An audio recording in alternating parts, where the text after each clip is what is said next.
different scheme. There we go.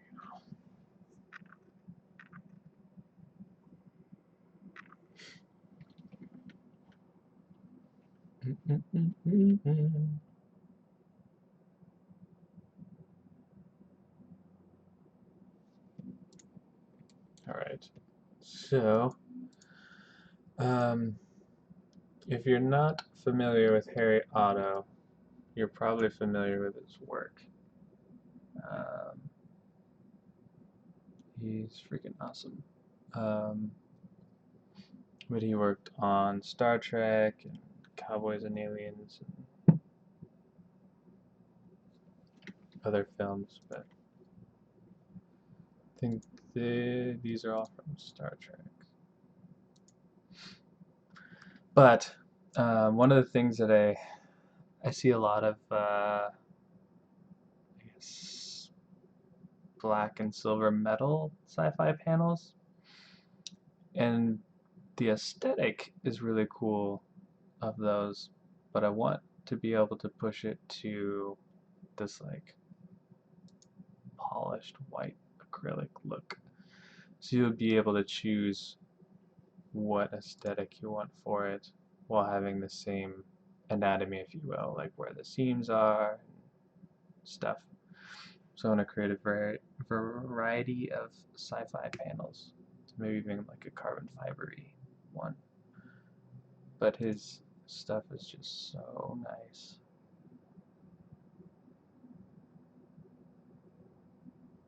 So nice. Yeah, and then this is a 3D concept render, I'm pretty sure.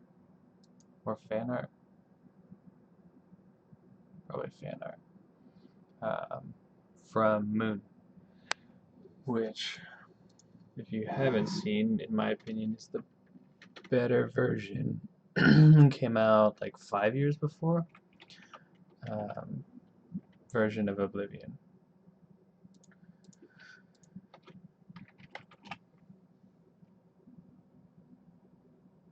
So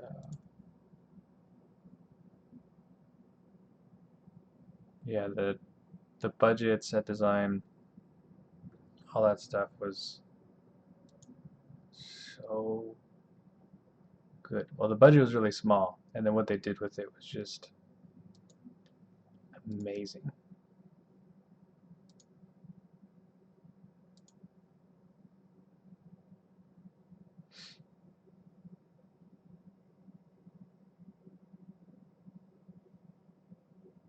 It's not the same premise as Oblivion, but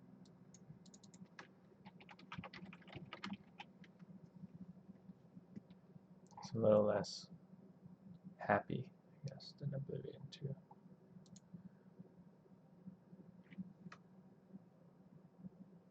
Tom Tenery. Ah, it's freaking gorgeous. I'm a huge fan of that aesthetic.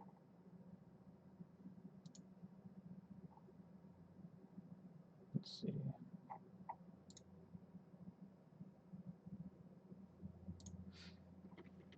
Ow. Ow.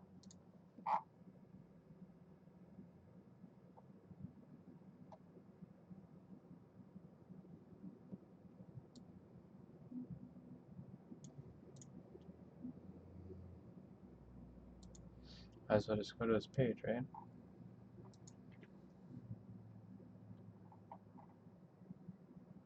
This kind of stuff. I want to have that. Paneling. Things that feel like drawers or cupboards or heavy.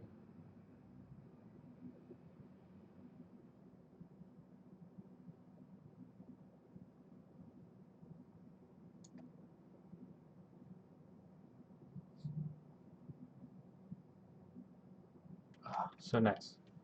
Punk! What's up? I like your new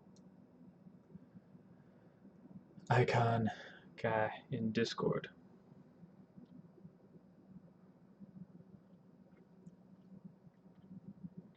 profile pic or whatever you want to call it. Alright, so I'm going to throw some colors in.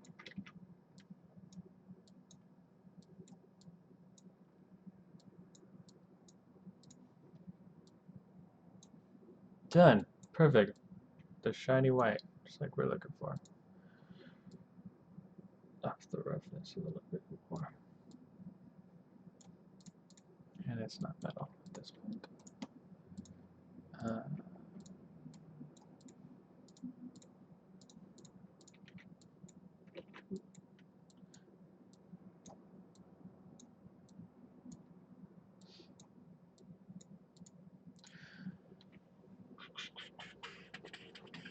What's going on? What have you been up to? Well, up this too. 24. Because we're going to be working with some fine seams and stuff.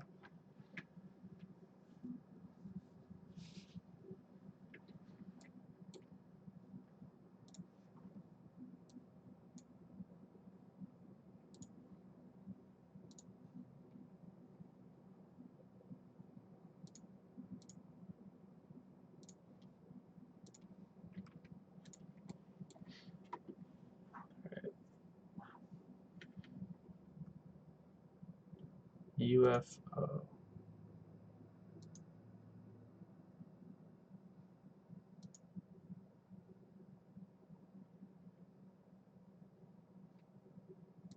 UFO. Meaning unidentified flying object.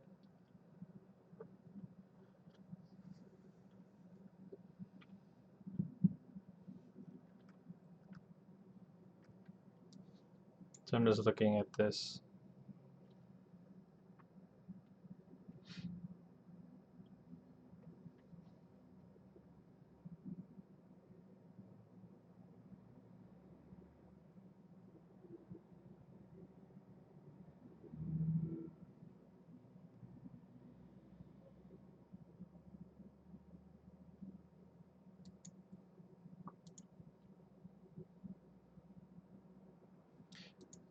Think of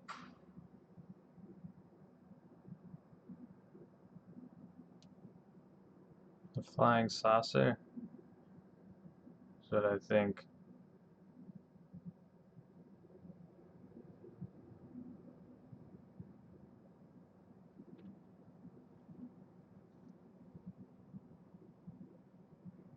You know, the two plates taped together, thrown across the screen.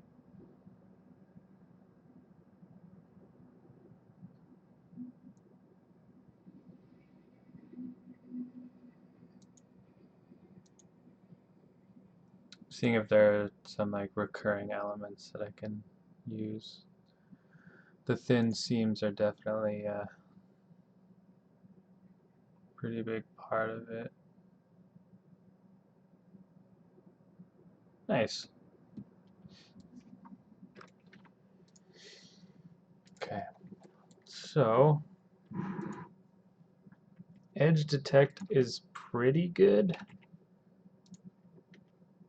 I'll do polygon 1.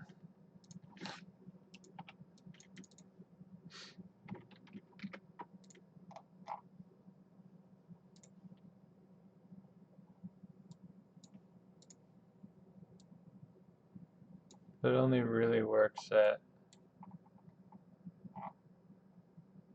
like 1024 or higher.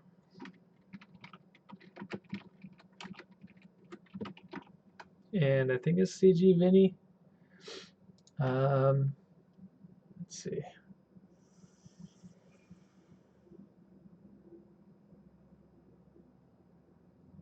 Yeah.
So I'm going to use his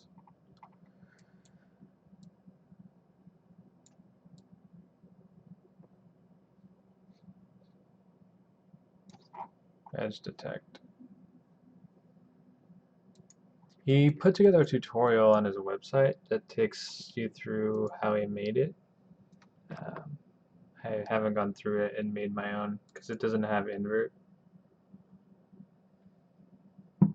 which I would like it to have, but it's okay.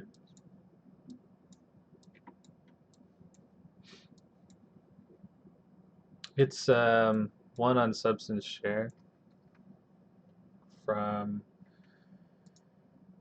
CG Finney. Let me see if I can find it.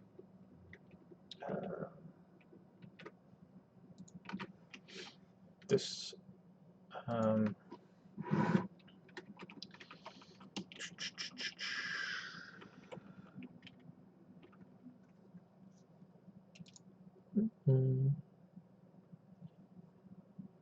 he is now working for Algorithmic, and you've probably seen him sharing stuff in the Discord. He's got some really awesome stuff on his site.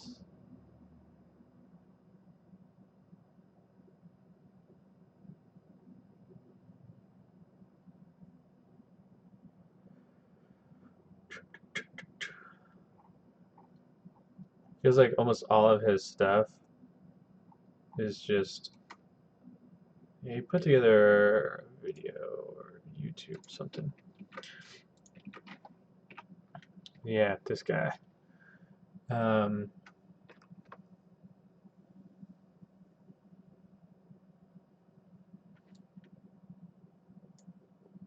His YouTube has more stuff, but he has a tutorial on how he built this.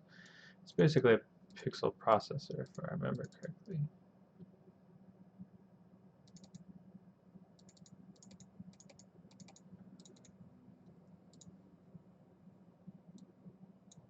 Okay.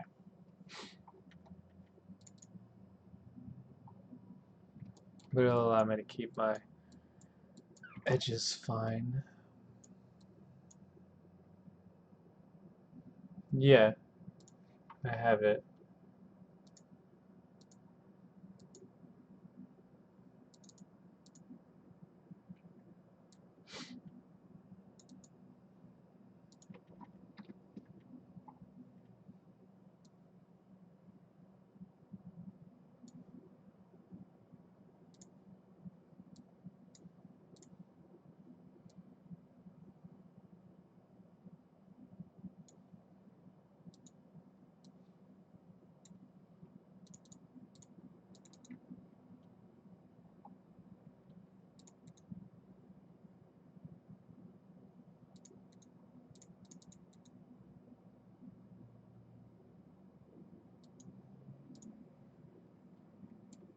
So here's his stuff.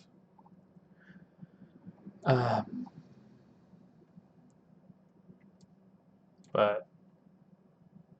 yeah, anyway.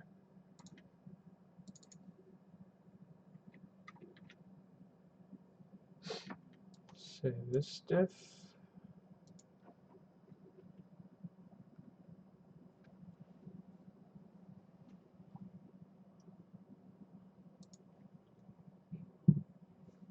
It basically samples the values of edges around, and then if they're above a certain threshold, then it colors them. But what makes it different is it will color them based on their value disparity. So you actually get like gradients. If I use a polygon 2,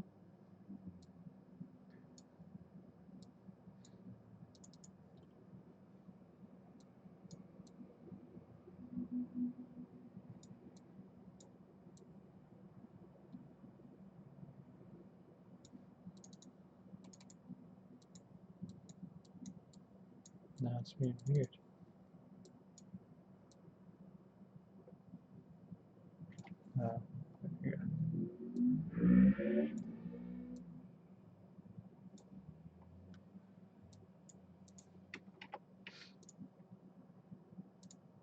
So because the disparity is really small, because it's a gradient,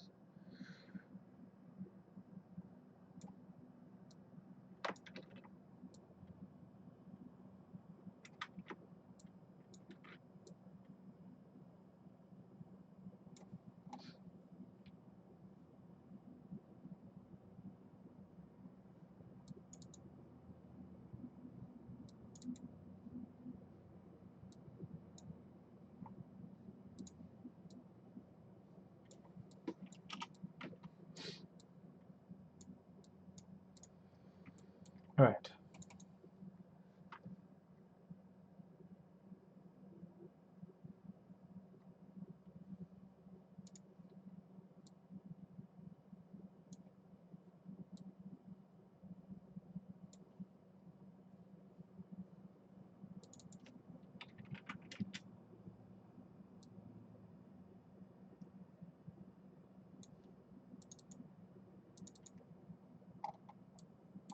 And it's always like 1 pixel. You can just change how bright that edge is.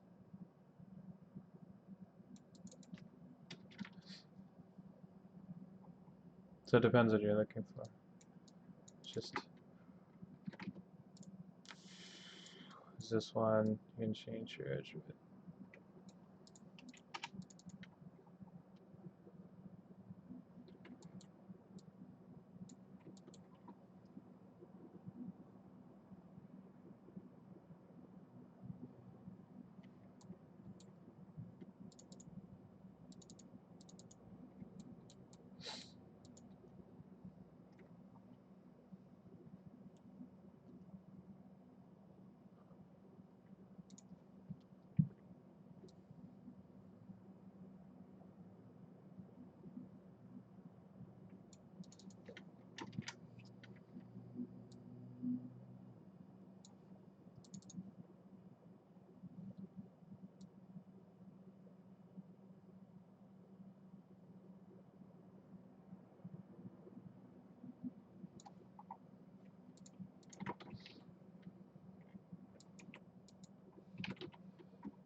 So the thing with the panels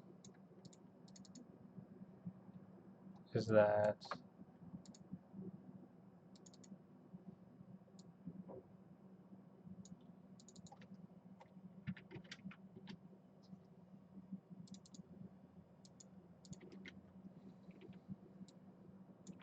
they're flush relative to each other. Right, this one is at the same level. So if I just use this as the height map, this would be lower than this. I'll use this for color masking, but I just want to have a seam that goes down between them, which is this. And then I'm going to do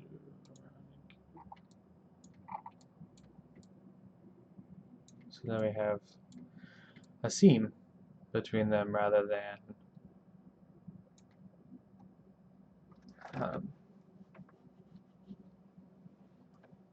these being two different heights. And then I want to see if I can do some rounding on it.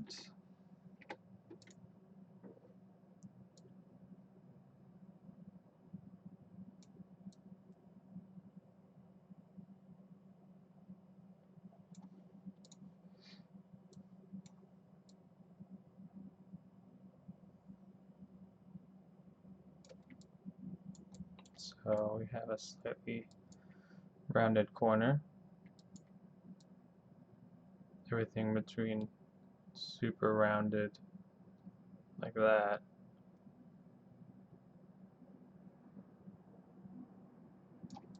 It's a lot more subtle.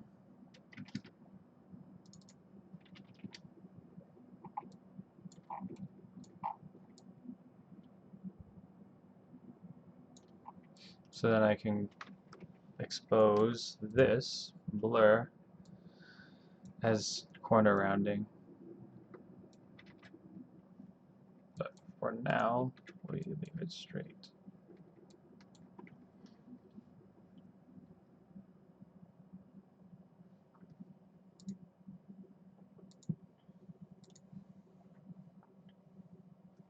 And then in a lot of these, there's almost always something like in the corner.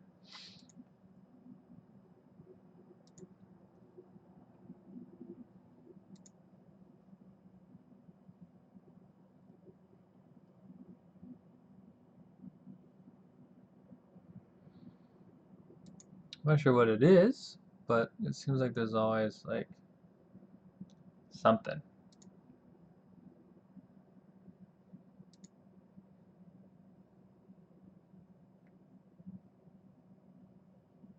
All of this. I don't know if it's like an unspoken rule, but I want to be able to put something either in here or like here. And one of those things I've always wanted to do is those little like handles. Trying to think of an example.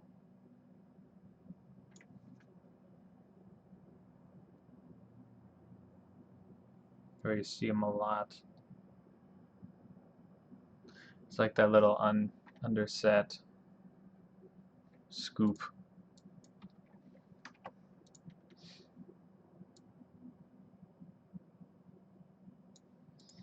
I'm not sure how to do it. I think I could draw it, I guess.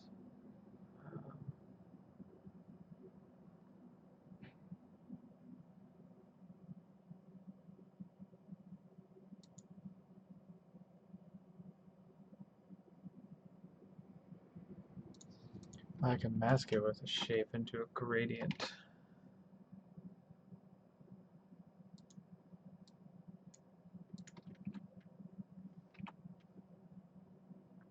I'm gonna use I'm gonna stick with a polygon.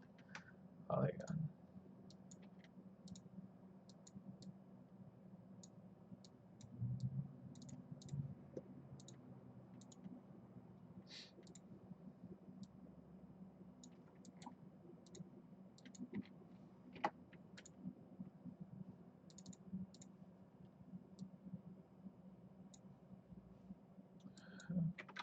We'll rotate this.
I'm like, I feel like I've made this before.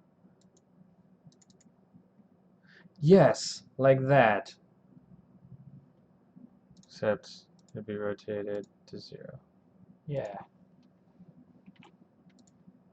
Then I want to round it out a little bit and then fix its levels.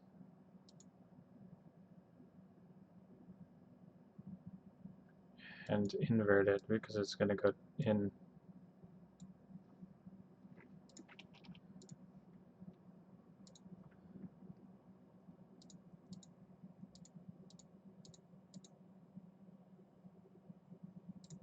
I don't need a little.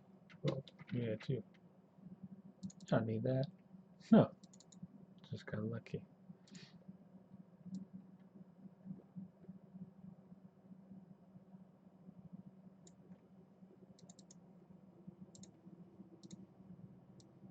I don't know if I need high quality.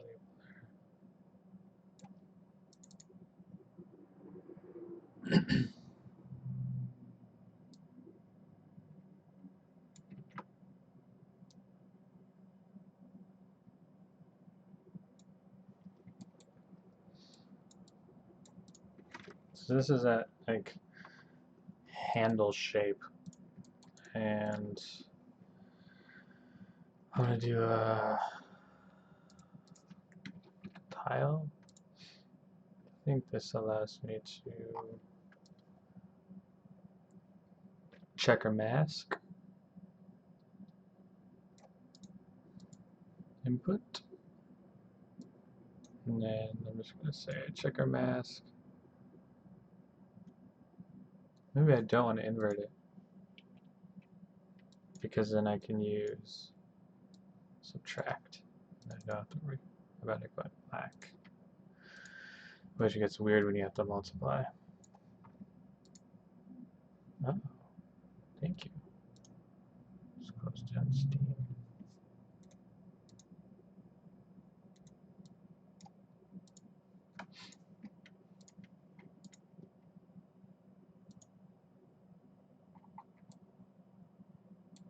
So yeah, those shapes.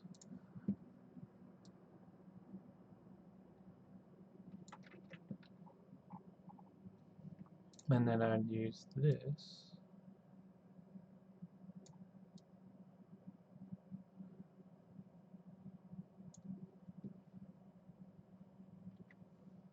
So we want to invert the checker mask.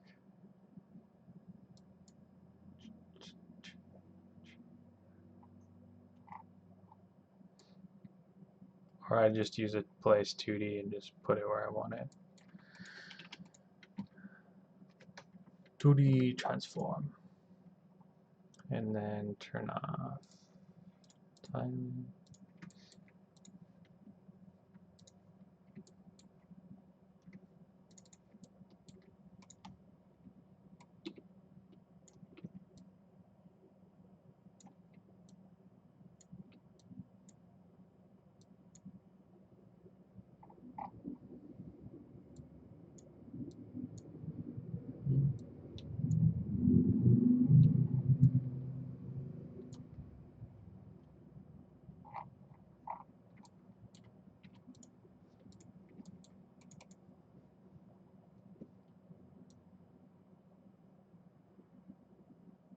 I want it to blend a little bit better.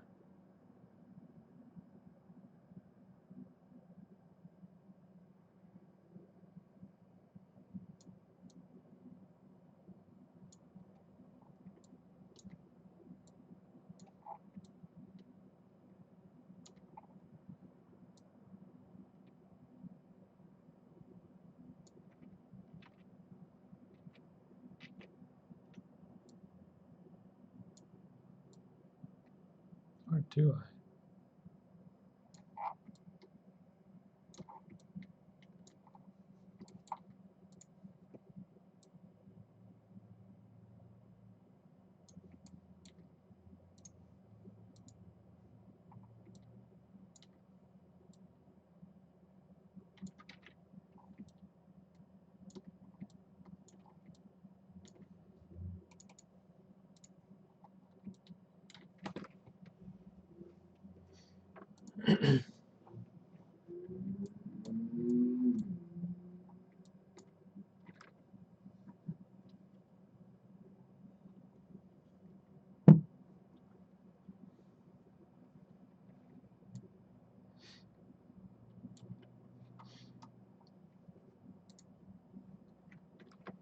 These panels are amazing. They're all like snapped and hooked from underneath rather than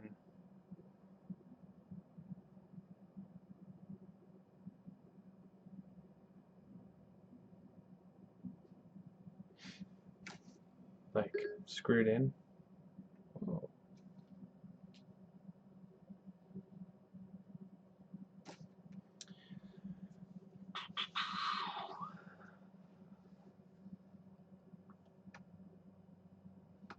All right, let me pull the reference over so you can see what I'm seeing.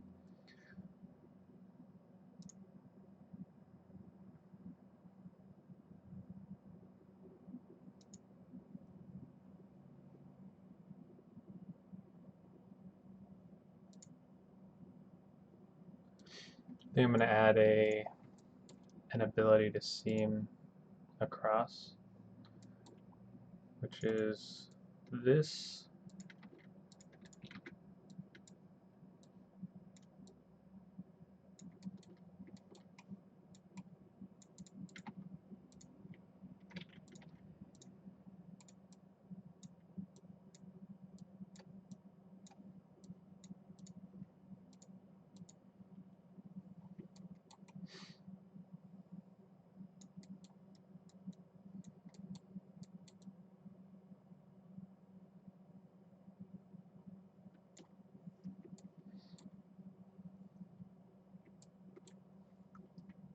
And then I'm going to duplicate this. Actually, I don't need to dupe. I could do a safe transform and just rotate it 90.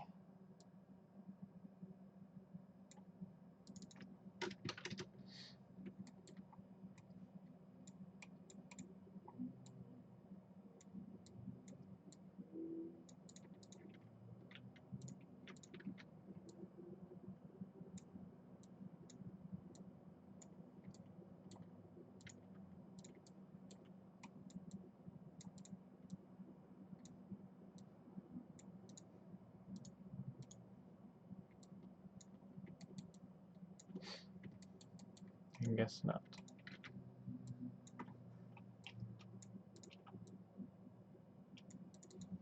It's going to have its own math.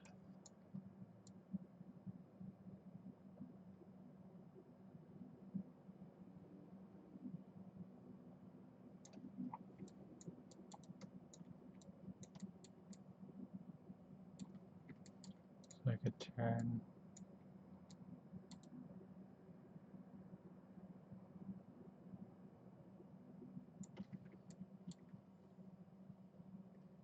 I only want it to be on this panel.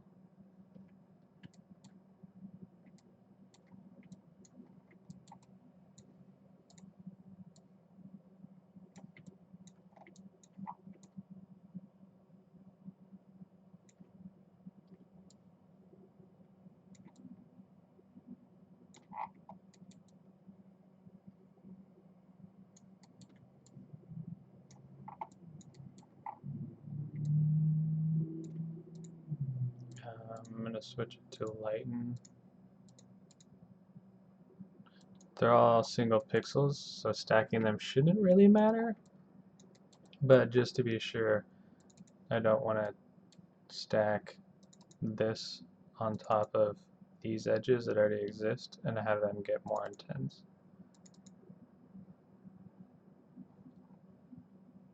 And then I'll have to math the changing of this to this based on an octagon, which should be fine, so that this intersection point always stays where it's supposed to.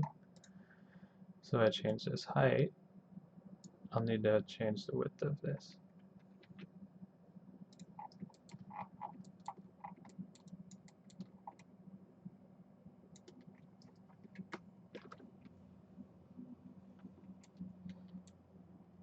Okay, I'm gonna do some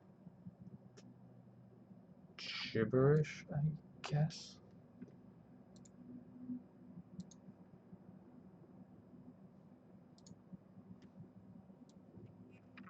It probably says something, but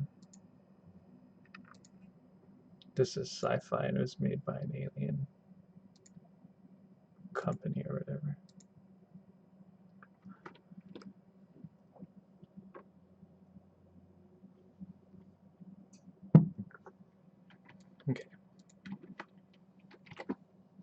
tile generator, and then change my interstice.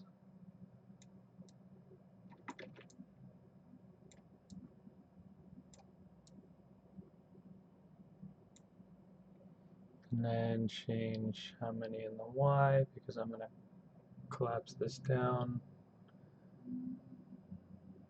It's 2 rows is fine. Do random.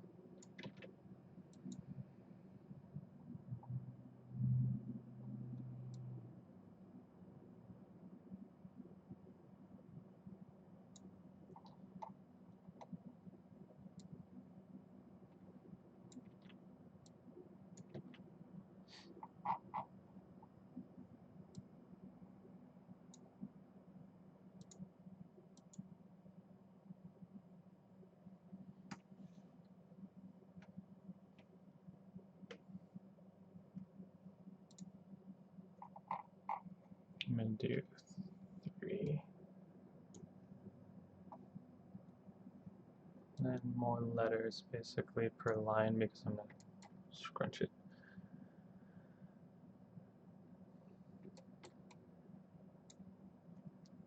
And then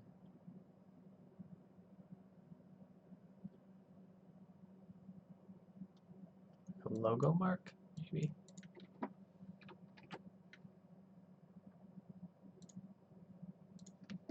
So we'll reduce this down by a lot.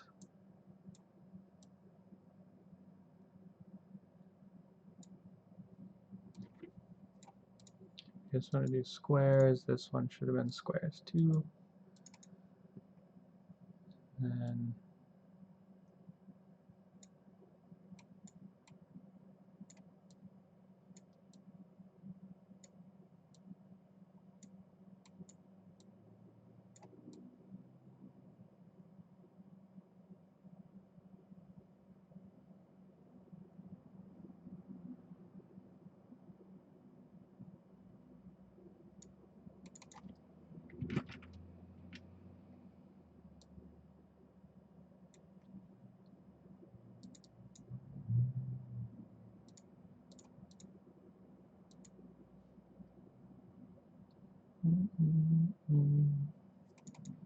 I don't know, backward N?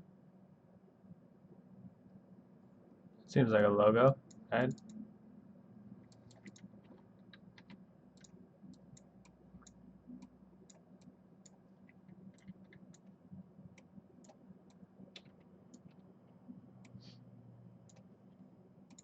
I'll turn off tiling.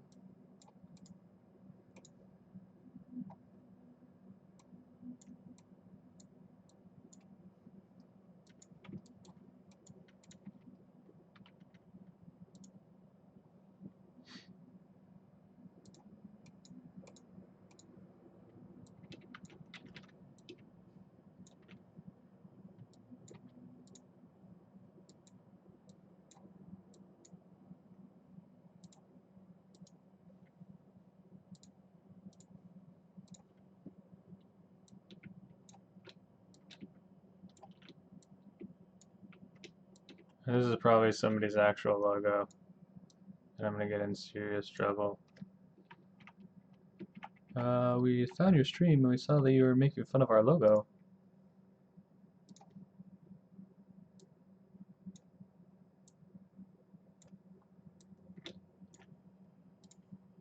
Yes I was. Is your logo a backward N? Yeah, get a new logo.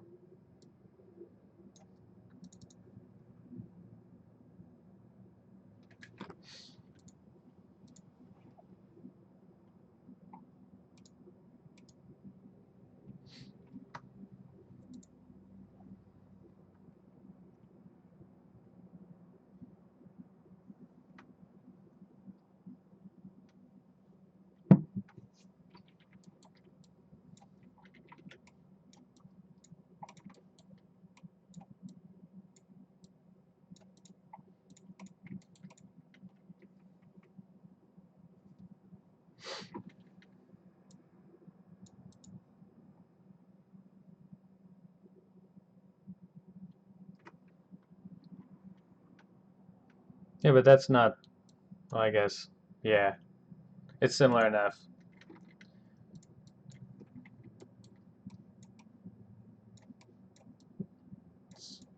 Heard you're making fun of our logo. Oh, my bad. I was in reference to the Phoenician alphabet, not the Cyrillic. I'm sorry. Didn't mean to offend. Sorry.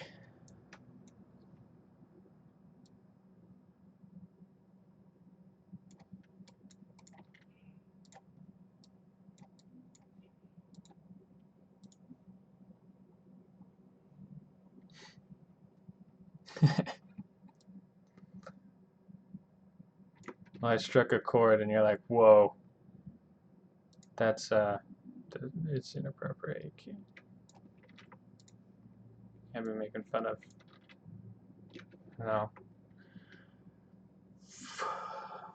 Probably what? 200, 300 million people. They use the Cyrillic alphabet.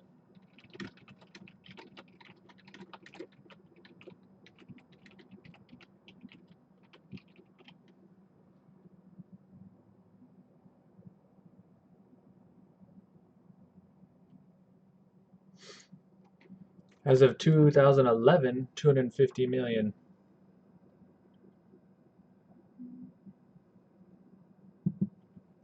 Yeah, that's a significant number.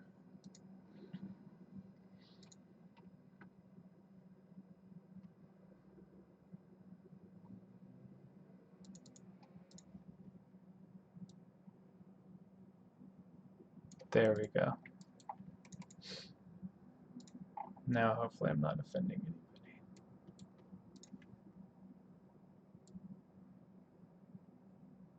As long as I don't accidentally make it into something else.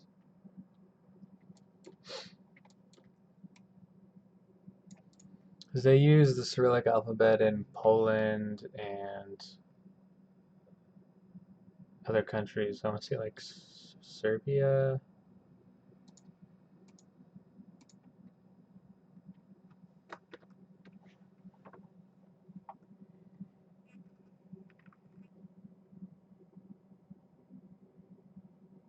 Yeah, Slavic languages.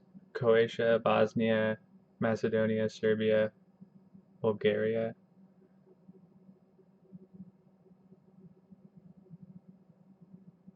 And then like in Iran.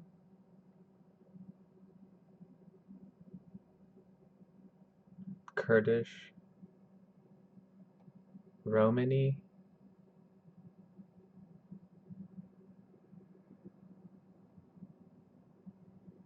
Azerbaijan, Turkmen, Uzbek. Yeah.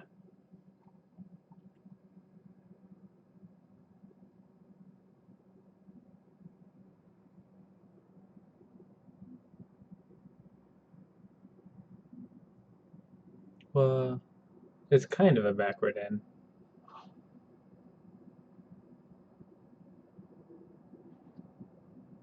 Anyway, yeah. No, it's not really a letter. It's the thing. And then I want to do some like small text up there. So I'm going to dupe this, change this, change the seed.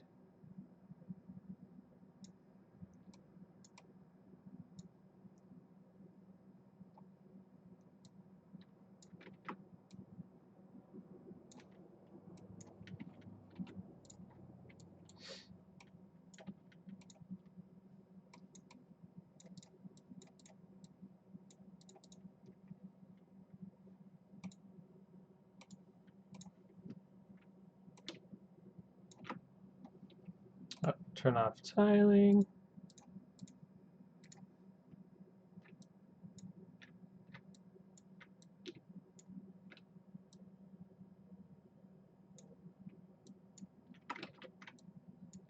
And then change my mip mapping to manual so it doesn't get all blurred. Because what it's trying to do is like, oh, you're scaling it, so we're going to mip map it down for you. It's like, no, I don't want to do that.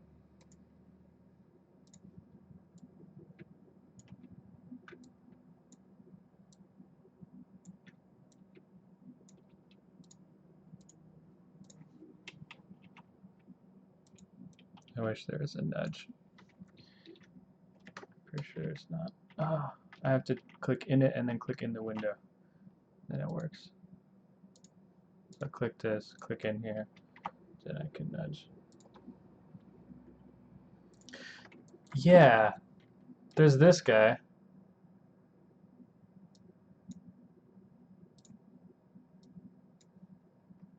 The SVG, but I can only like put stuff in manually.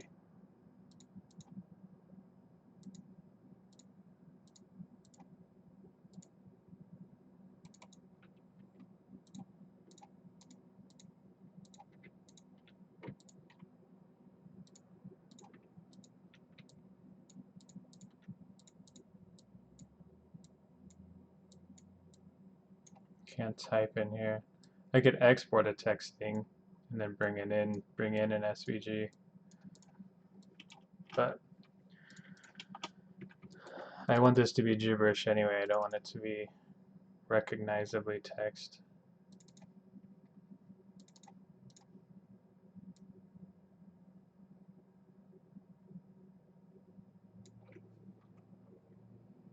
Yeah, it would be so good.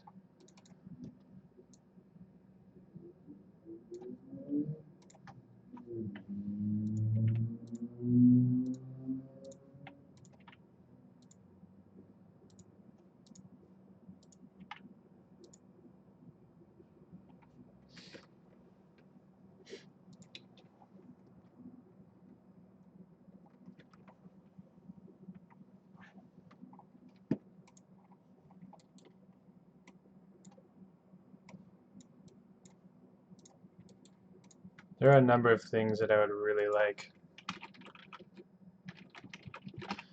On the math side,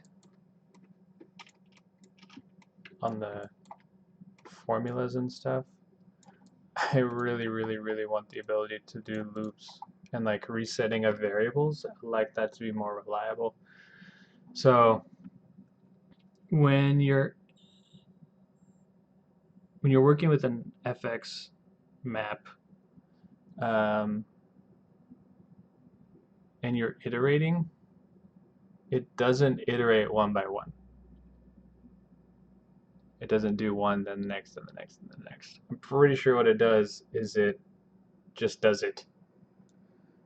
This one's random. Okay, I'll put that one in. Use this one's random. And then I know what number it is. So I'm like, I'm evaluating 1, 5, 10, 15, and 11.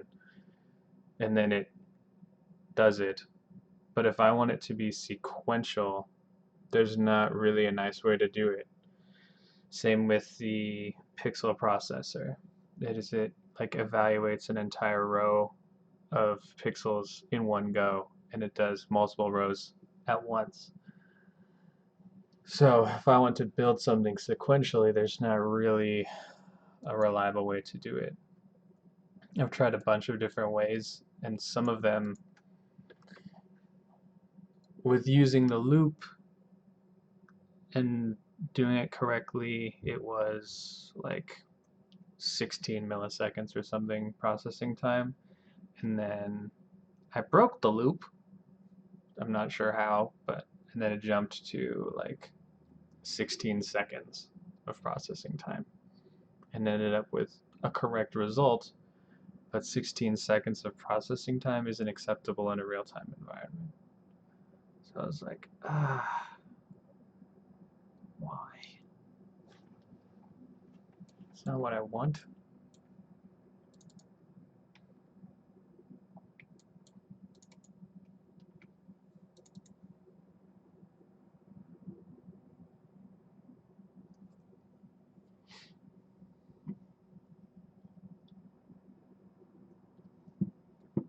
But it keeps getting better and better every release, so I'm just holding out, waiting.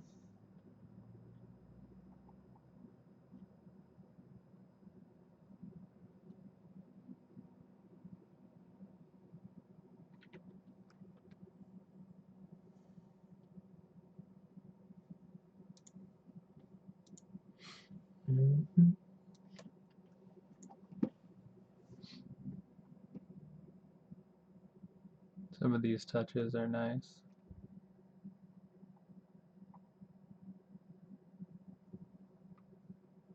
It infers that it can be like lifted or pulled out.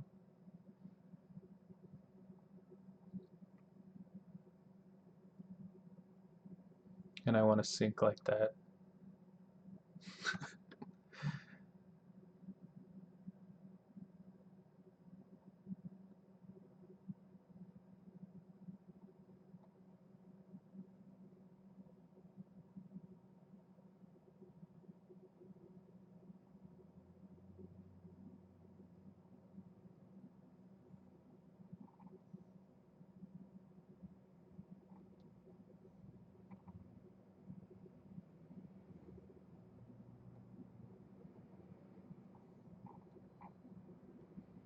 Man.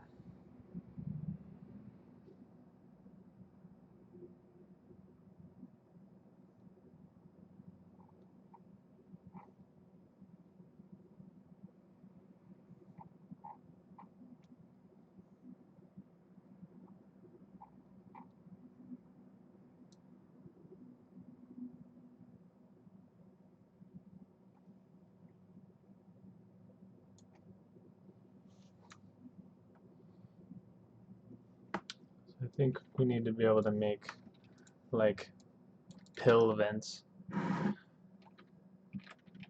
which capsule is a shape,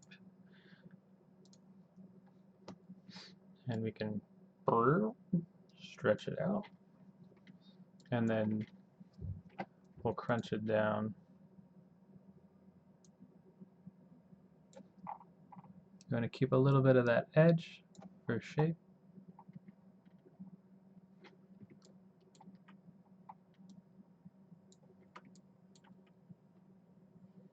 And it can either be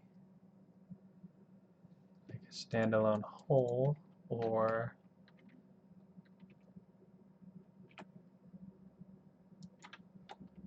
not. Hexes are super sci-fi modern. Let's use those. So if I take this and I tile it, the hexes don't actually line up. So, what if I plug this into a tile?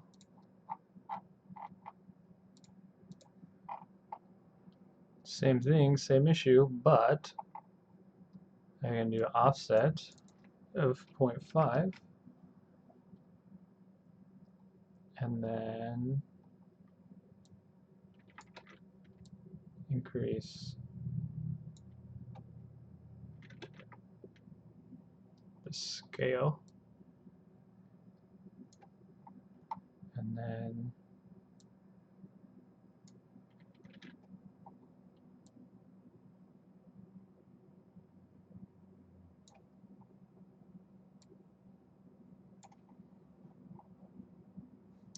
there's one too, there's a generator that does hexes.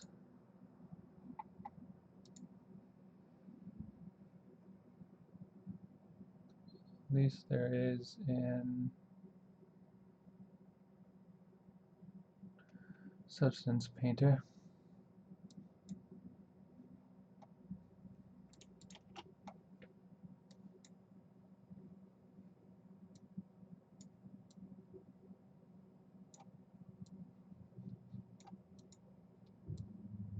And there we go. But you can see they're kind of stretched vertically. Well, these are more regular.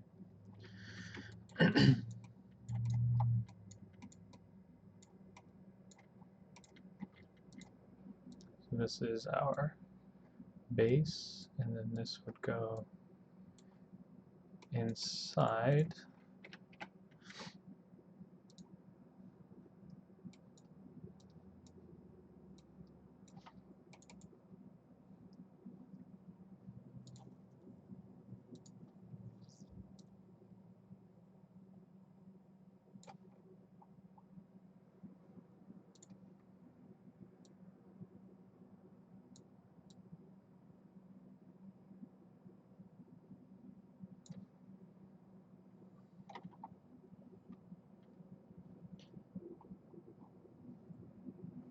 I trust the folks at Algorithmic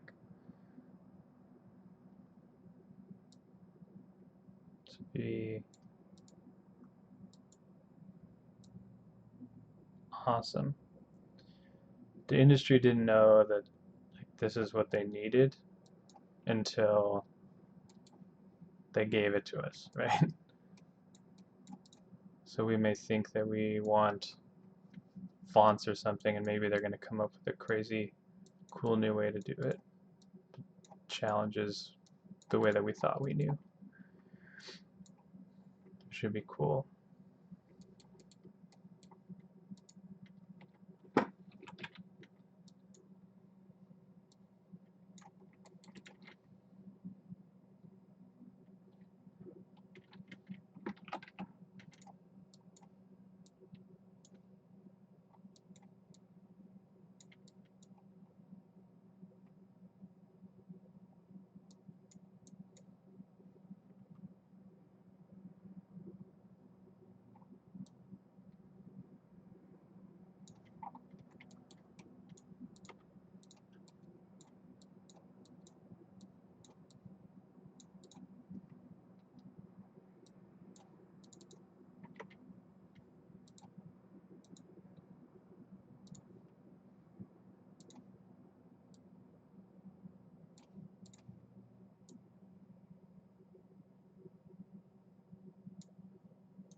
That same like mid mapping is happening,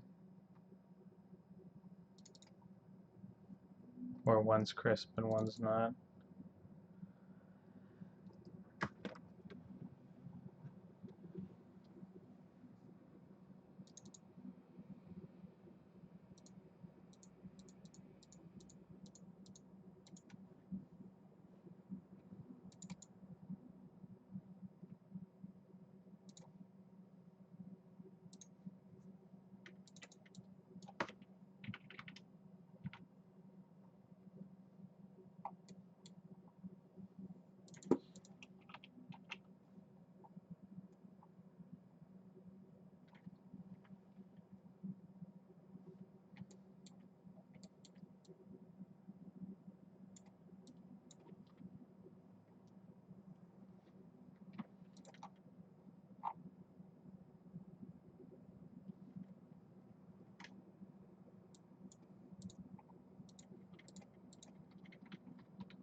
I don't think that's the smartest way to blend it. I think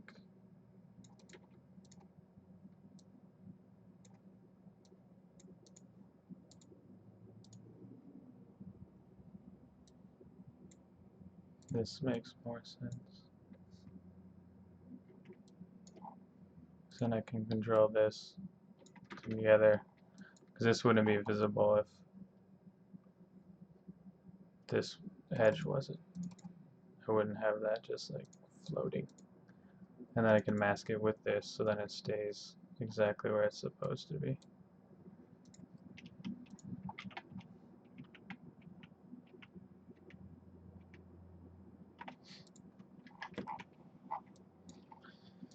And then I can control its level.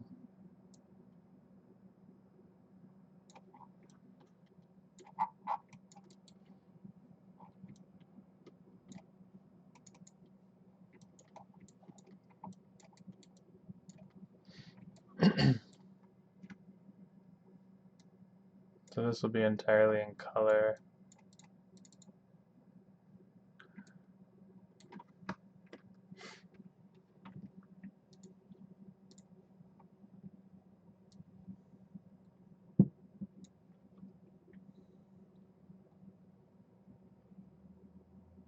Oh yeah, this is what I was thinking, this kind of stuff for this guy.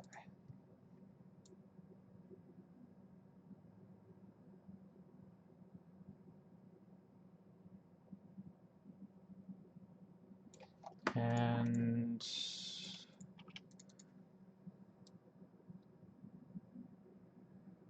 she needs to be like that because I'm going to set it to subtract.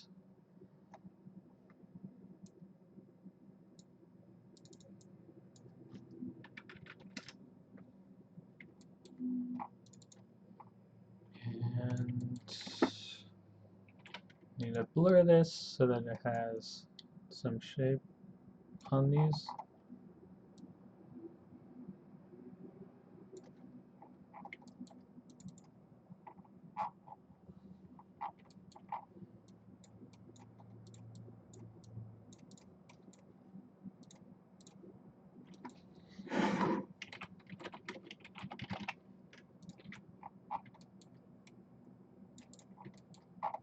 This was that little handhold thing. Get rid of that. Just keep this.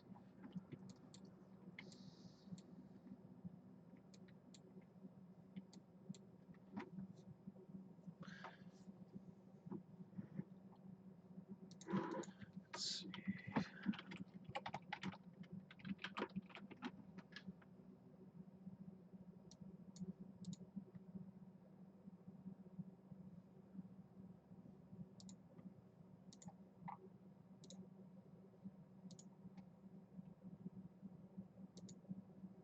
I also want to do something like this for like bottom floor panel things, or it's like this latch that you can tell gets used but not necessarily flipped up.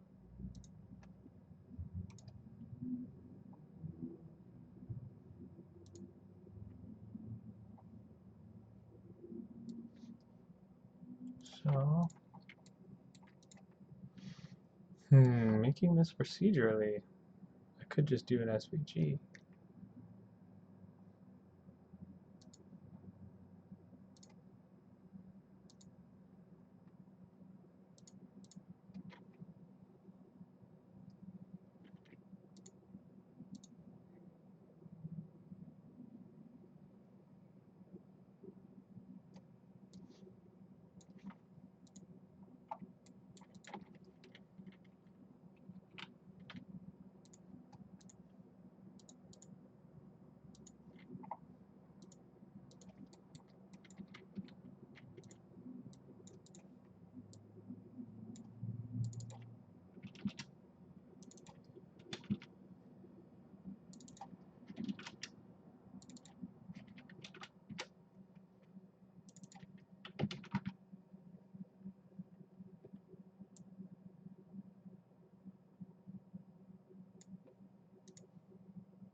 Okay.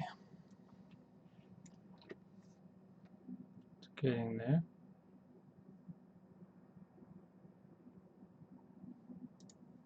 This probably needs to be a little more intense, and this can be a little bit taller.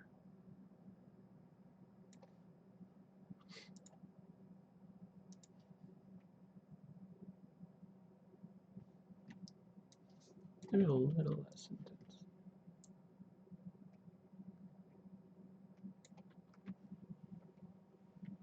And then there's this internal shape, which I'll probably use this again, then augment it a little bit.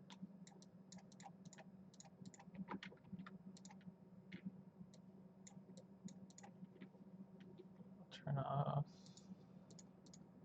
time. Subtract this shape from that shape.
Sharpen.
Yeah, this is...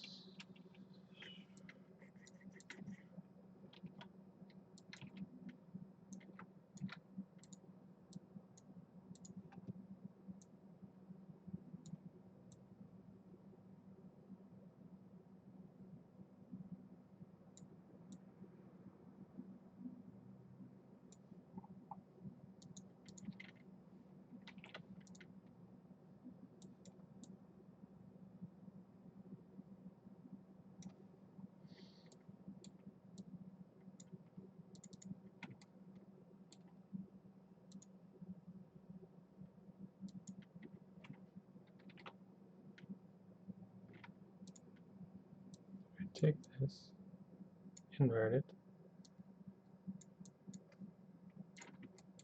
Whoops, got rid of that shape.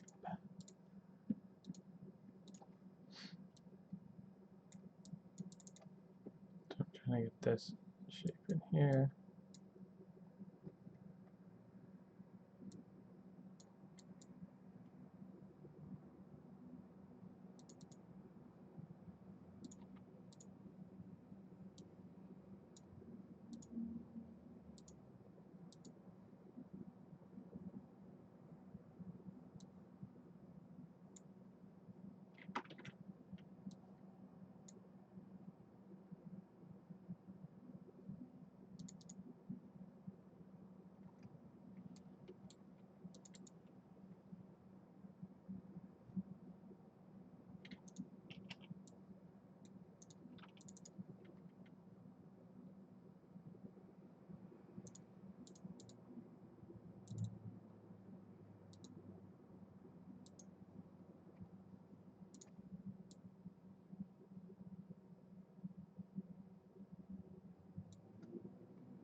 Mm.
And then we need to add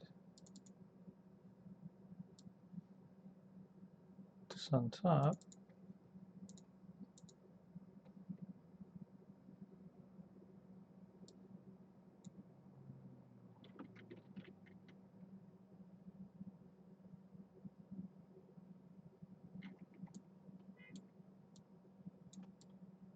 Yeah, I think that's the way it goes, because I don't need these.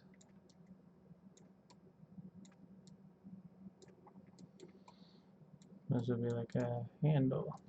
And if I blend this in a multiply mode,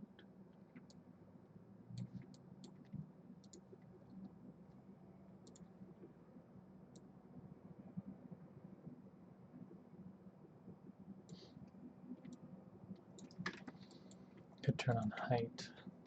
Let's see. Height, height.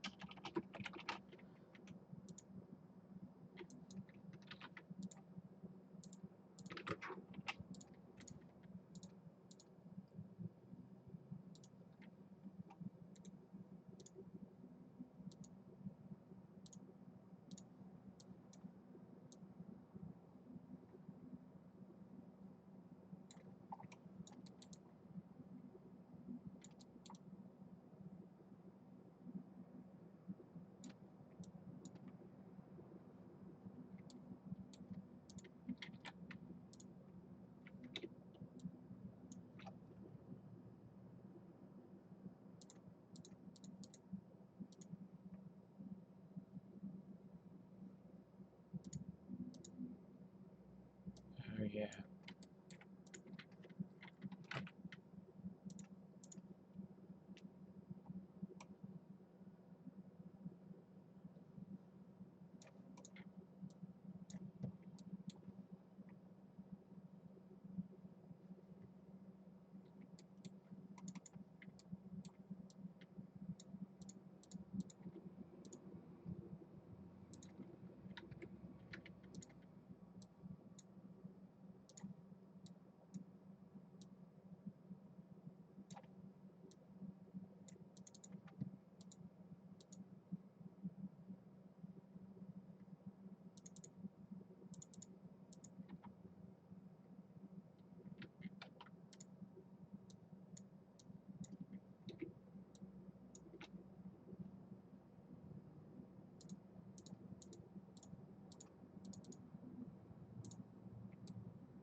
No, that looks dumb.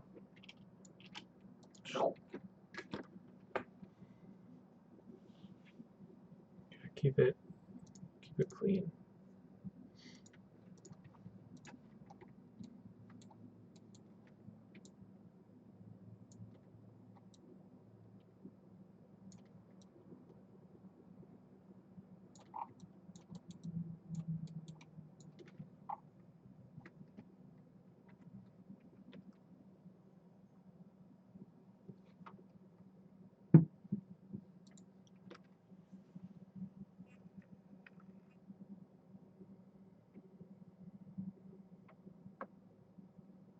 You play with the missive.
Alright, so this can be rotated all sorts of different ways. Looking at these little coves. Look pretty cool.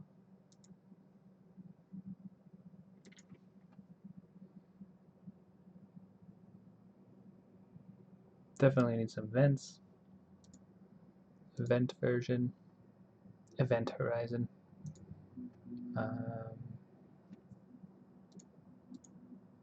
There's some padded ones.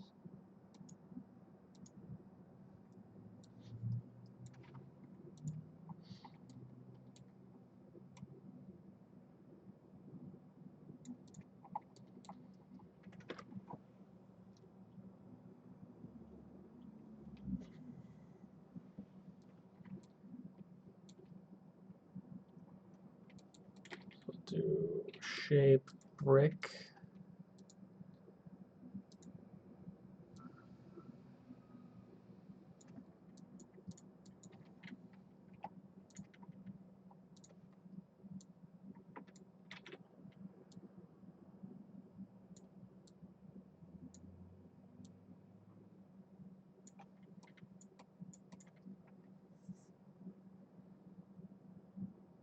When this gets stretched, the corners are gonna go a little weird.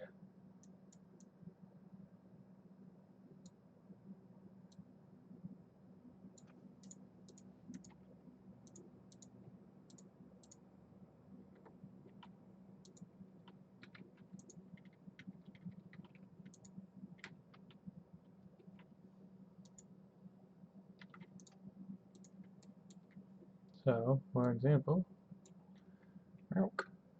see those corners are all weird.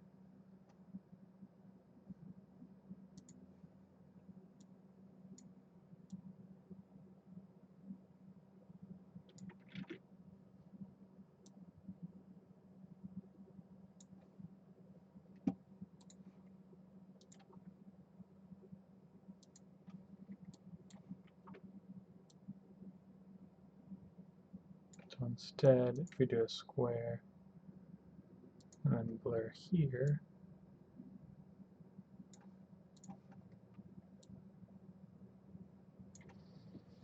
or to tile,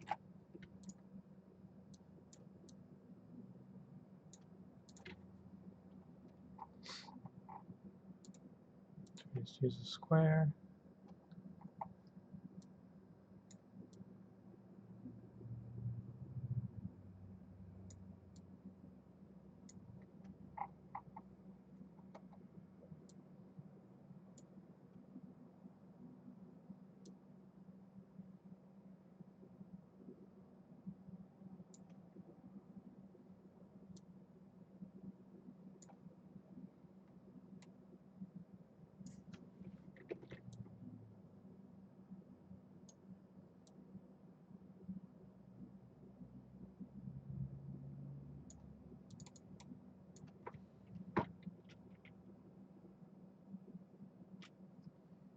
Makes this easier on me, since this is a math relationship based on the number.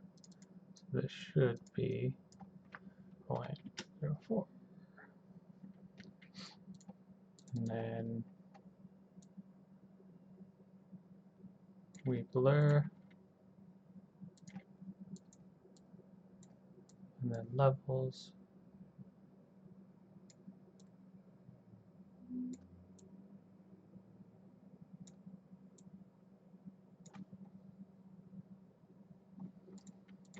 See if there's a significant difference between high quality blur.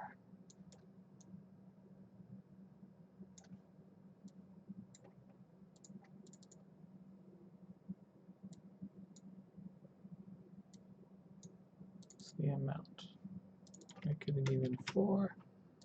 Make this an even 4. That versus that.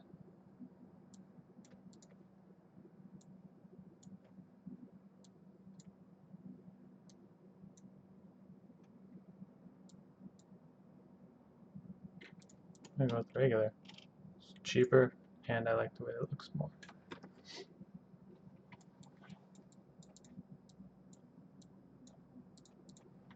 Alright, so if these are just going to be like inset panels, then we'd want to give them more gap in the middle.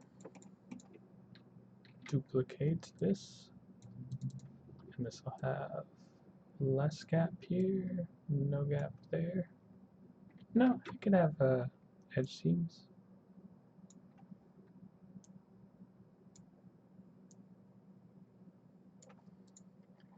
And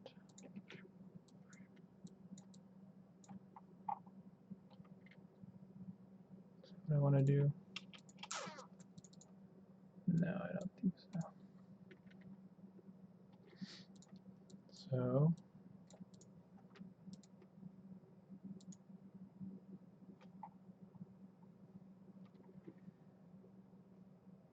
this is the base, rather, and this is the top. And we do subtract.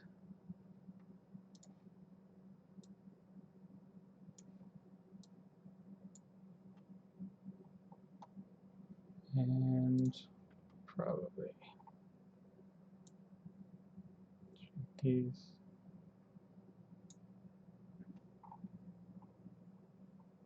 gaps a little bit, and this should be 1/3 of that because it's 1 to 3.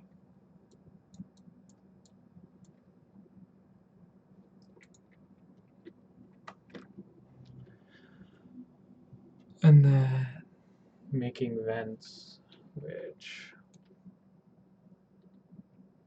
they're going to have rounded edges too. It's basically going to be a variation of this.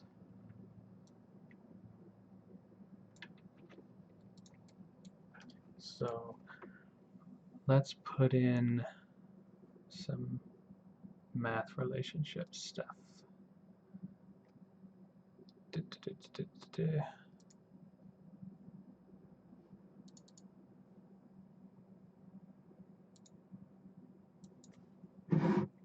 We're just going to call this x for now.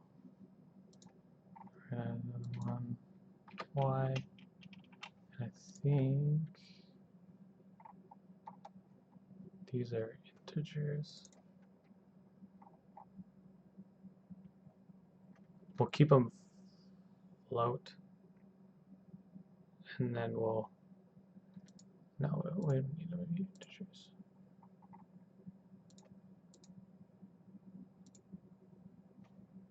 Okay.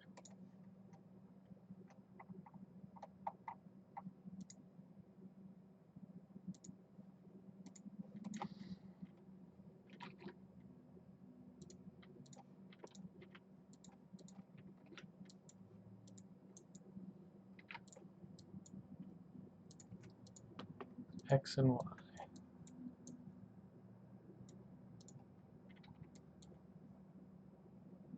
So I'll be able to just get the value, that's fine. And then we'll set the x interstice based on the,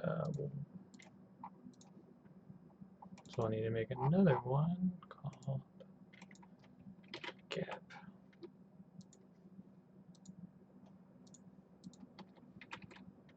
This will be a float.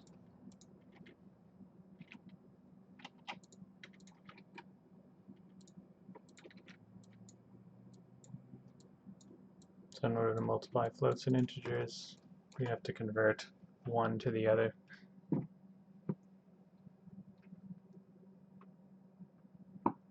Otherwise, it will lop off the decimal part, and you won't get the answers you're looking for. So we need to divide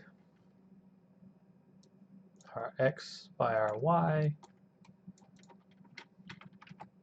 multiply that ratio. This is going to be our x gap.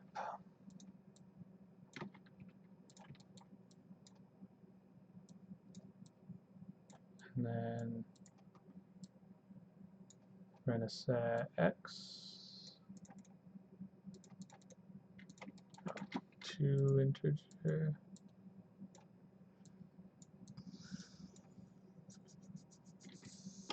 We actually don't need to do that. So we'll set this as the output. No, we do need to do that. Take this and convert it back.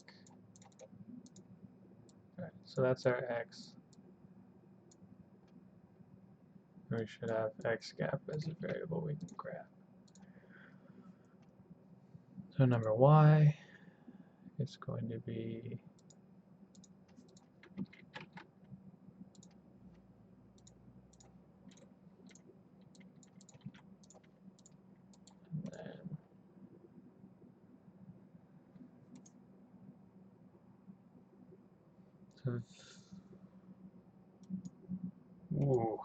it's a float 4. So we're going to get our float of our gap. We're going to get, called it x gap, I believe. Should have copied it. X gap.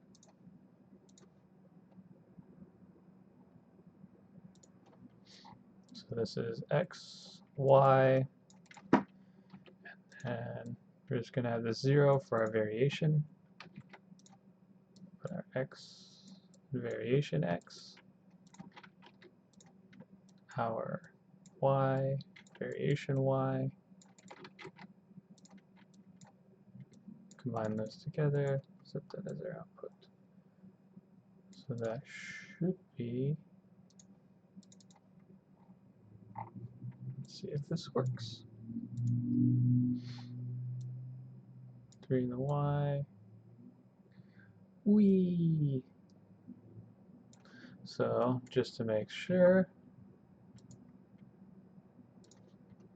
tile 2 or more, but this height should be equal to this width. Now, chook.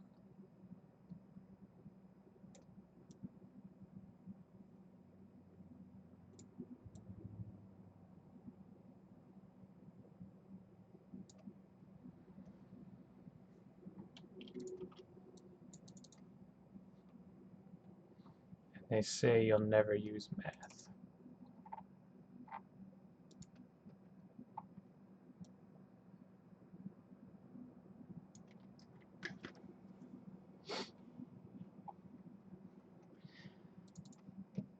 Nice. Learning is always fun. So one thing to keep in mind is that when Substance evaluates this list, it does it from top to bottom. So it needs the number x, it needs the number y. It's not doing anything with those yet. So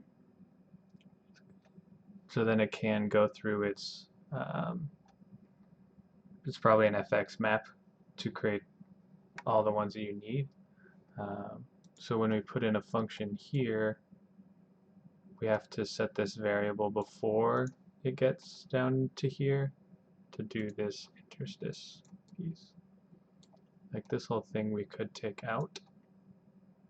For example, copy this, go into here, paste.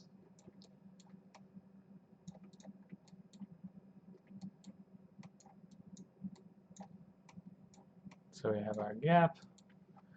Cool. So this gap is going to go in here. We have our x gap. X gap will go in here, which we don't actually need anymore. And then we can set this to our gaps. And I'll set this here. So we can do the whole thing in one go. Yeah. Set this. So this is our variation. We don't need a variable yet. So we go get our gap, multiply that, get our ratio, run it through, create that. So this is our gap x, our gap y, our gap variance, and then vector, set that, save, and then we're going to go get gaps instead. So I'm going to go over here, our interstice, and get float 4 gaps, and now we have the same thing. So now our gap is going to be the same width regardless of how many we have. And then I would just need to clamp these. No. So minimum is actually going to be 1. And then minimum here is going to be 1. And minimum is 0, max is 0. I just moved this one up into the top. So here's how it works. I give it how many I want in my x. I need to convert that to a float so I can multiply it properly. I get how many in the y, also convert it to a float so I can do math and get decimals. So then I get a decimal value for my ratio of width and height. I multiply my gap size that I give it times that ratio. So this is my x gap, which I put in here. So the interstice is a float 4. The first float x is what is your x gap. Your float y in that float 4, your second one, is the variation. The third one is your y gap. And then your fourth one is the y variation. So we don't want any variation, so we just put 0 into variation there, 0 variation here. So this is x, this is y. We're deriving our x with that ratio. We're using y as our default. And then we put those two, our x and our y, together, and we store that as gaps, which is our full set, x variation, y variation. Set that together into a group. Convert our x value back to an integer, which is the type that it wants. Set that as an output.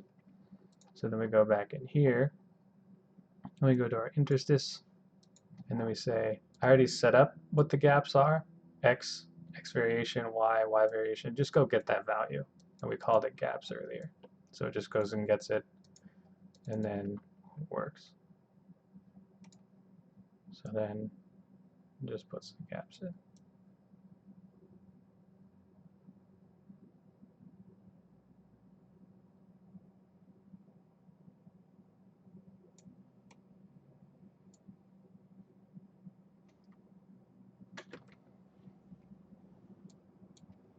Hopefully that helps a little bit.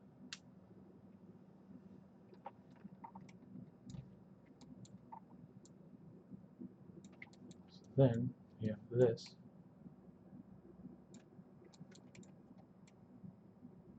Let's see what this does. I don't think it's going to work properly. We'll have to set up some other pieces to get it to work the way that we want. Yeah, because it uses this blur. So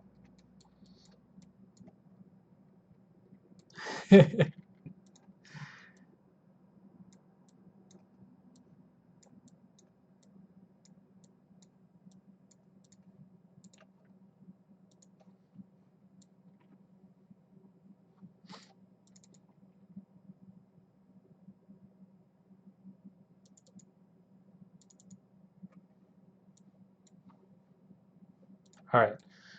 So we want to be able to switch between this like inset slat configuration and just the inset panel configuration. So yes, I do, and I can highlight this one to make sure that it's kept longer. So this is going to be our panel mode. I don't know what else to call it. It's going to be a single integer, and it's just going to be a drop-down list. So this one's going to be called Cove. I don't know. Maybe alcove. I guess how you spell it. Then we'll do like a sloped. I don't know. Something like that. So the first one's 0, the second one's 1. So in this tile generator, if I switch to square, it's the alcove. If I switch to image input, it's the sloped. So I'm going to make this an empty function.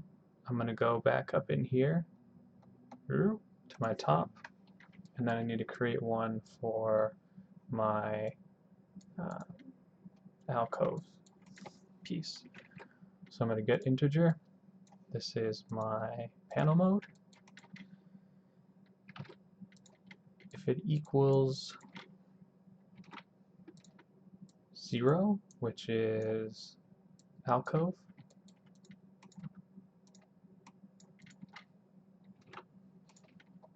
then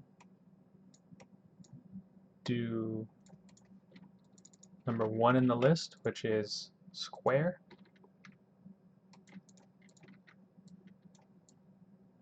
And if it's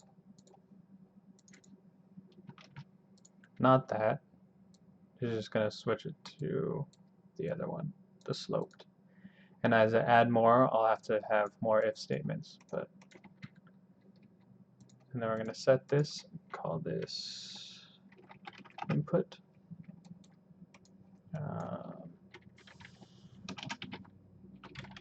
Panel input. And then we need to sequence this so that it actually gets stored.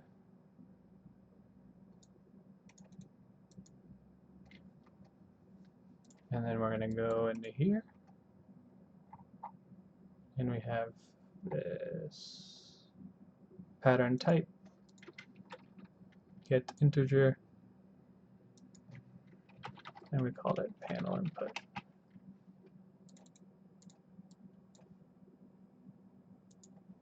And maybe I didn't or I didn't set it up correctly. Learning. Okay, so sloped alcove not working properly. That's fine, we'll figure it out. So it could be that these are in the wrong order. Could be that these, yeah, they are. This needs to be like this, this needs to be like this, and this needs to be like this. I think.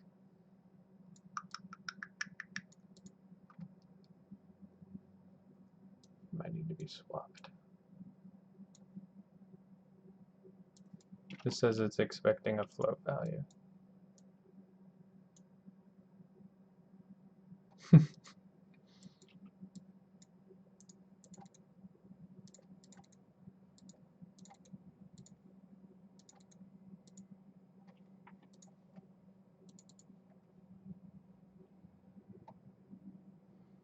So to test this pattern type, I'm going to clear it, and I'm going to expose it, and then just call it something else, and see what value type it's expecting.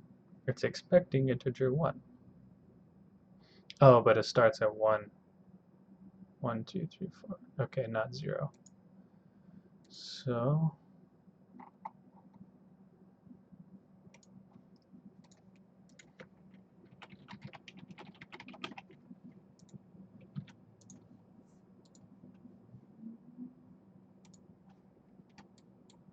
it starts at 1 and then goes to 2.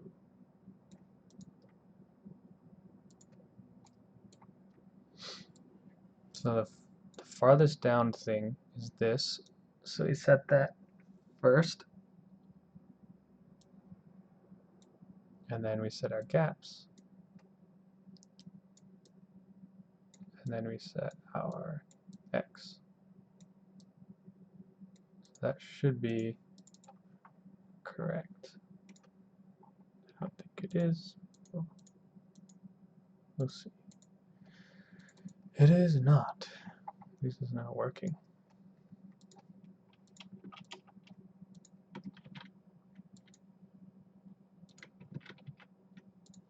Just to make sure we spell things correctly.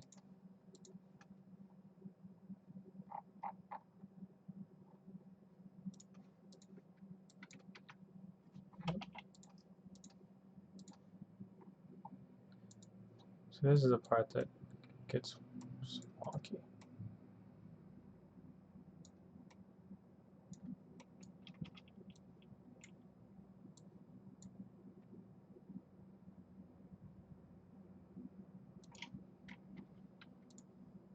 First this, and then gaps. Cool. And then after this, it goes into here. And this goes into there.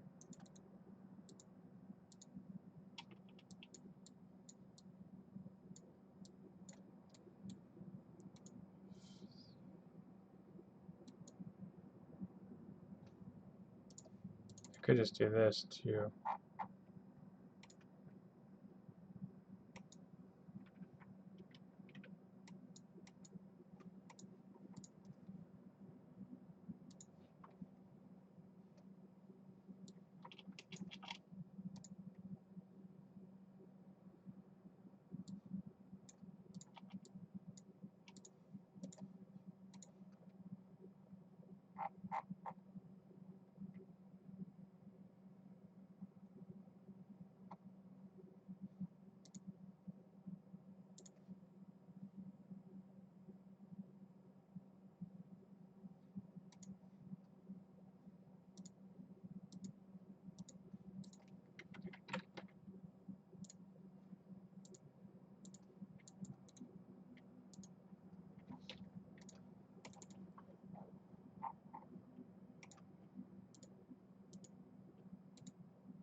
Okay, so if it's sloped, I don't want to blur it, and if it's alcove, I do. So then we'll go in here and get that integer panel mode.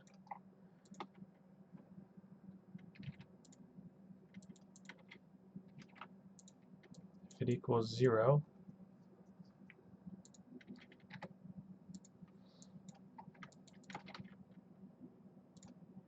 then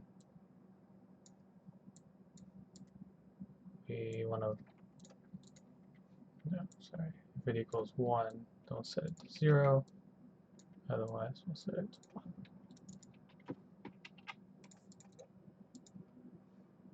So let's see if this works the way that I want it to.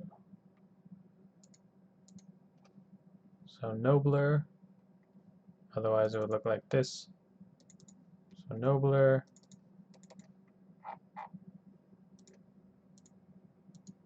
blur.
and I want them to be able to control how round the corners are.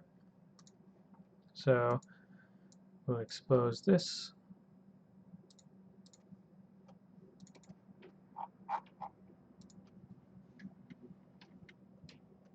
We'll call it something else.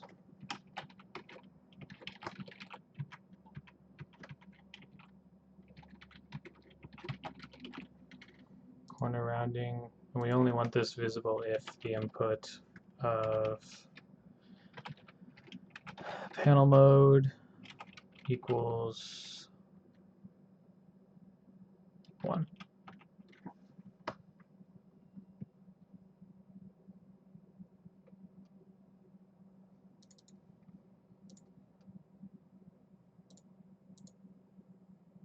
No, equals 2.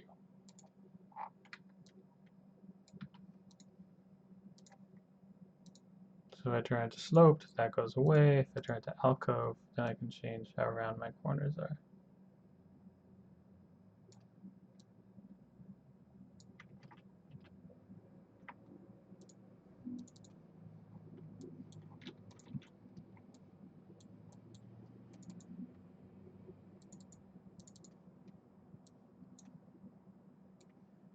And then these will get placed on this in a subtract mode.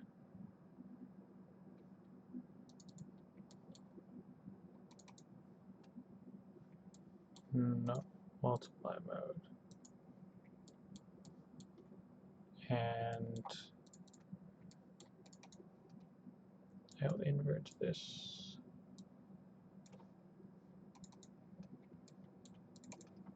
Think.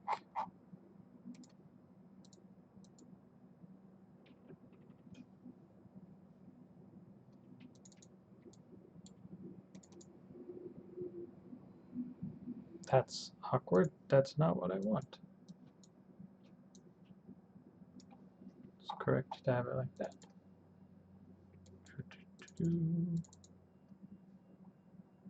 Cool. And then this. I'm making like sci-fi panels since you came in late. Stuff like this.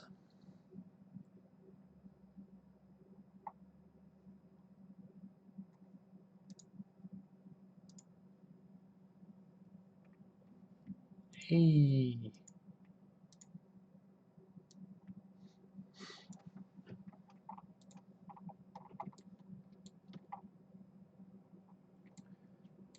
So we'll do a tile.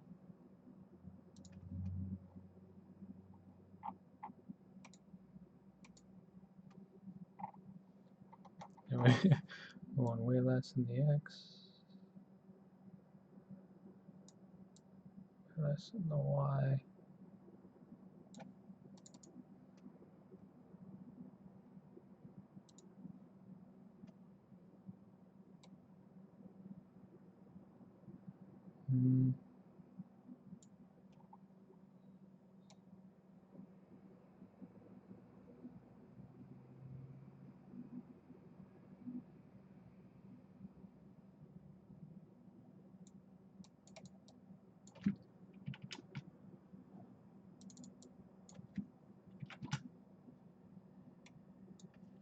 So that's multiplying on it, but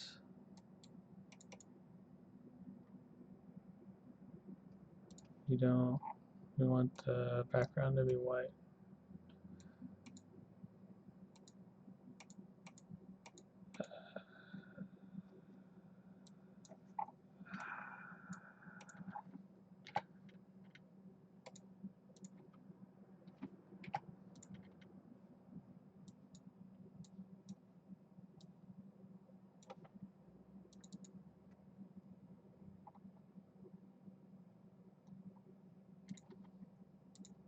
I don't like inverting and re-inverting. I feel like there's got to be a better way to do it.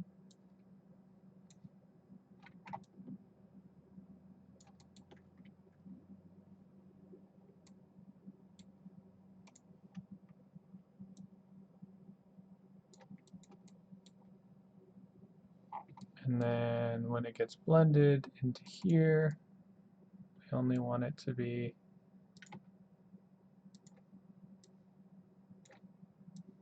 in whatever the middle area is.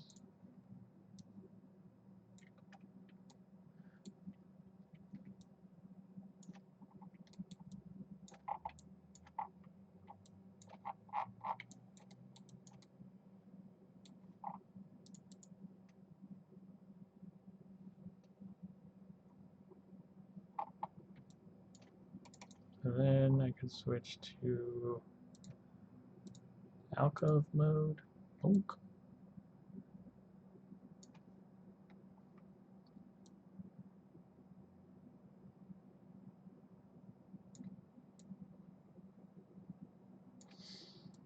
And this,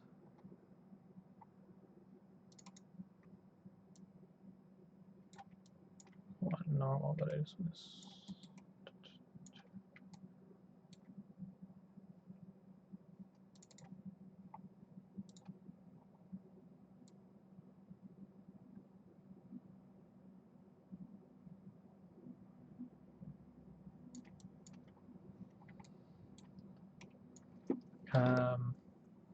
I want to be able to sync this with this, my X and Y, but I want to be able to turn it on and off because this is kind of cool. There's multiple panels, but then they're just kind of alcoved. So like this is a ender piece, a starter piece, and then a middle piece.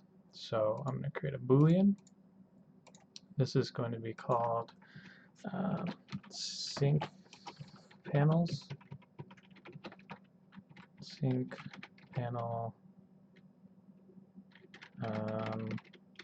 numbers. Seems true or false. So then in here, my X and Y, I'm going to create a new function. We're going to get our Boolean of sync seams, basically. We're going to say, we're going to have to do the same thing that we did before in here so that my gap stays the same. It's going to be an absolute number. That's going to keep it really thin, and I won't be able to control it, but I still have to do the same thing. So I'm going to go in here, copy this,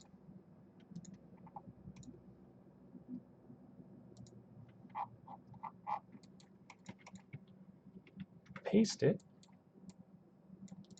so I have my gaps, just like I need, and then panels. So, and we need to create two new ones. It's going to be our seams X, so an integer.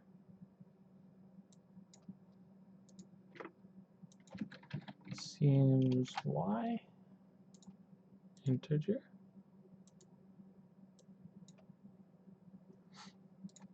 Now go back in here. All right. I'll take these. Doop. Doop. All right.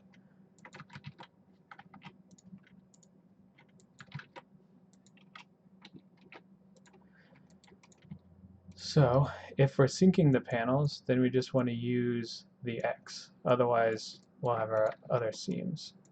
And if we're syncing, then we want to use the Y. Otherwise, we'll use our other Y. And then we'll convert. And we can go grab the gap, but I don't want to. I want to be able to control that absolutely.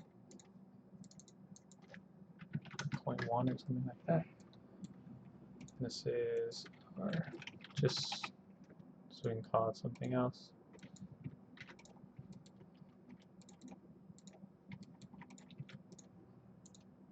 Then 0.01. Okay.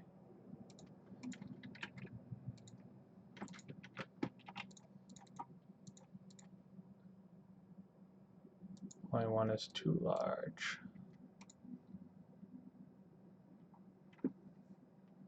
And I think that's it.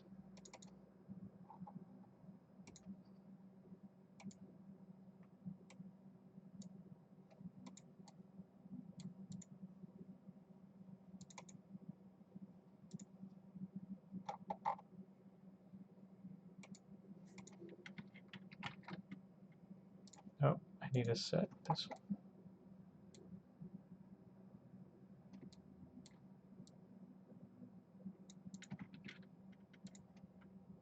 We first set those, and then we need our Y.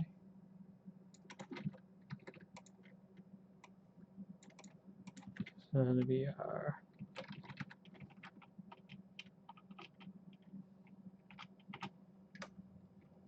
CMY.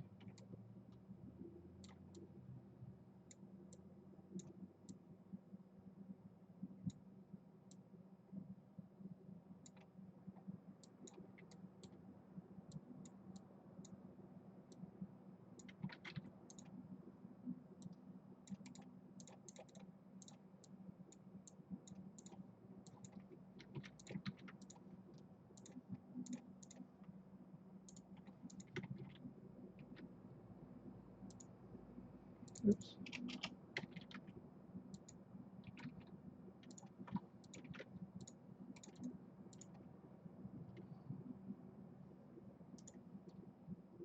That doesn't seem right.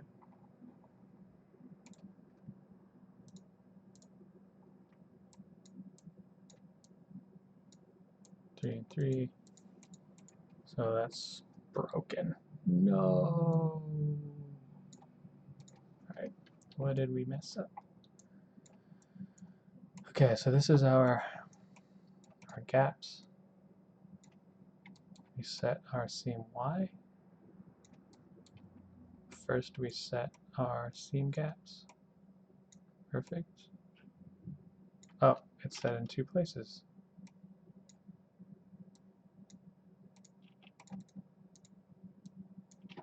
That should be first gaps, seam Y, and seam X.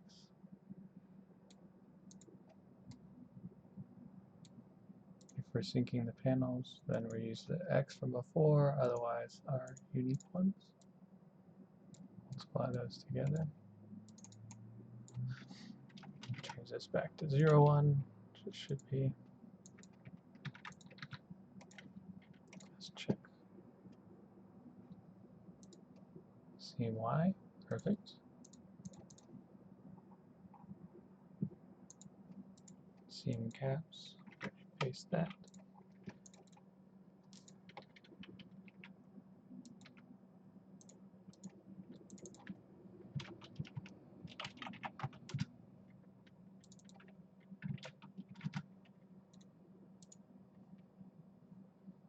I'm going to set that for now to try to see what's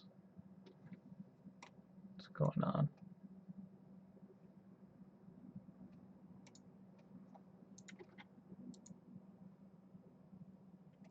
Oh, that's why I didn't convert this back to an integer. At least I'm pretty sure that's why.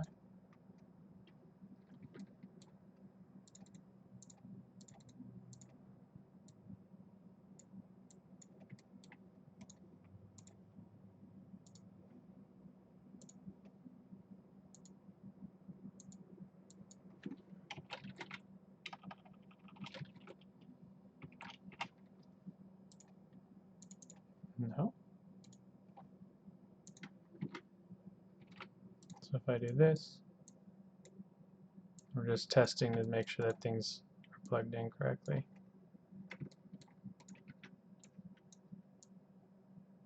Do 4 and 2. So it looks like things aren't getting set correctly.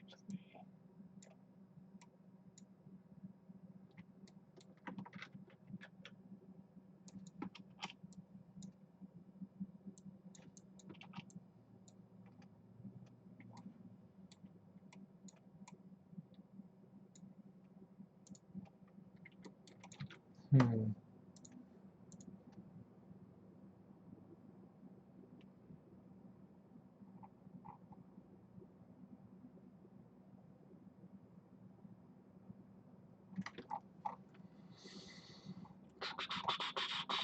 Troubleshooting's no fun. Okay, so this one works. I'm going to turn this back up to 3. So that works. Perfect. Gap, we're going to reduce a little bit.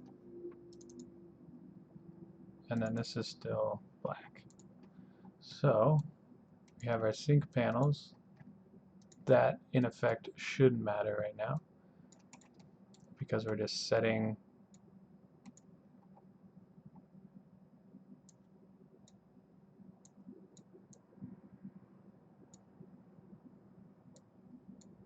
we set seam Y to 2, we're setting seam X to 2, and seam gaps isn't being used currently.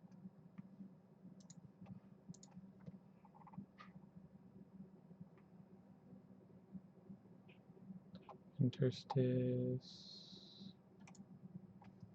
Yeah. So I'll clear this. See if that's causing issues. That is not.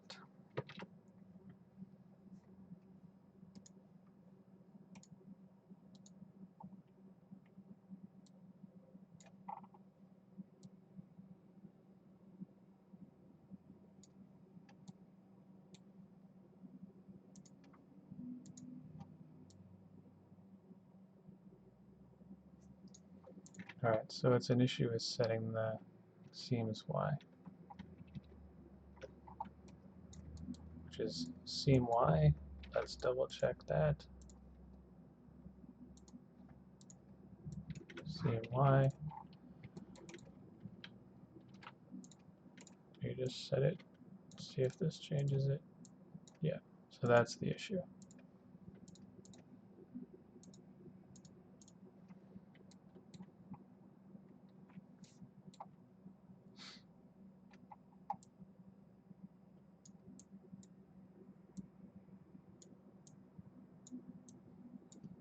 So this isn't getting set properly. It's probably because it needs to be like that. Let's use the one that we have.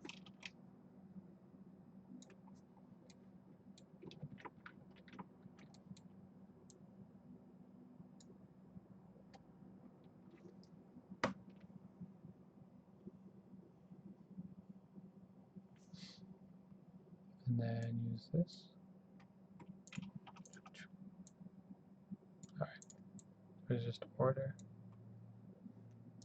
And then let's get our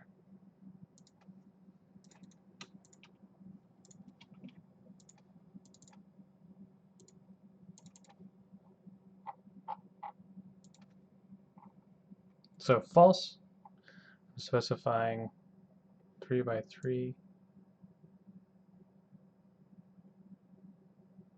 which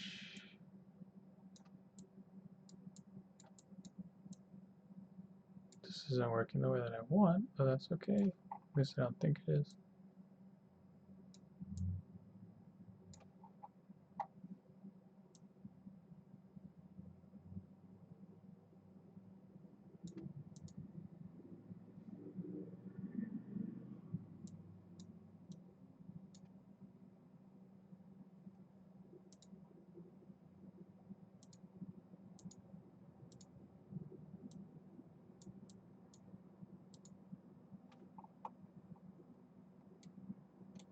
Yeah, the sizing is not working correctly.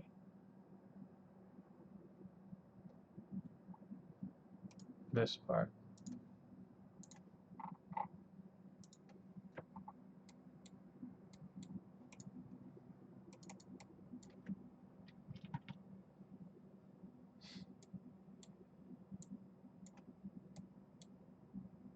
If we're syncing, then we're using X and Y,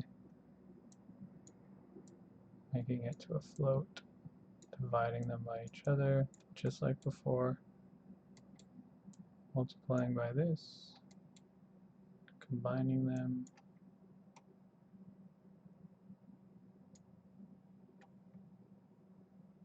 setting them. This should be like this though.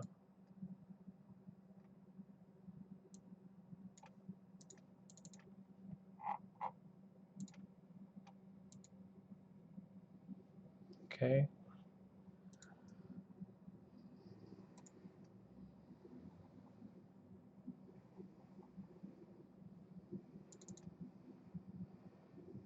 So this is working.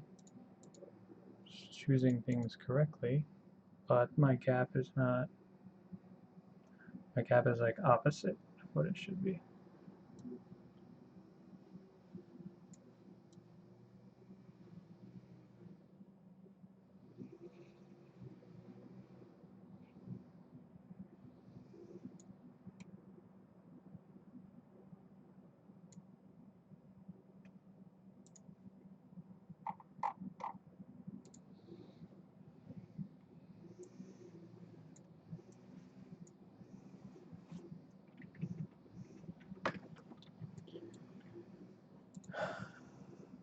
Weird.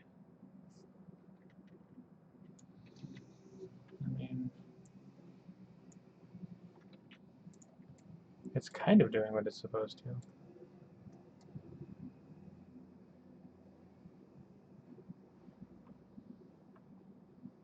X and X, Y and Y.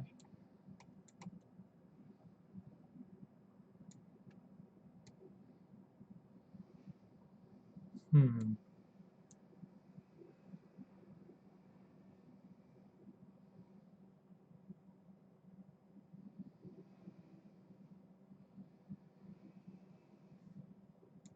This gap should be significantly thinner.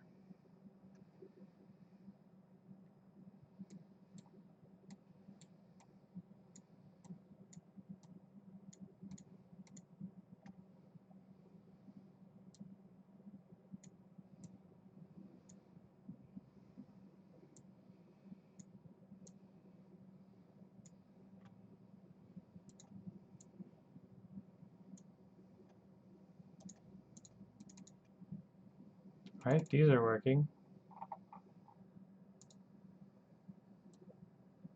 Just burp shows up, stays the same width.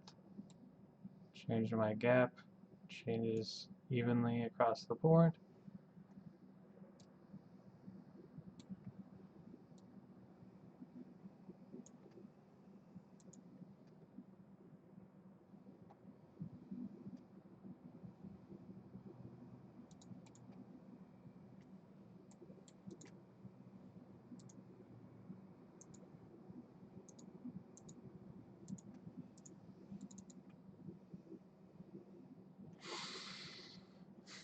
This is kind of frustrating.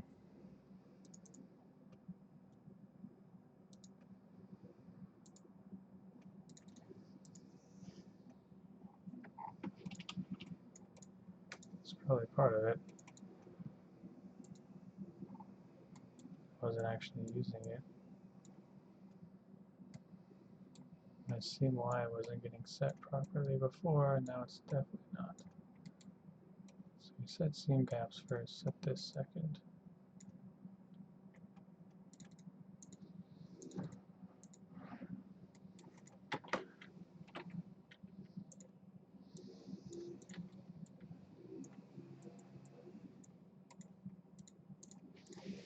So I thought I fixed it, but I didn't actually. Try seeing it as a new thing.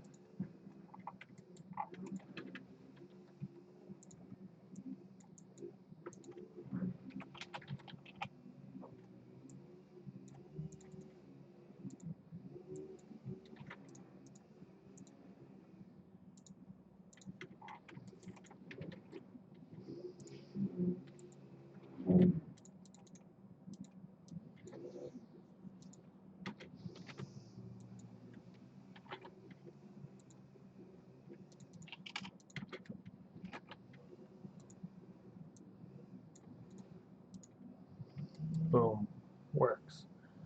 Calling these doesn't work. Which generally means it's not getting set.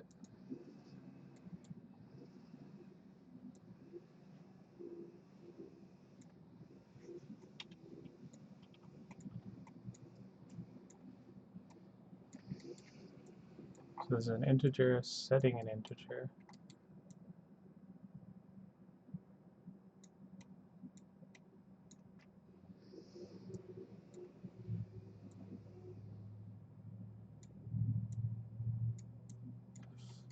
First thing I set is the bottom thing, usually. And then I set the second thing, and the last thing.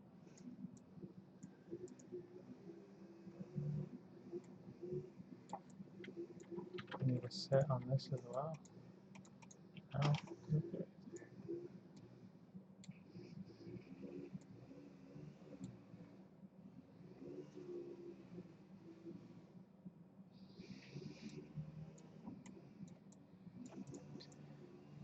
Could be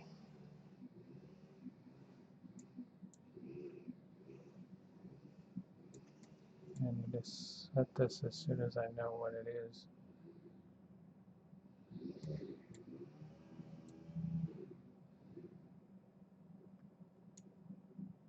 That's essentially what I'm doing.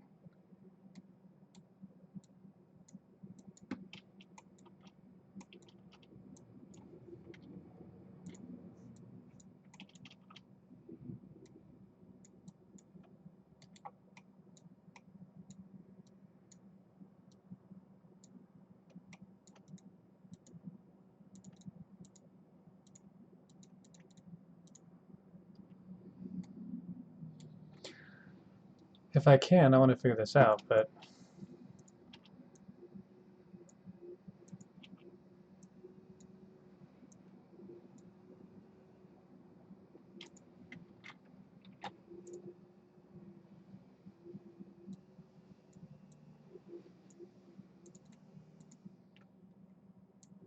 there's the easier option, which is this.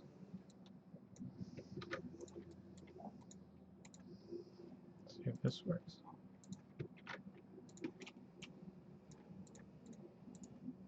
I don't know why it wasn't setting.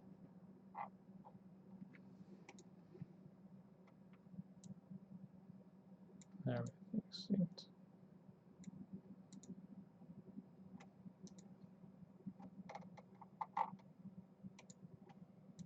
Doesn't make sense to me.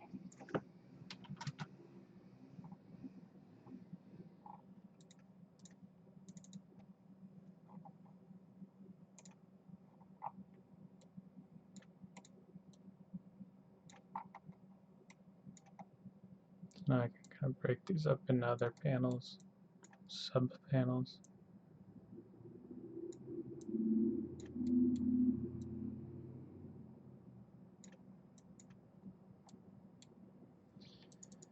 And I'm going to bring up the black point so that it's not cutting as far in. Right, just a more subtle seam. Same here. This.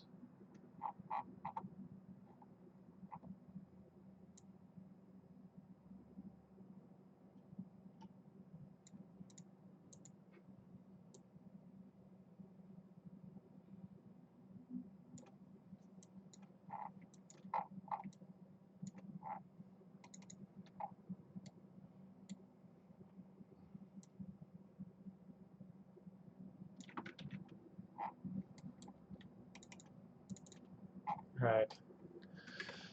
And then the last step is, well, I only want these seams to show up if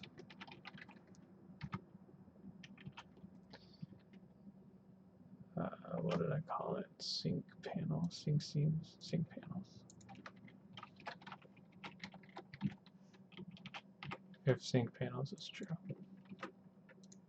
Which sync panels plural. Okay.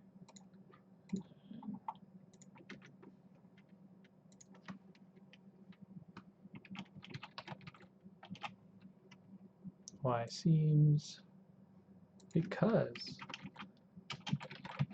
X seams X panels, Y panels, panel gap,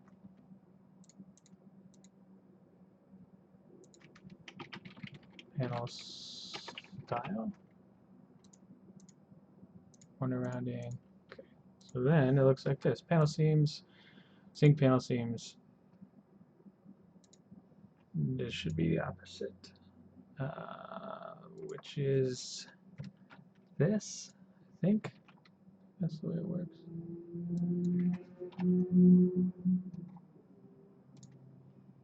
So if it's false, we get the options. If it's true, then we don't have the options. And now, zero panel gap, X panels, Y panels, and then we're getting that seam in between.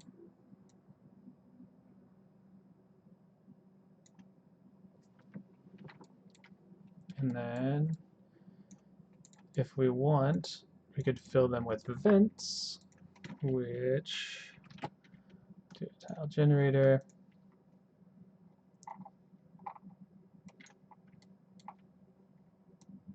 On the Y, use a gradation.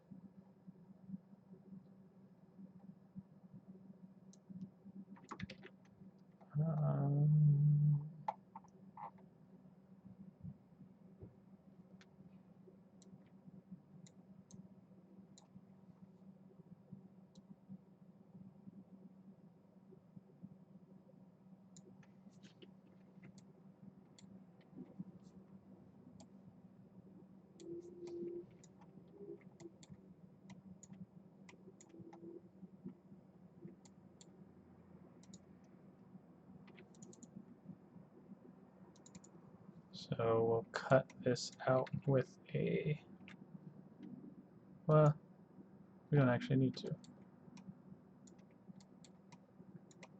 It's a switch.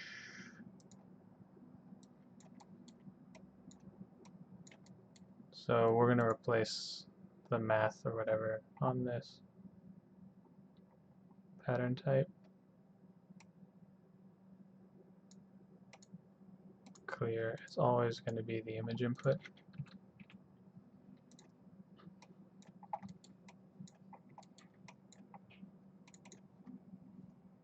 Alright, it's a multi-switch. So first option is going to be alcove. Second option is going to be that. Third option is going to be this. And then we're going to drive our selection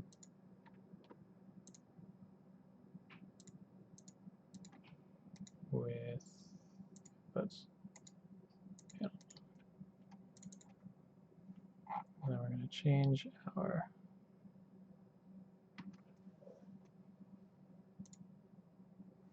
this is going to be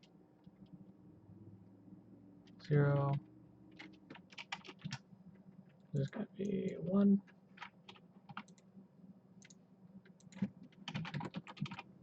Be 2. Type this in there.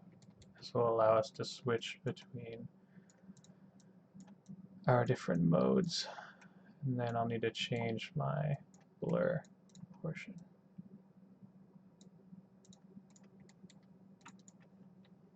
So now, alcove, so it's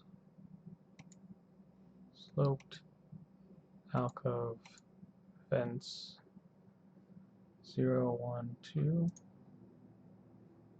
Is that the way it goes?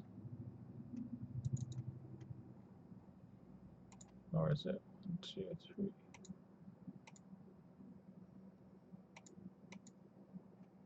Oh, it looks like it starts at 1. 1, 2, 3. Yeah, I've been saving. I'll save right now. Saved.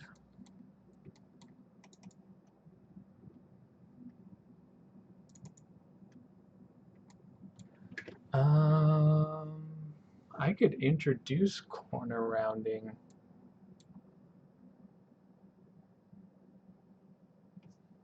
as a separate thing.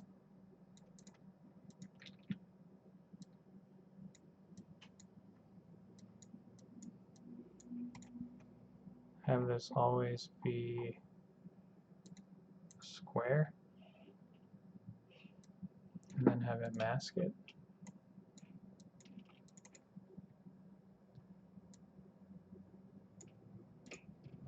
So I'm going to clear this. It's just going to be copy.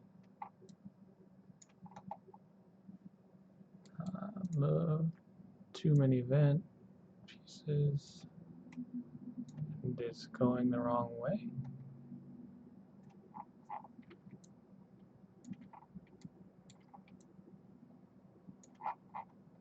Camera.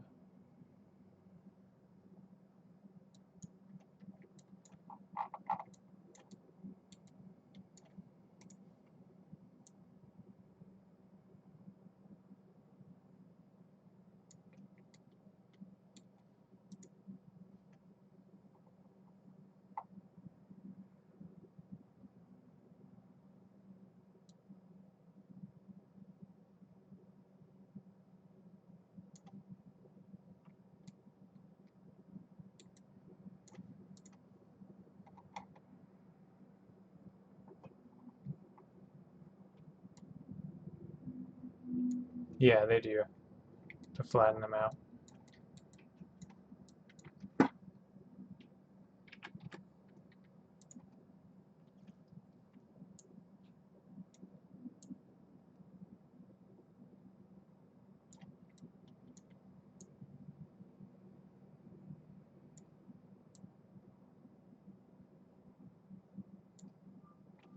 I'm actually going to do it through a levels.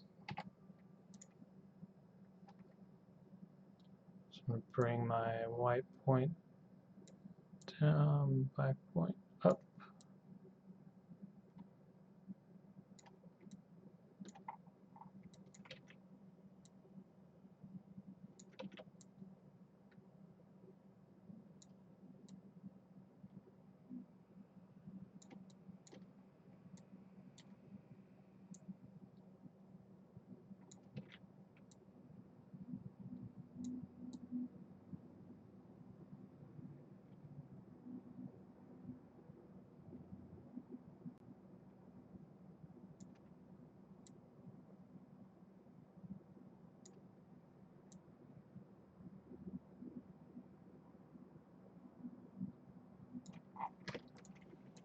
There you go.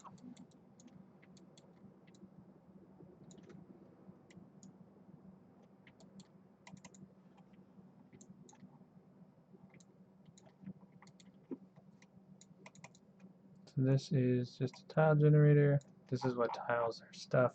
This is for rounding the corners. So then this corner rounding, we're going to remove the show only if. So then we can actually turn it off if we want, or turn it up if we want for each one.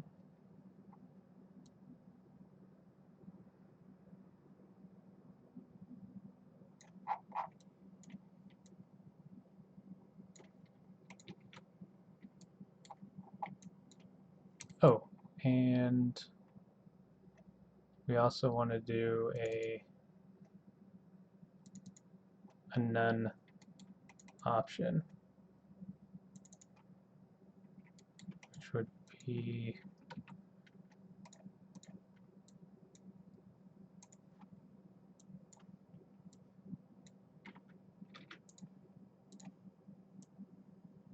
this, I think. Panel selection.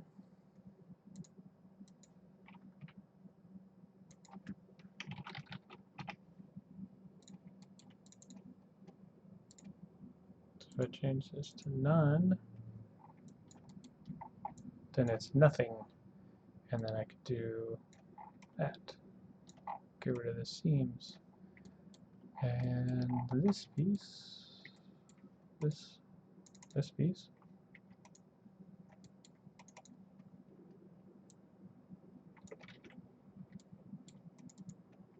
Where's my little...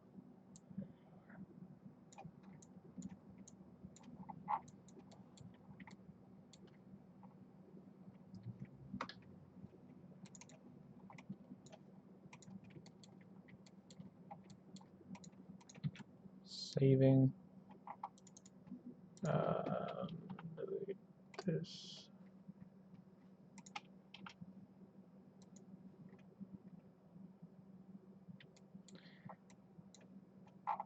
All right. So you can just put some seams in it, you know, because we're cool. And then it's just these kind of flat panels. If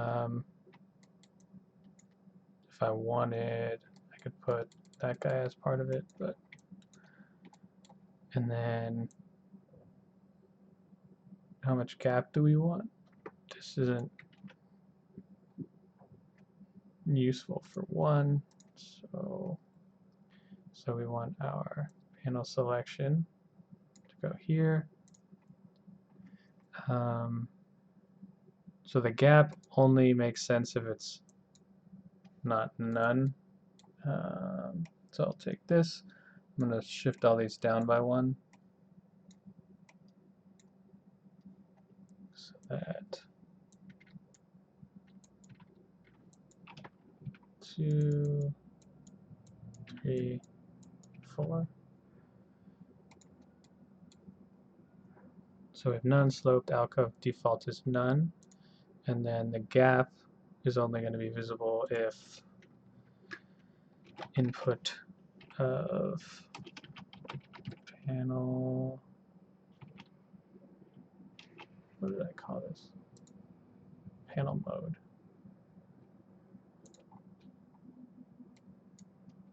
Ooh. Oh. Oh no. Oh. Do. Yeah, I can throw like a curvature AO in there on the color just so we can look at it. Crashed it.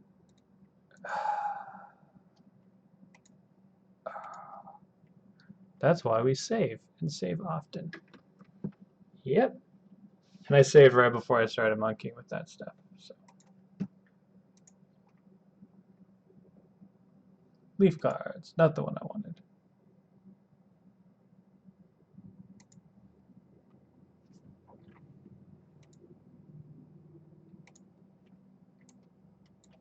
All right. So we'll reorder these again. We'll move from fancy to less fancy.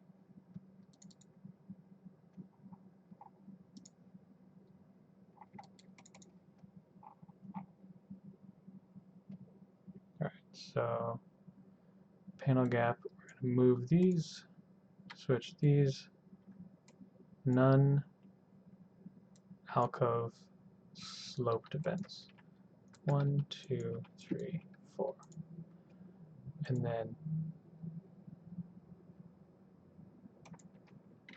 panel mode, panel gap, visible if input panel mode does not equal 1.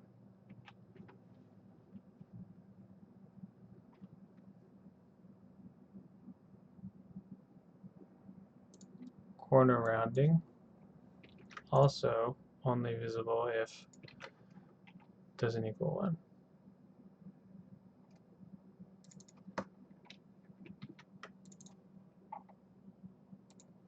All right, input selection none. So we'll turn this up to 3.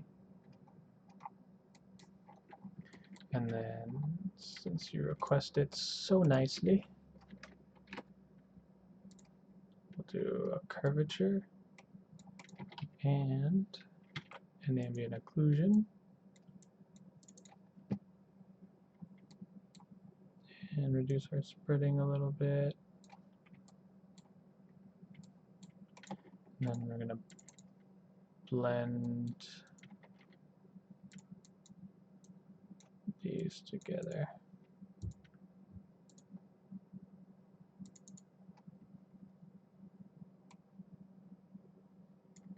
And do a gradient map, turn it to color.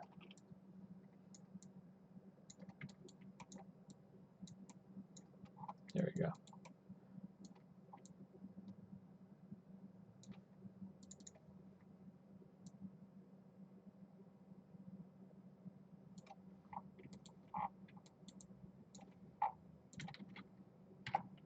Mess with this a bit.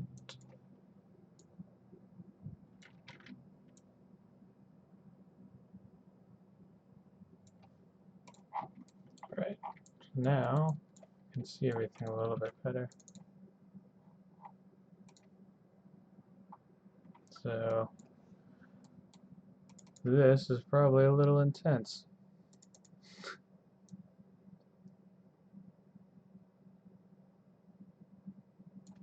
Alright.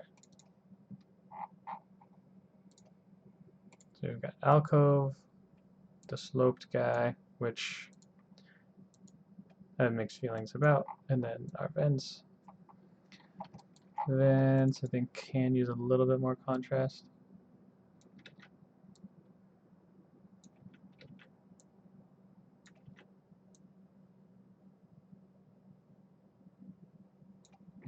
Because it's not going to have height on it. I was viewing height as an output before.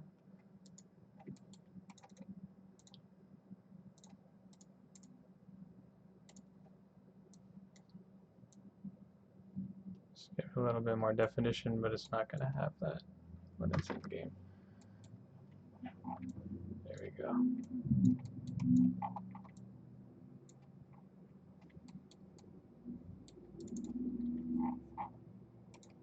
So then increase our panel gap.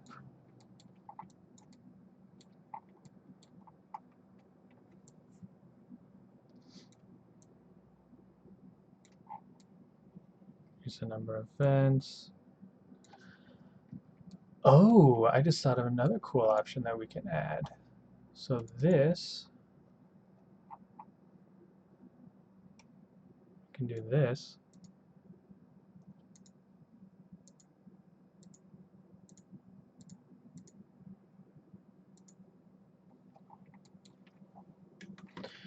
So for example,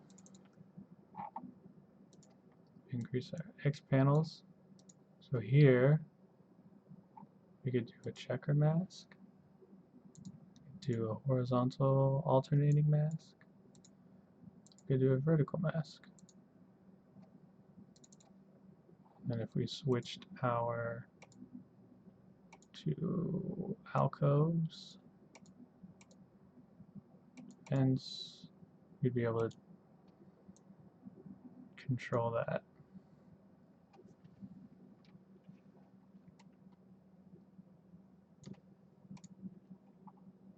And it doesn't necessarily matter for this, but to be thorough, I think we'd want to include it. So also do random masking.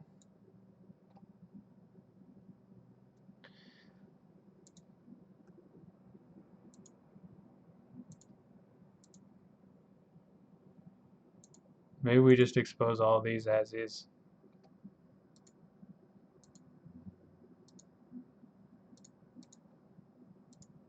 Because why wouldn't you want to?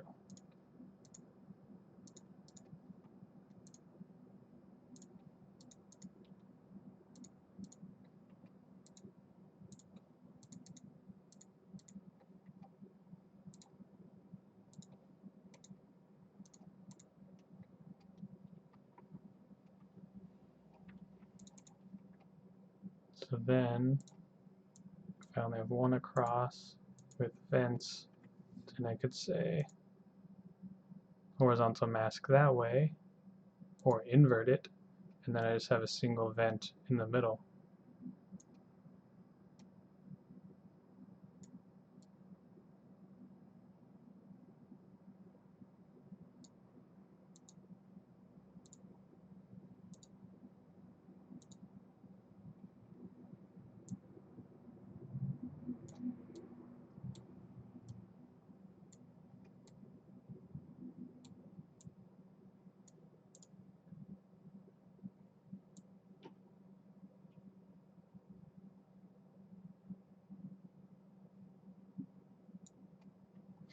So I'm going to group all of those. So all these masking pieces. So we're going to call these panel masking.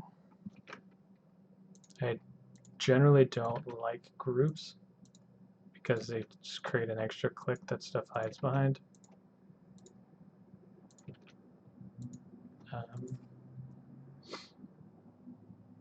And this is only relevant if this isn't one as well.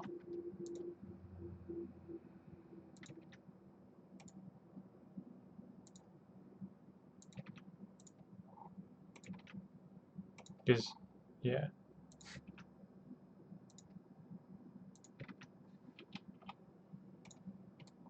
So I'm going to reduplicate this so it has all the hookups. Get rid of this.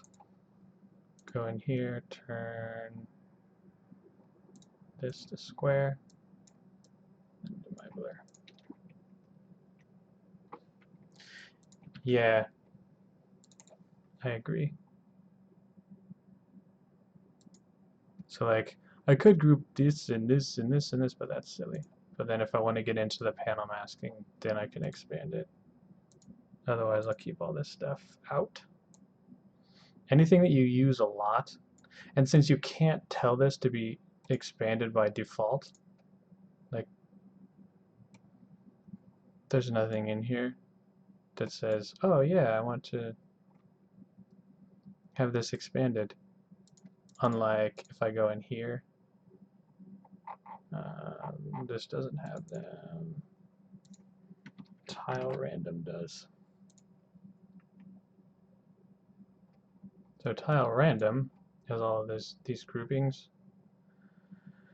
and they're all expanded, and you can collapse them. And then if you have a new tile random, they're still collapsed.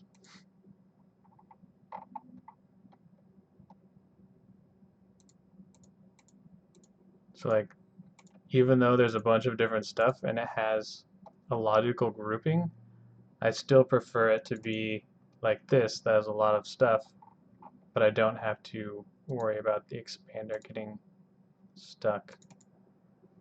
See, everything's collapsed except pattern. There's this. And I go back to this one. It follows the same setup. Make a new one. See.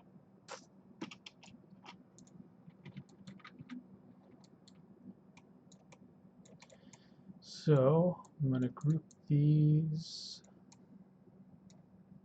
Frame. Panel options. And vents. And stuff. And then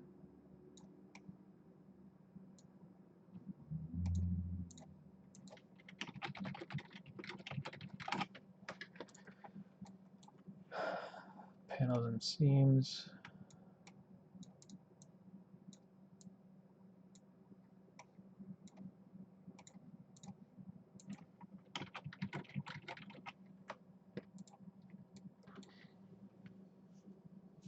All right, so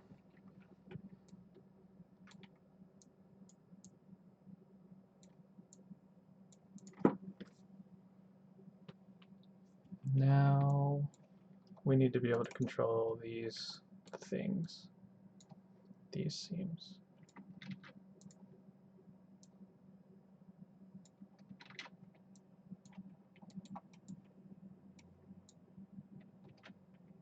namely this one, I think.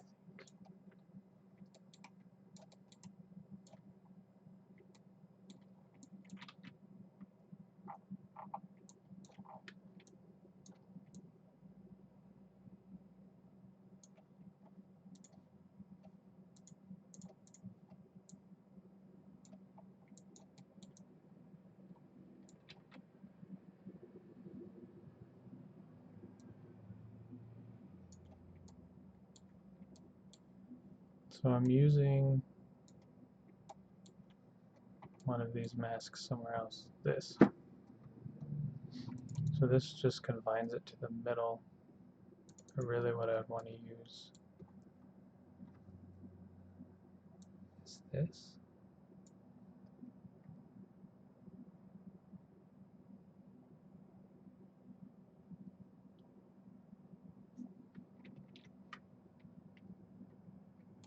So depending on my mask type, I would either use this one or this one.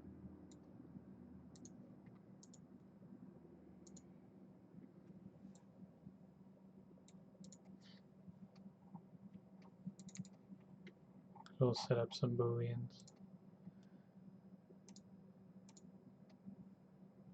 This one's going to be here.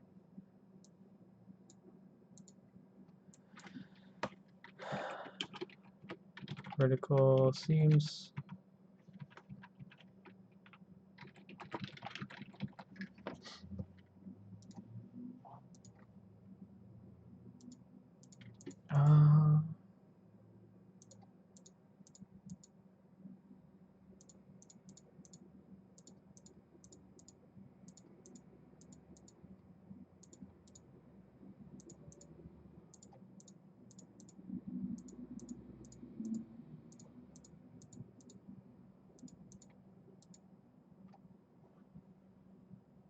I kind of wish I could have just like a group of checkboxes.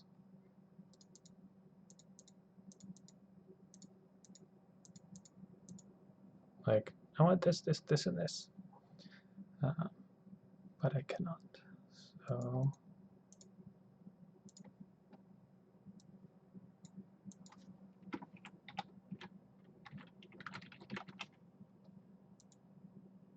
I'm going to do V seams, U seams.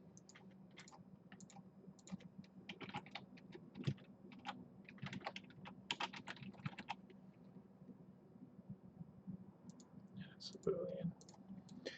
So these are my horizontal seams. This one. So go in here, empty function, get Boolean of U seams. If we have U seams turned on, then set the opacity to 1. If we have U seams turned off, set the opacity to 0. Copy. Because we're going to do something similar here. So these are our vertical seams.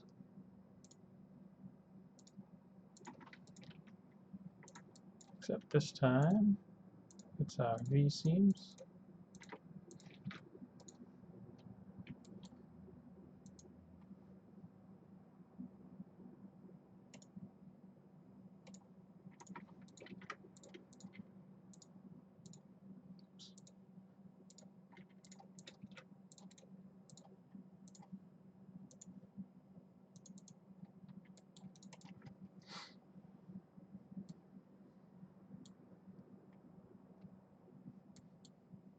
So I'm confining this to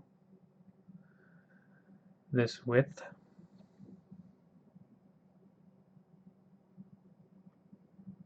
Usually, yes, but since these, I don't necessarily want that lightness to stack and turn this to a higher value, because then it might get crunchy when I do my levels and blurring.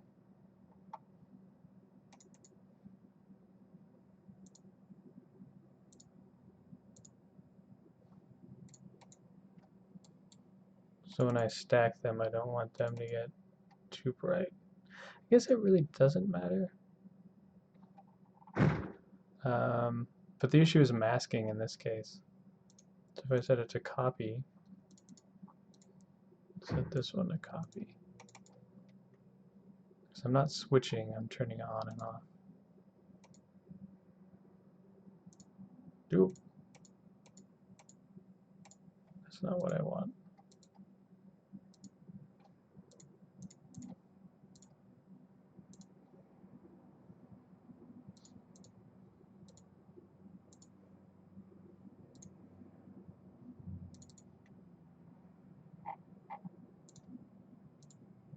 Let's do that.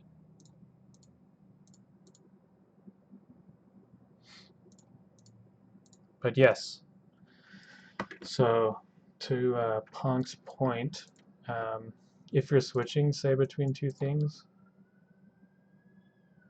we'll say this levels and this levels, and you just want to like turn this on or turn this on, then you want to switch your blending mode to switch.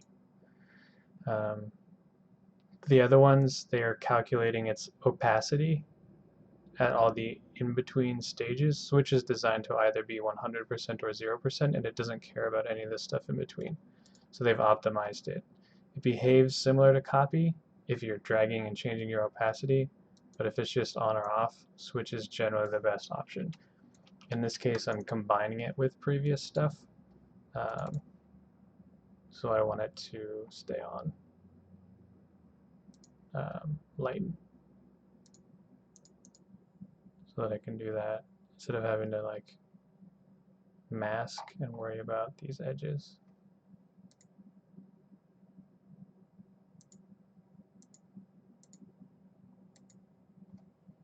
And if I switched it to add, it would behave about the same.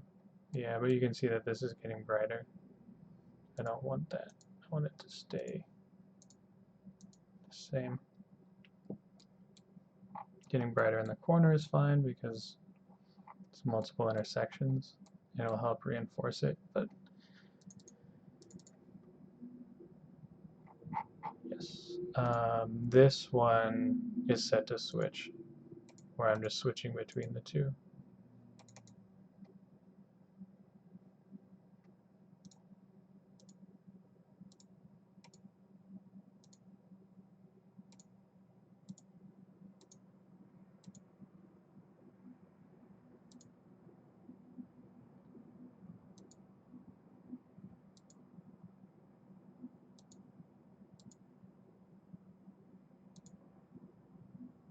So it's horizontal seams.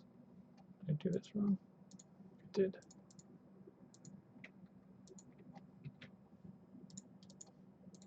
Because this one is just switching between this one and this one.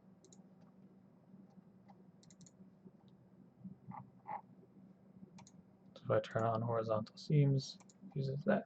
Otherwise, use the other one.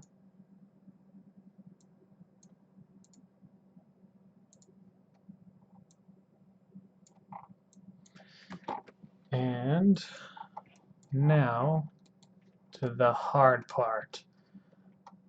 I want to be able to control basically my corner with this.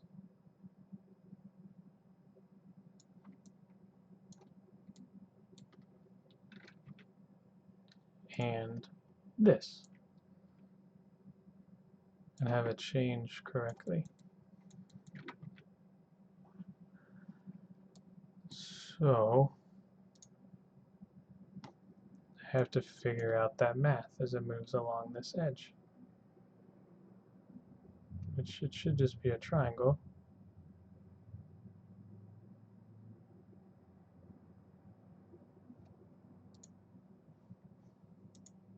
Seven, 6, 6, 5. It's a 45 octagon. 45, 45, 45, 45, 45. So 8 times 45 is 360. Yep.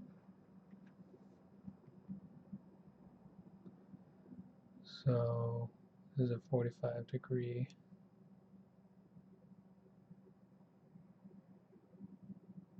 So as I move this way, creating a new triangle.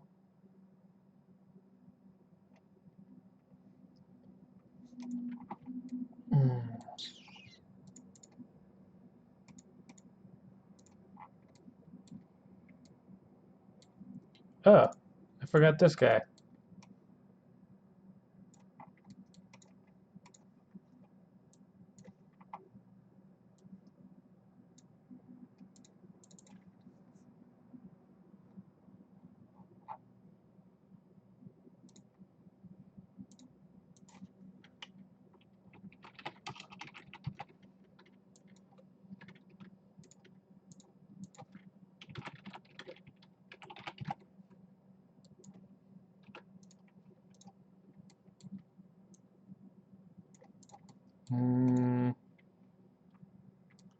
That's going to get weird.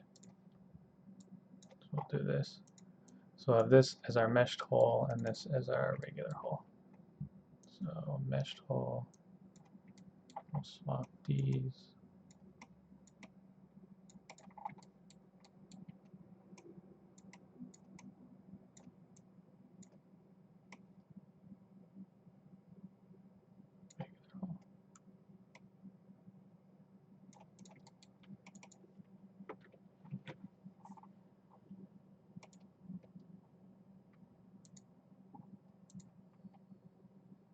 Hole in the meshed hole.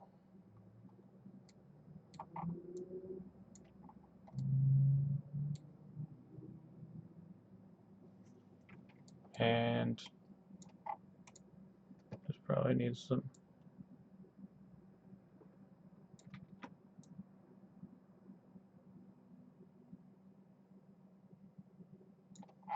little bit of love there.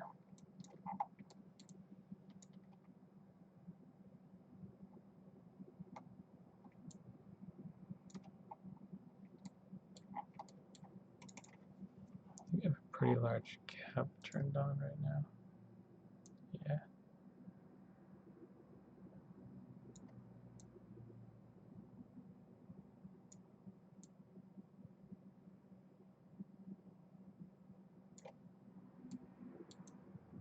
I feel like you need to do some counter scaling on this.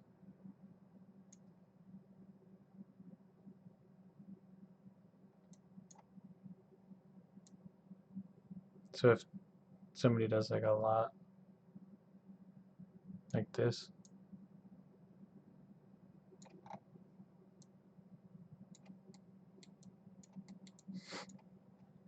I can counter scale it so that it stays round.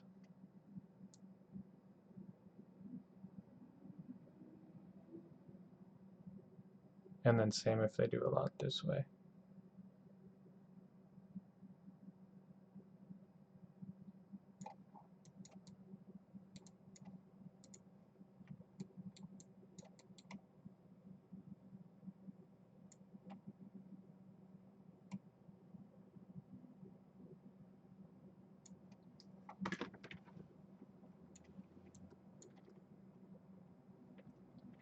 And then this, I'll have to be able to turn off on. All right, so back to the task at hand here. So we have to basically be able to slide something up and down along this edge,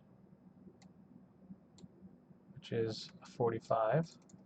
So it's just a 45-degree right angle triangle. I do some programming. Actually, I do a lot of programming. So whatever the width is creating something between whatever this point is, which is 0.65. That would be 0.66.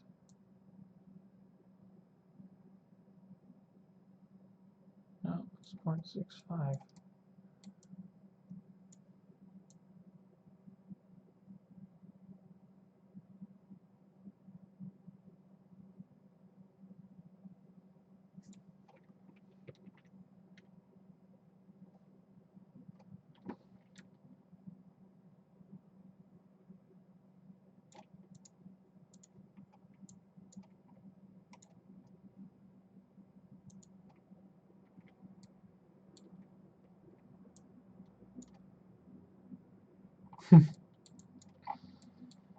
Thanks.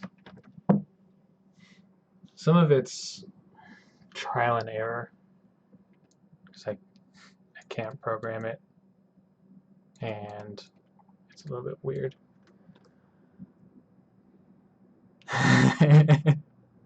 That's how I started. I started with the whole, let's try that. Whoa, that doesn't work. I figured out a lot of different ways to crash substance. And then I started to get to a point where it made more sense, trying to break it down into more simplistic math than trying to do a bunch in one step, which you can do with programming, where you can like 15 divided by, or input divided by 3 squared minus the difference of these two things. You just write that equation out.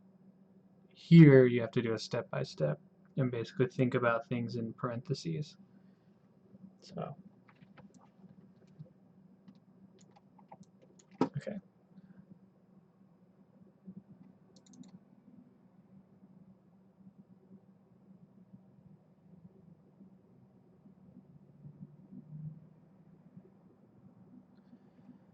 So a squared plus b squared equals c squared. These will be equal. So then it's 2a squared, square root of 2a squared.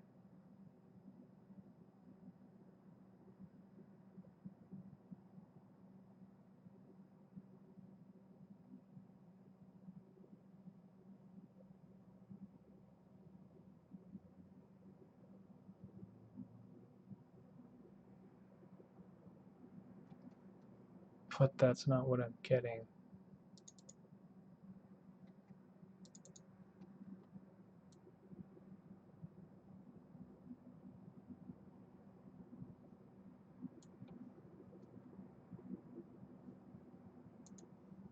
It just has to do with order.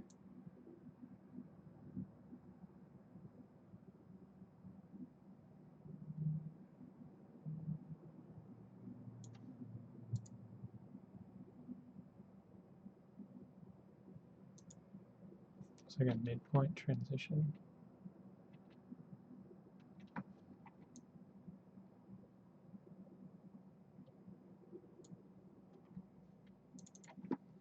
So basically I need to make a square.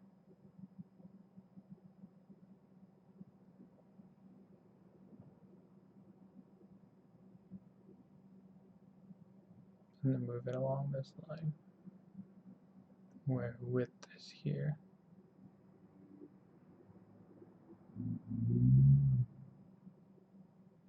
Oh, I think I understand. So both of these are moving in an amount. So really I figure out this width, and then it's what I subtract from 1, and then that'll be some height, which I'll be subtracting here. So only if I was exactly at the midpoint here would they be the same.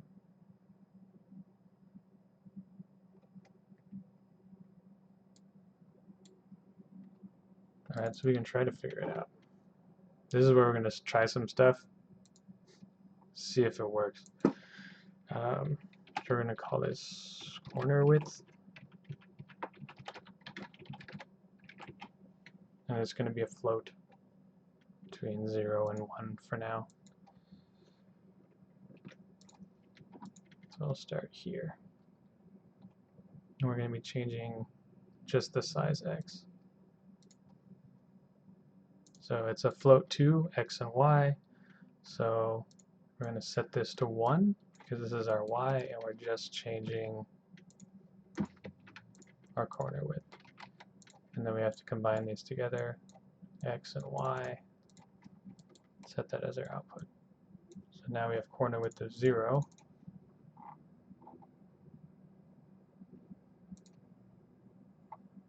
Or 1, rather.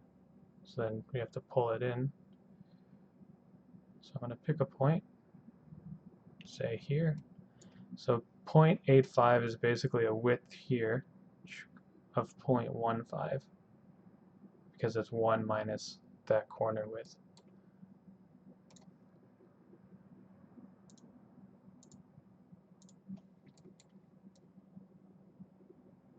So to get that width, we're going to do a float 1 minus corner width. So that's basically this leg of the triangle.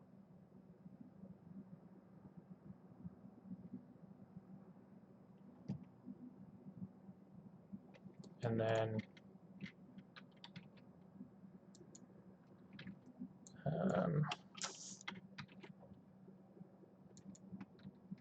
trying to remember what it's called, exponential.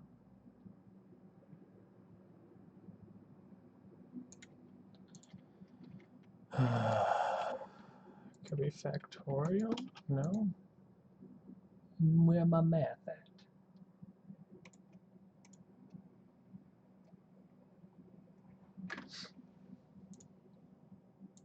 Maths.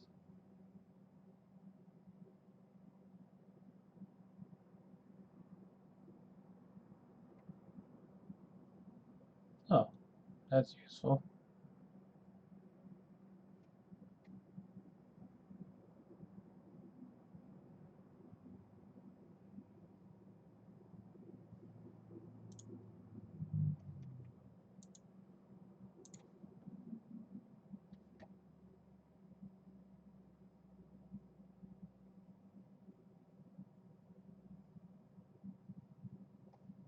Interesting.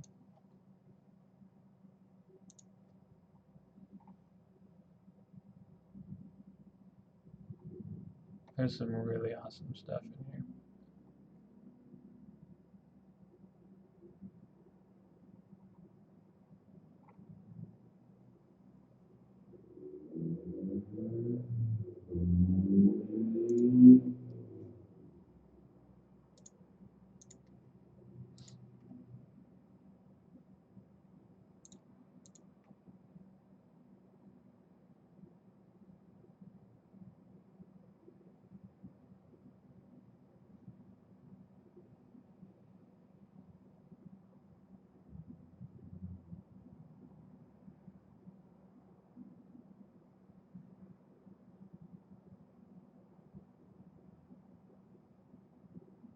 I just want to square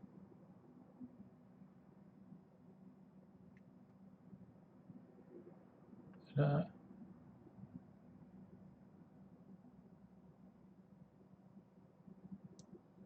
don't think it's exponential.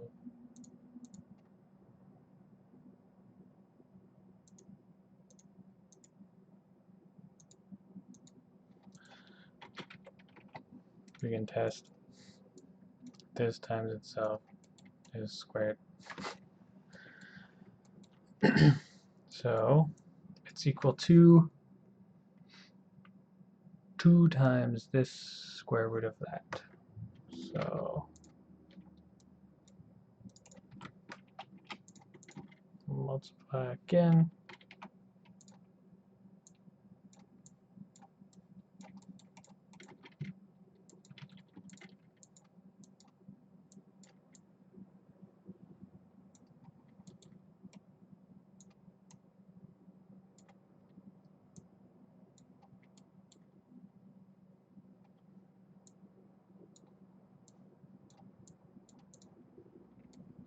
So this should be our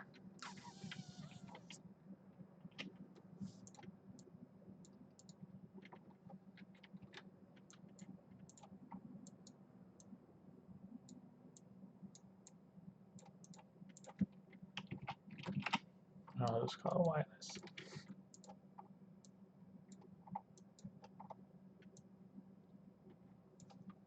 Is that correct? No, I can't talk across things.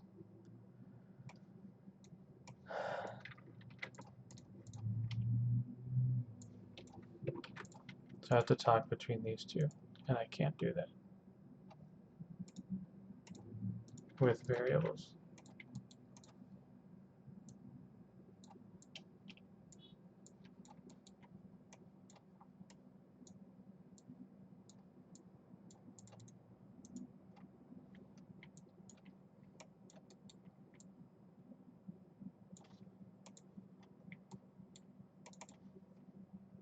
Alright, let's see.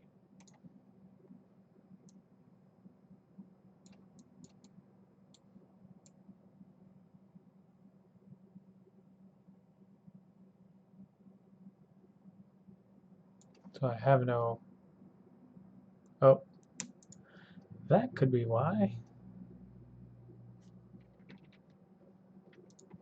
These need to be swapped.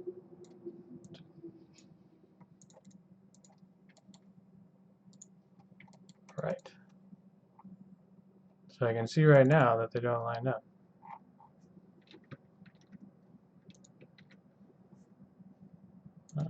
Close this.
I'll have to clamp things, but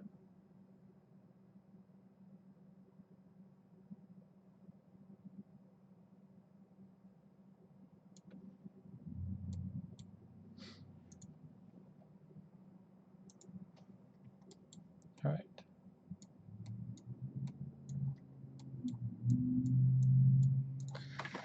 Let me write out my equation really quick, just to make sure I have this correct, or at least I think I do.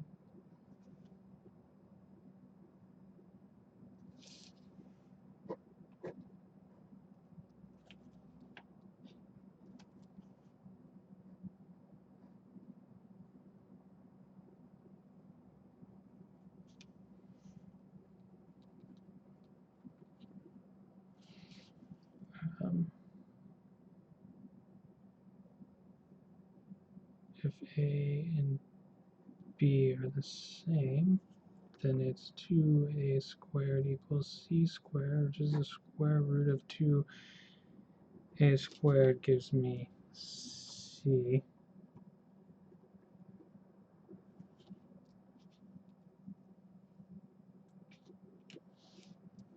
So I'm getting the c number, which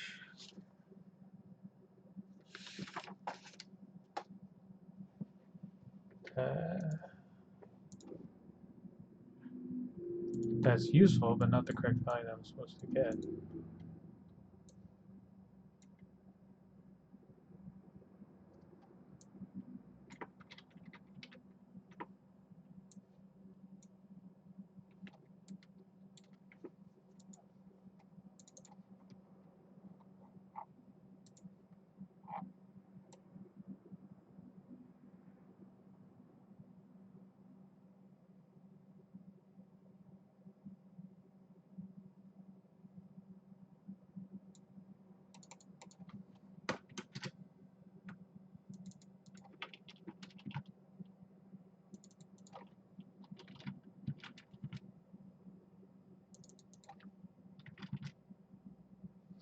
So at 295, they meet.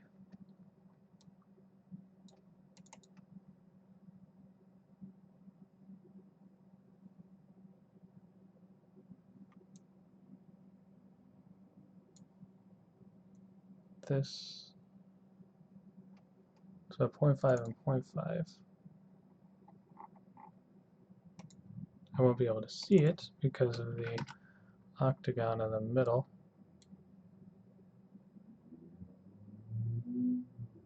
But that's at the corner of each one.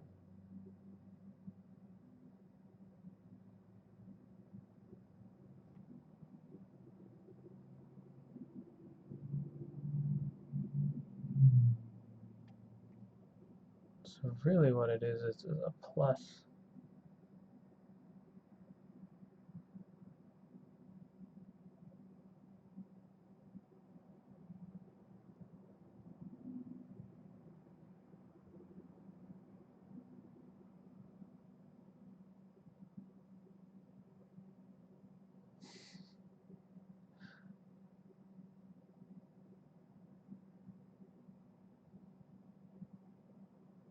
This is 0.5 long, which means it's 0.25 from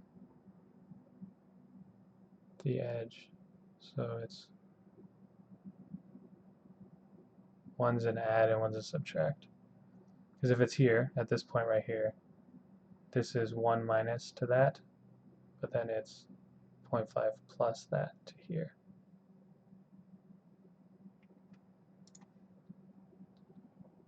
Which might have sounded like gibberish, but we're going to see in a sec.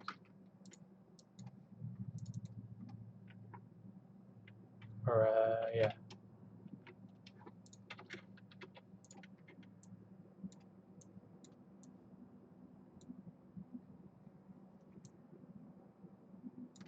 Maybe it's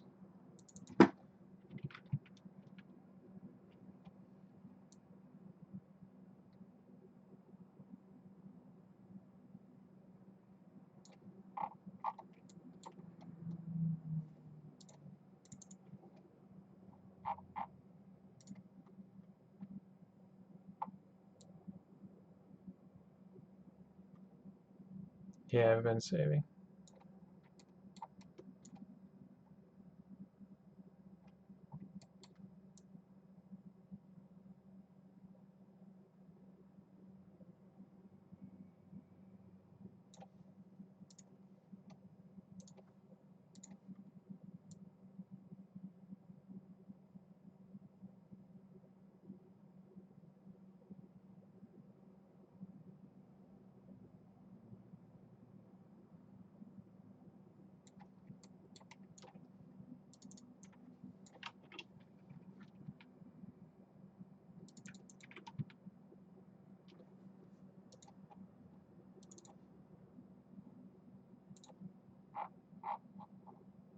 .14.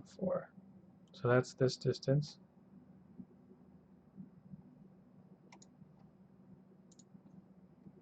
So let me just figure out the other distances.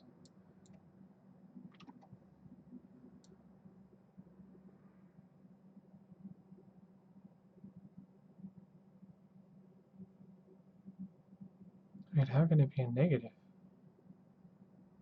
Oh, it can switch. Interesting.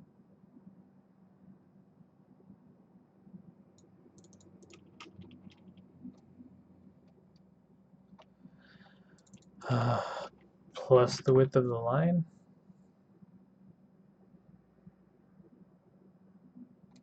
I guess. So then it's corner width. This is going to give me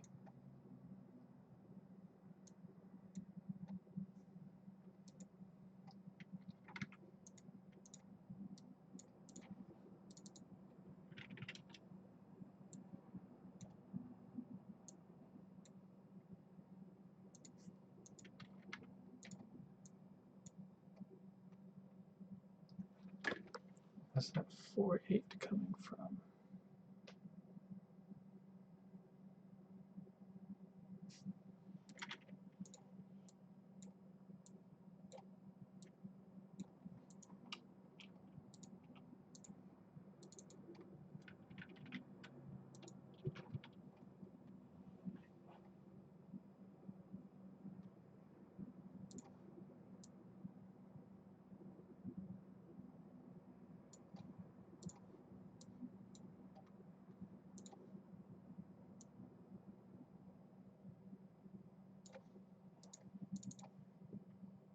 This is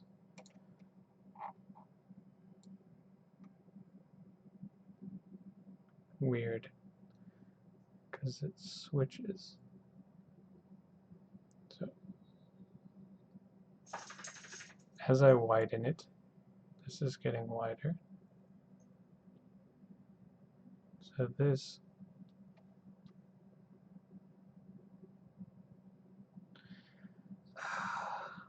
Okay, let's take steps back. So I'm figuring out the width by subtracting this, because if it's at 1, it's all the way over here, the very edge. So it's all the way over here. And then I subtract, which pulls it in farther here. Cool, so that's this width.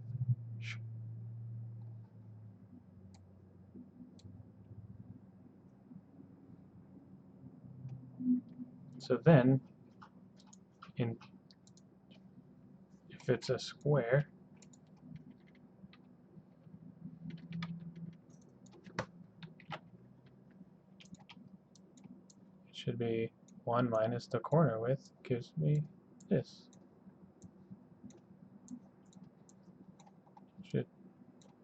Should be a square.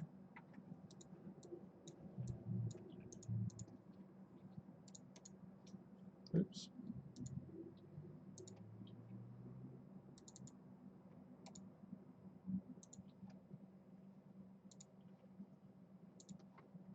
How to flip-flop it.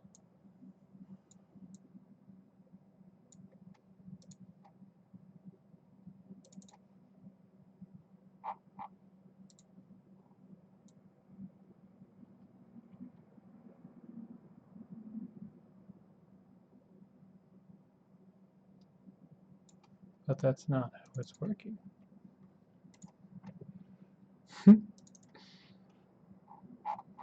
What?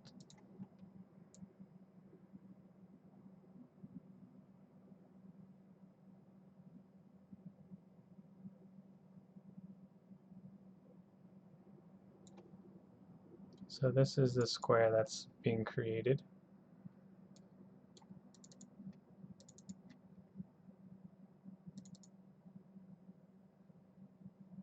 Making sure I'm edge detecting off the right thing.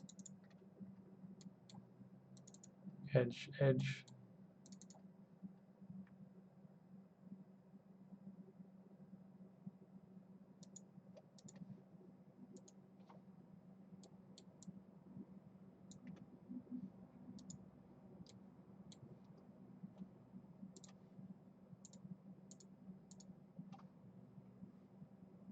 So 1 and 1 is the whole thing. And I need to subtract on the y.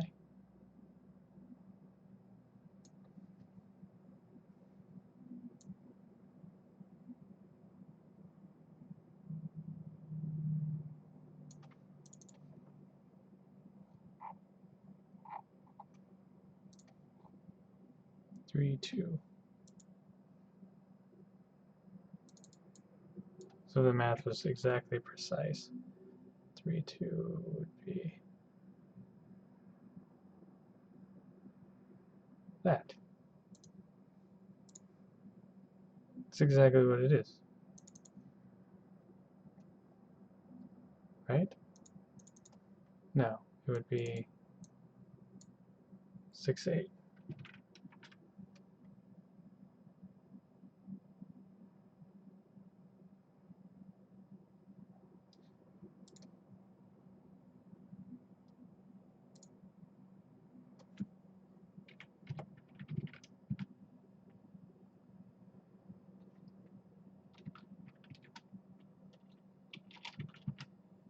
Oh, and then it's half the seam width.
I don't think this is going to work either.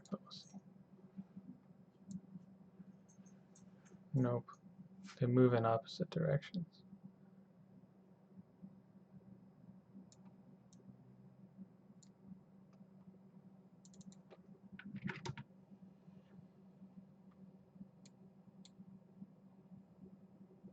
Maybe it's because I need to be calculating this triangle.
Geometry. Study geometry.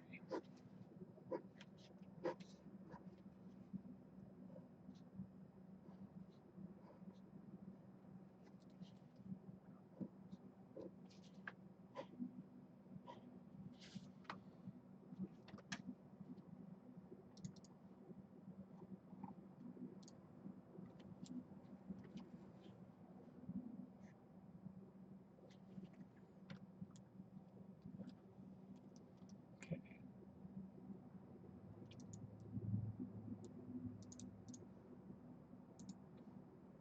I'm just going to make it equal to the corner width.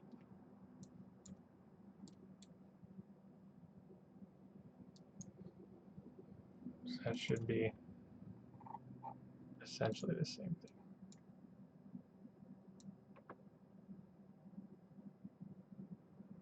Yeah. Also wish that they taught it at a higher level instead of teaching it like when you're 10 or 11. It's like, oh, I forgot most of this. And then it's like you do trig and forget a lot. Basically what it's doing is it's scaling it from the middle, which is 0.5, out.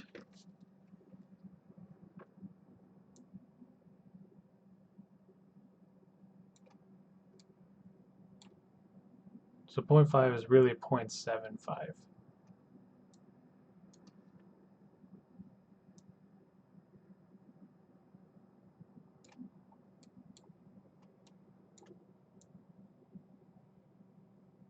because it's symmetrical. 0.75 is 75% of the way from 0.5.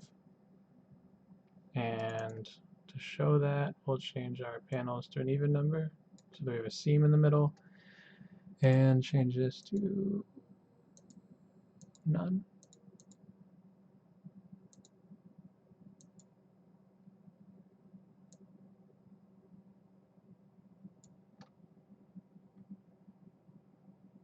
Yeah, man, exactly. Like, you do enough to pass the test, and that's it.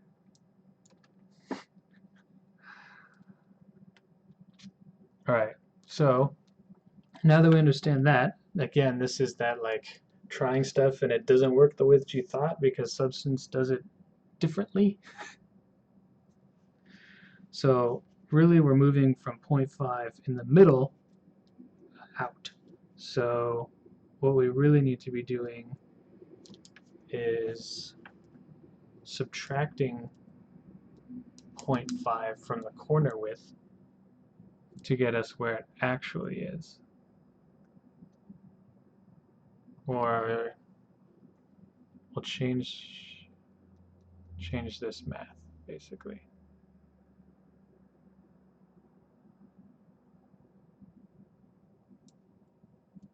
0 is 0, and then moves out a percentage.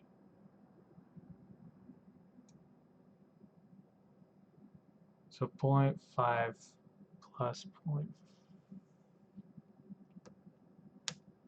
it's like times. We're changing this. Okay, so what we really end up with is we have this corner width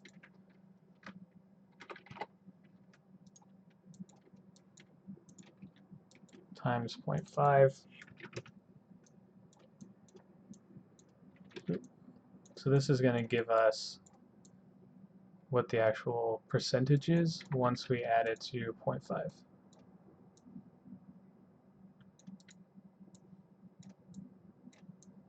So if our corner width is 0.5, then that is actually 75% of the way here. And then we take that, 1 minus this is going to give us 0.25, which is that point.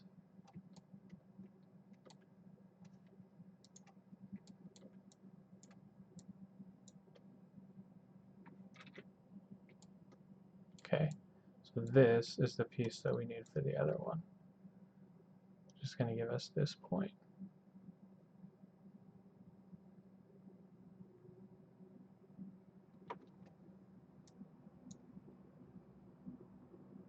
But in theory, if you made them exactly, no wait, no, it's 0.5 plus, or 1 minus this. This is our actual percentage.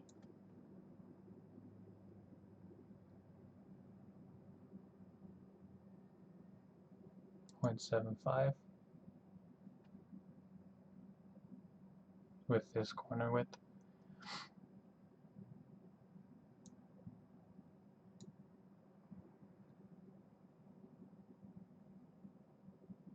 Which means that it's this.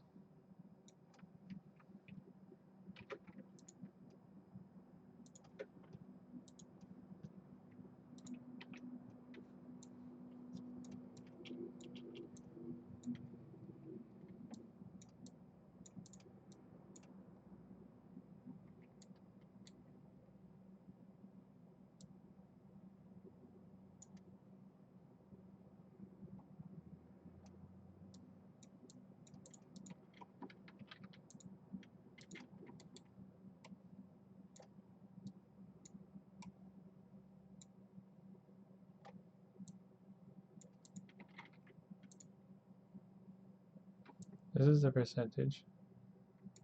This is 0.75. So it's this.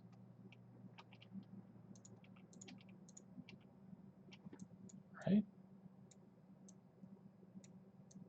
So that's plus the 0.5 gives us like 0.75. Let's see.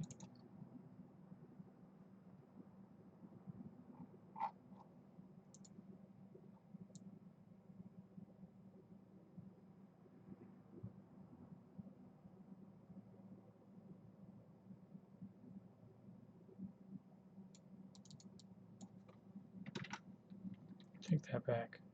3.75.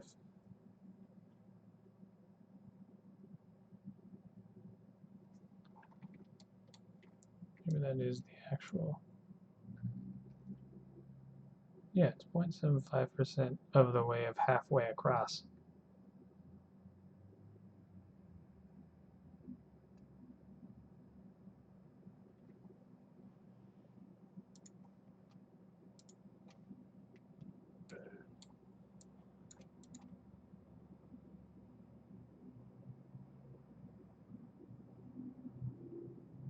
So it's really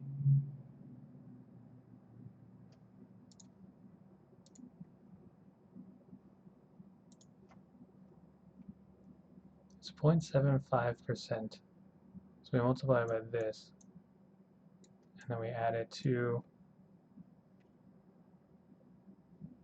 no,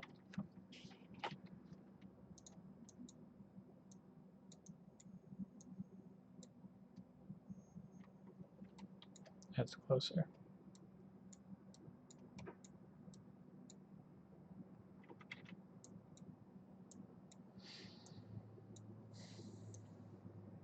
So if it's 0.5, then it's actually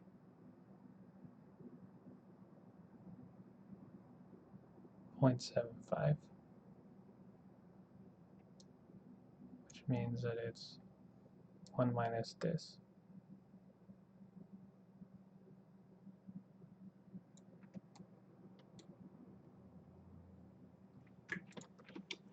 And if I said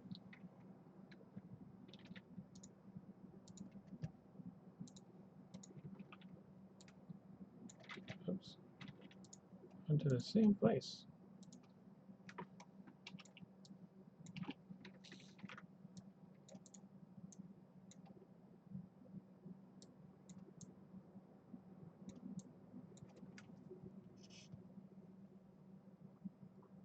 So then 0.75 and 0.75 should end me here.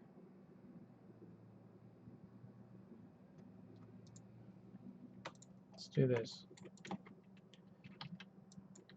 Shape.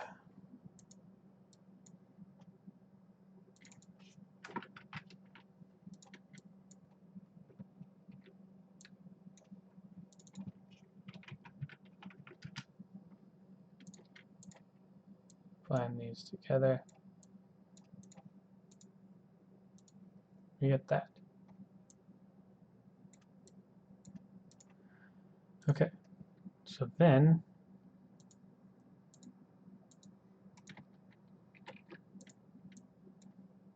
this is our corner width.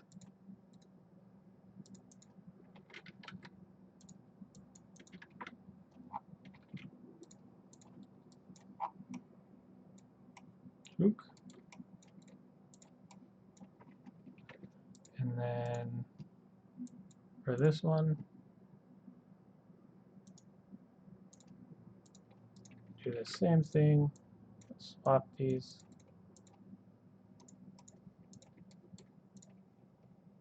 I'm going to clear that. Clear that.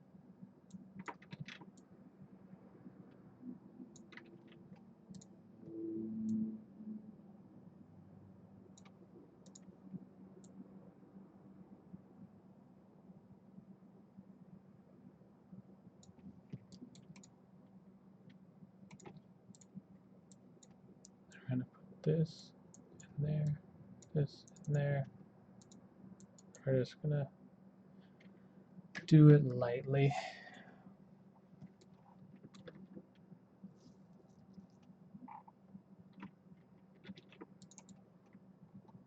Okay. So as we change our corner width, moving like that.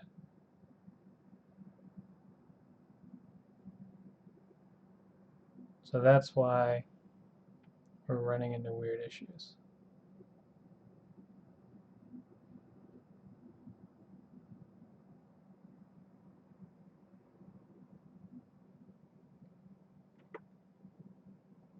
So what we really need is, as this moves that way, move this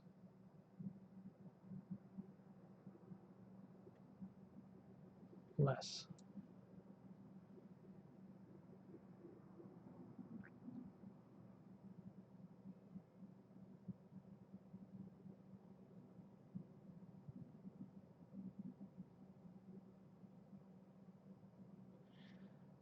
Select two inputs on a node, for example, a blend node, and you want to swap them like this.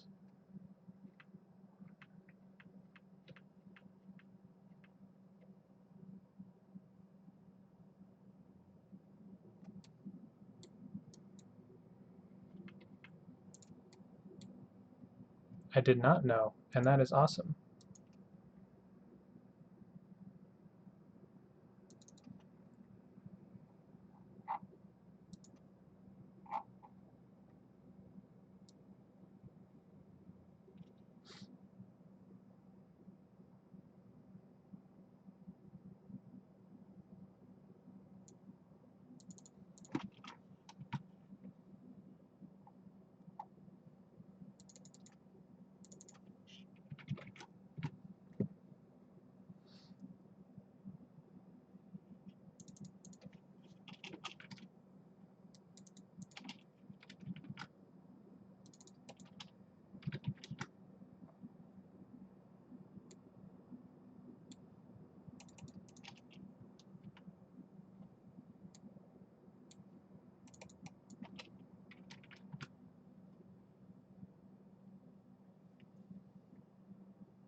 Why is 0.415 the magic number? 0.415 squared. Do some math.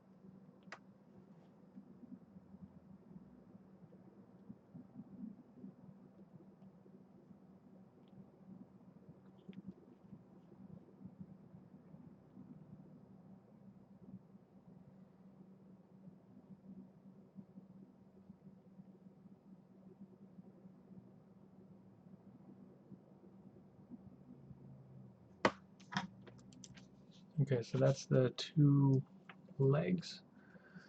So 0.415 squared plus 0.415 squared equals c squared. Square root of 2 times 0.415 squared. 0.415 squared times 2 square root of that. 586.9. 15869. Okay.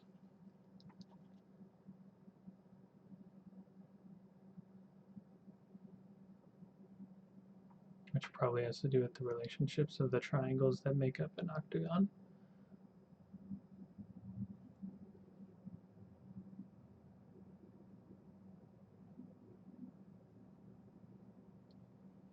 But that is useful in that that's the length of this. And if I cut it in the middle,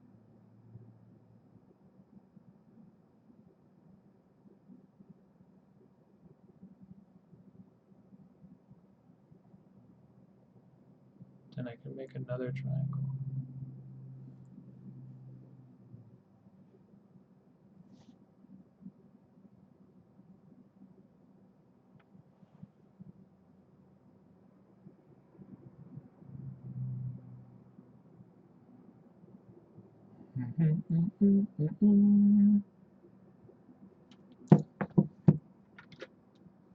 Saved.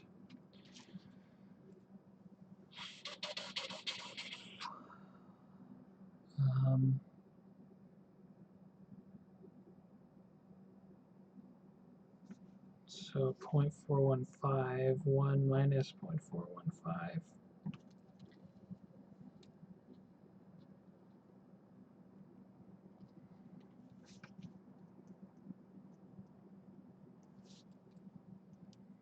That's this distance. I mean, yeah, it should be, right? Probably not. Because of the way that this works.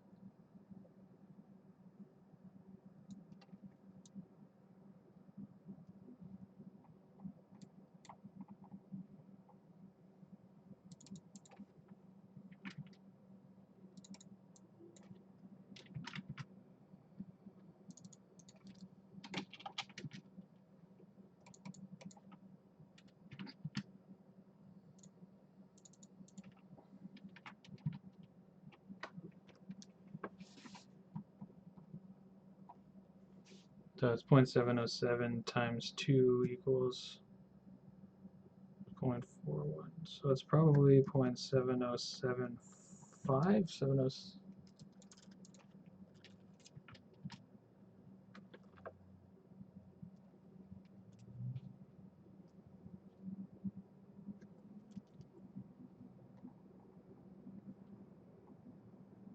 you double that and it gets you to here.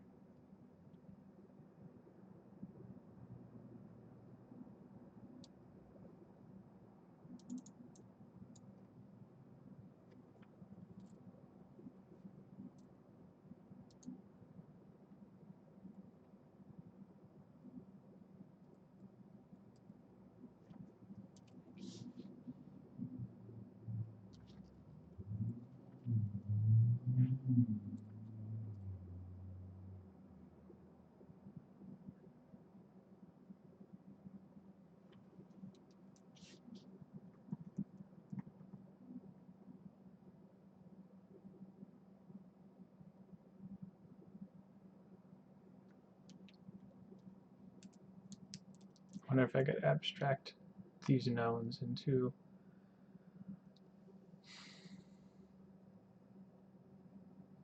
man, what am I missing? I feel like this is not the way to go.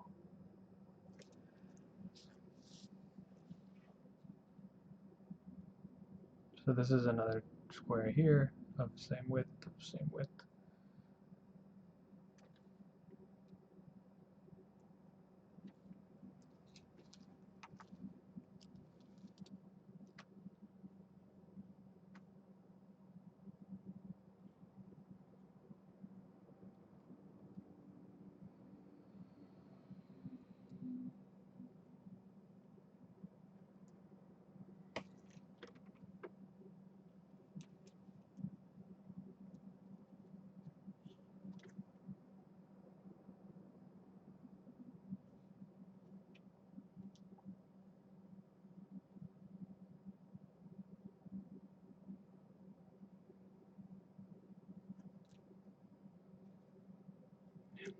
Interesting.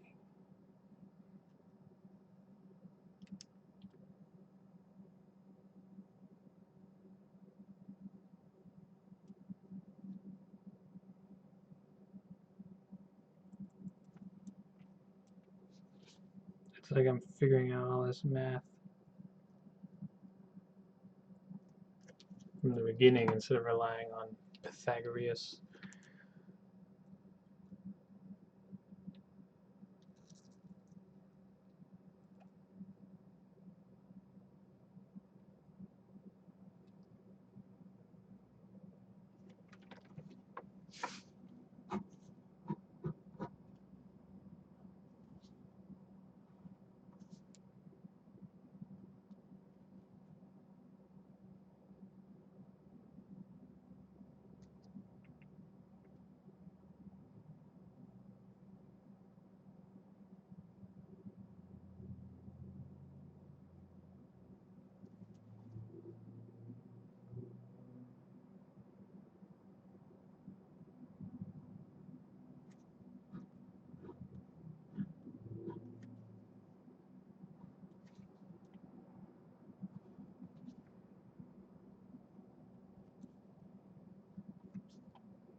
I'm drawing little pictures.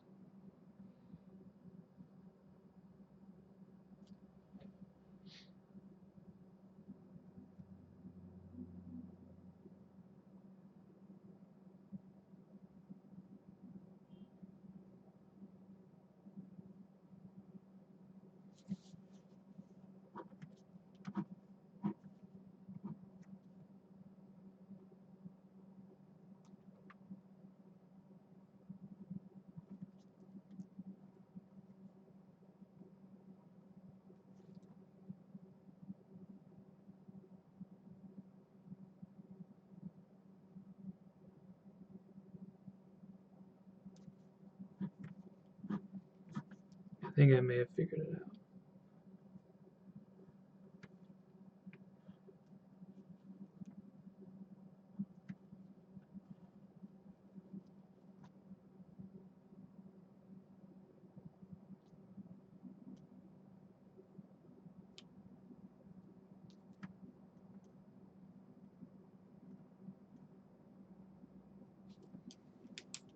I think.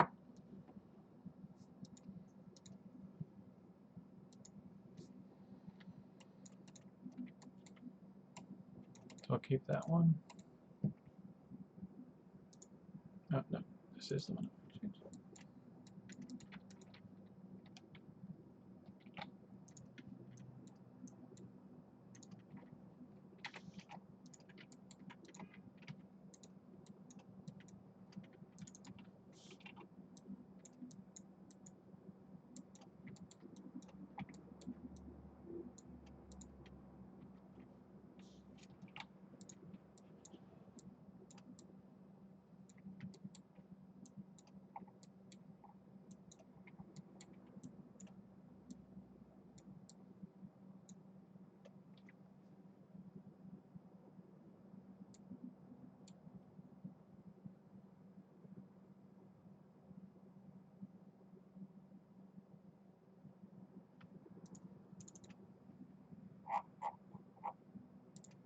I don't think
just some arbitrary ratio.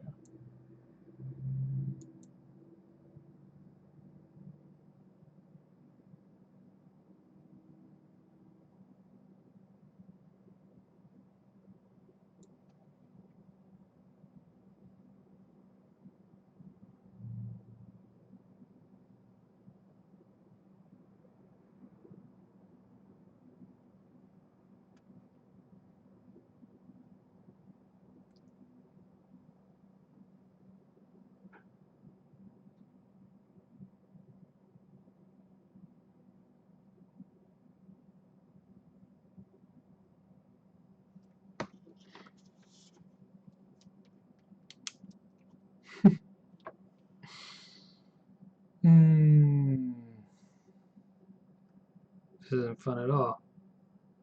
But I have to figure this out. It's gonna drive me nuts.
Ooh, ooh, interesting.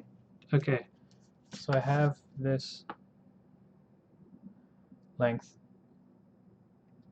and if I have this length, then I could solve for this length, which I could then subtract from my known total length, which would give me this length, which would give me this leg. So I'm just going to draw a picture of that.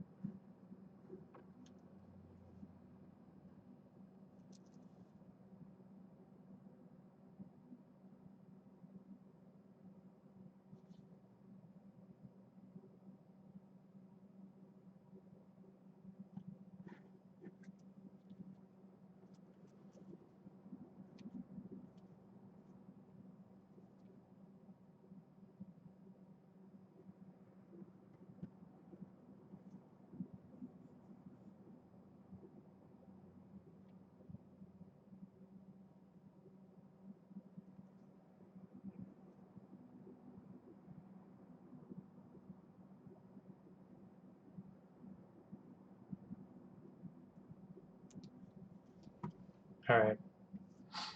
So I have my width.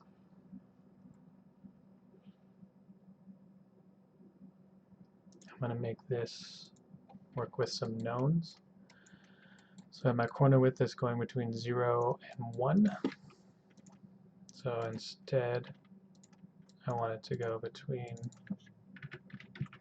the corner of this and the corner of this. So that I'm going to add width plus this. And then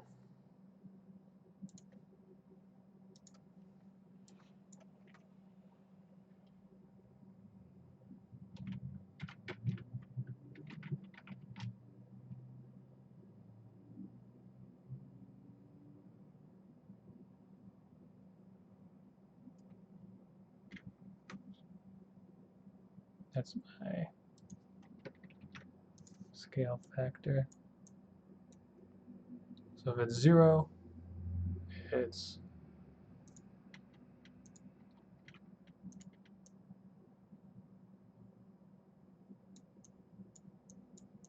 the corner width is 0, then I want it to be 0.415, which it will be. But then if corner width is 1, then I want it to be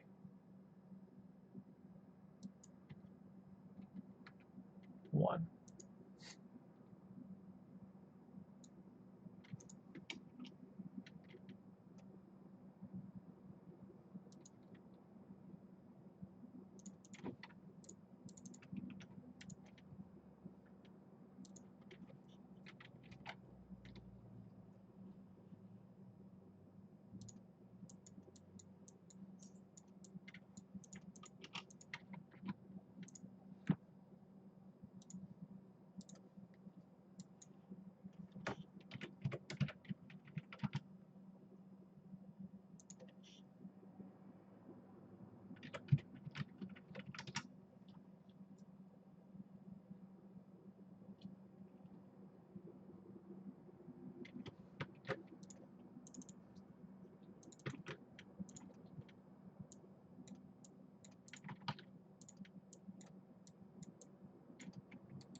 That's not correct.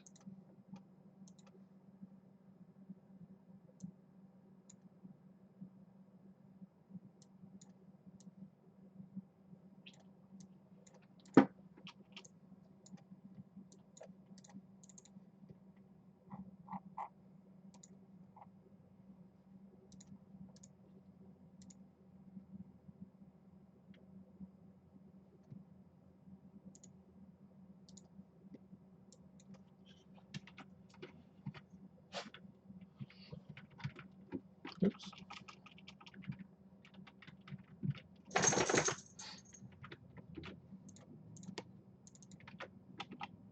There we go. All right, so that's my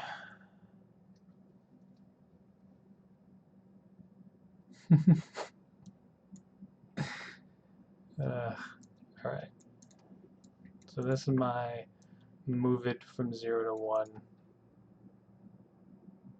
thing. So this is going to give me what my leg length is.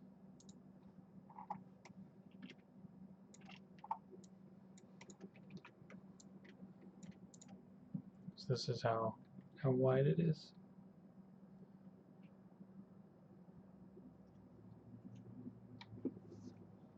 On a scale of 0.415 to 1.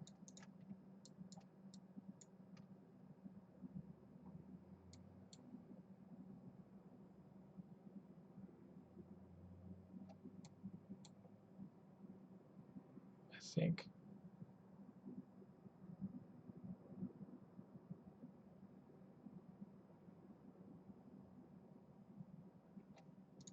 No, it's not actually.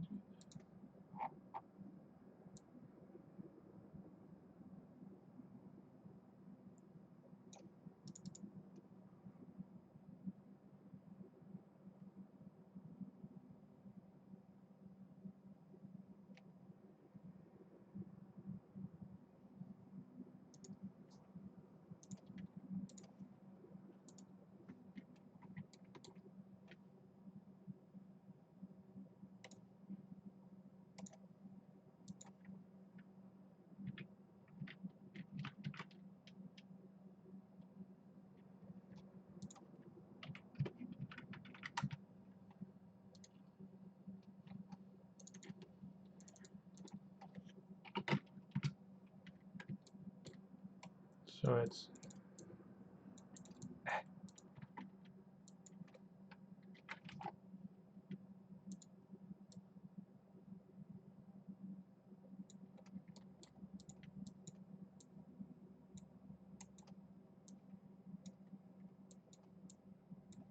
there you go.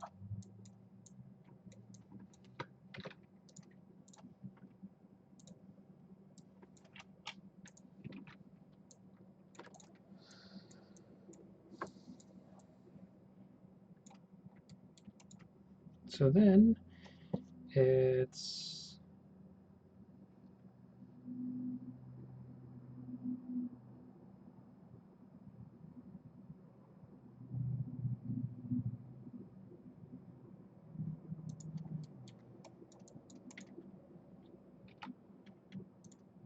1 minus this.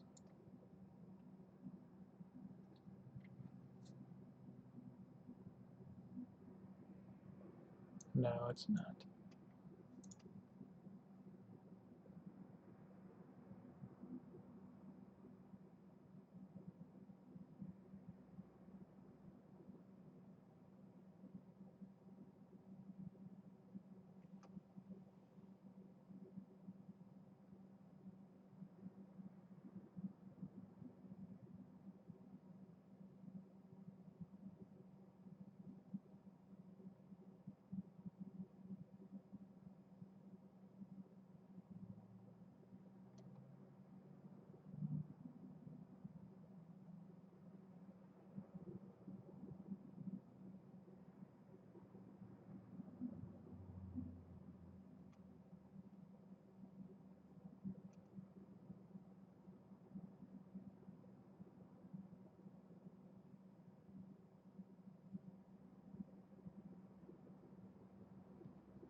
I've actually forgot what I'm doing.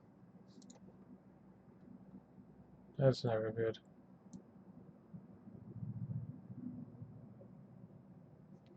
Oh yeah, this horizontal seam.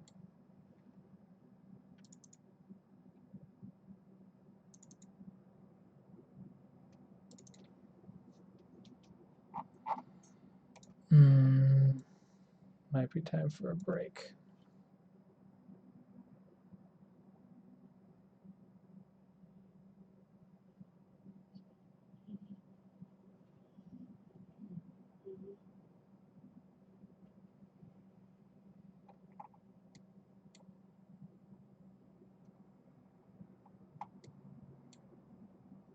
Whatever its width is, that's the...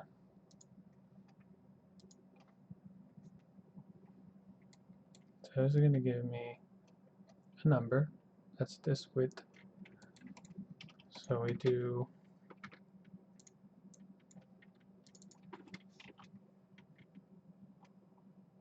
1 minus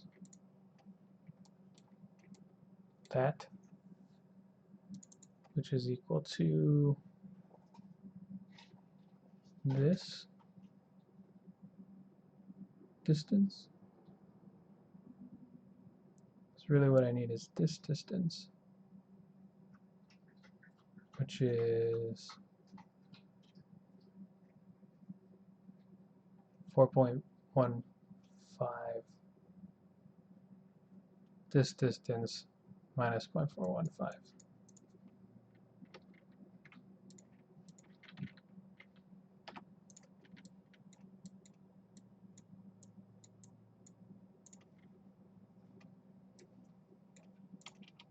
So now that tells me how far this is.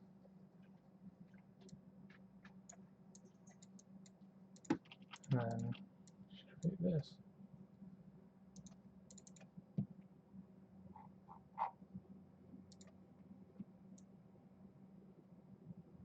We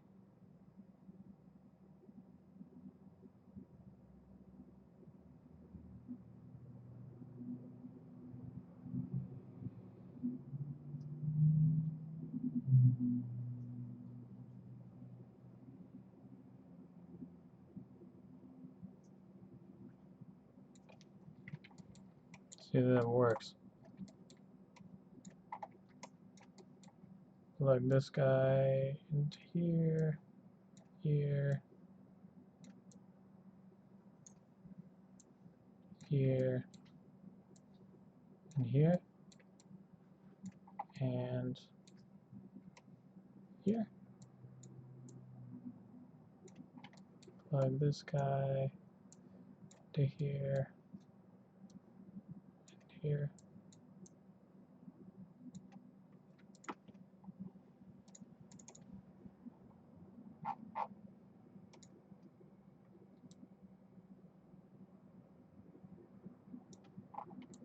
Boom.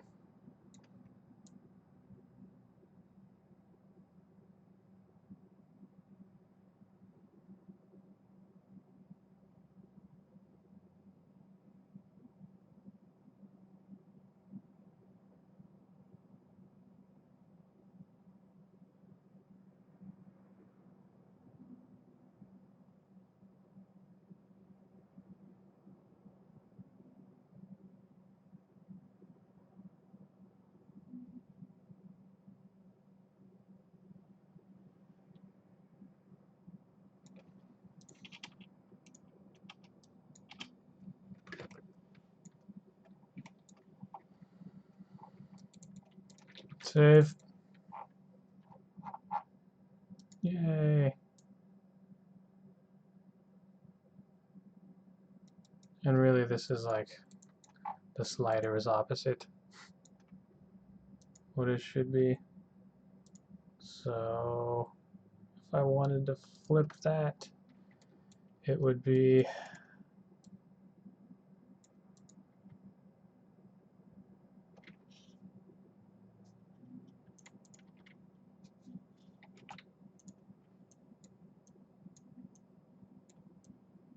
that.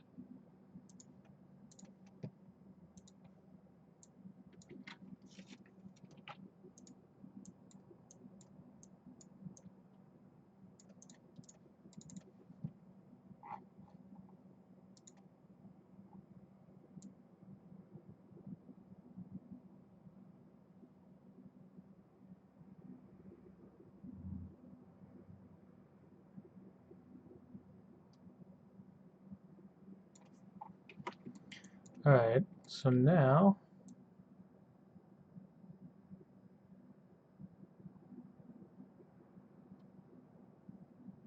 I have to be able to move this triangle guy.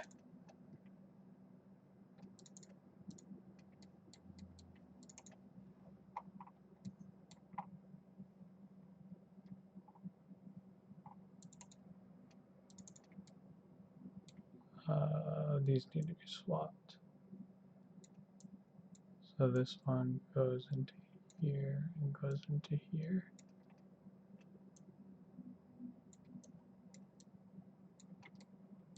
And this one goes in here, goes in here, goes in there, goes in there.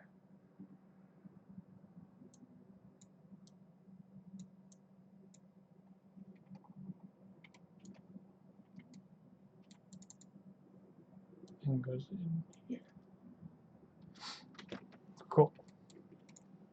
Okay, so this guy is offset.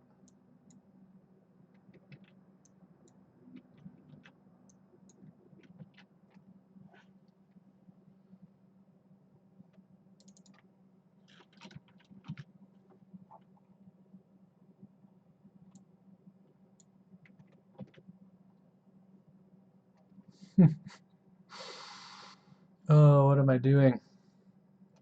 Why am I doing this? His offset is equal to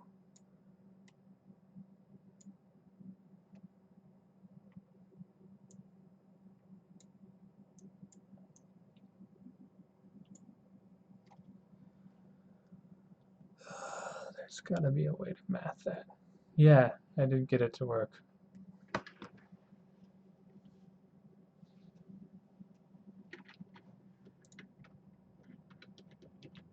And now I'm trying to figure out how to move this triangle thing. This thingy. Yeah. You miss it. Here. Corner width. Shoo. Shoo.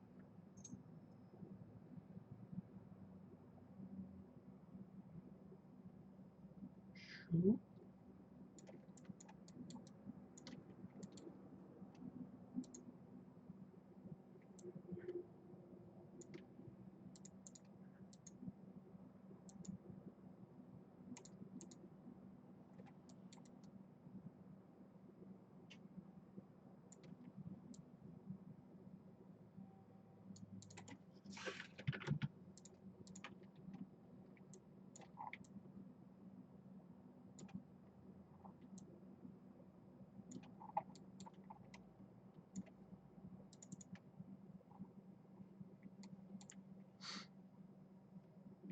So it was easier than I thought.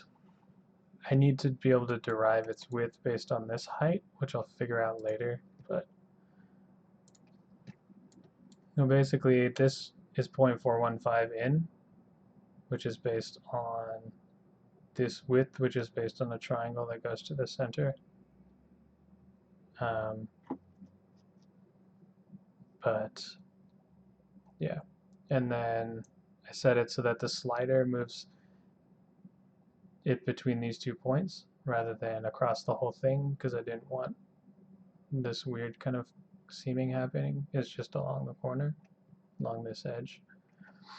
So then what I need to do is get a number that adds up to this plus this equals 1, and then that's what I did, and then subtract the numbers so that I get this length, and then multiply that by 2, and that's this offset. So there's this one, and then this one is 2 of that. And it moves this one down equal to what this one is moving in.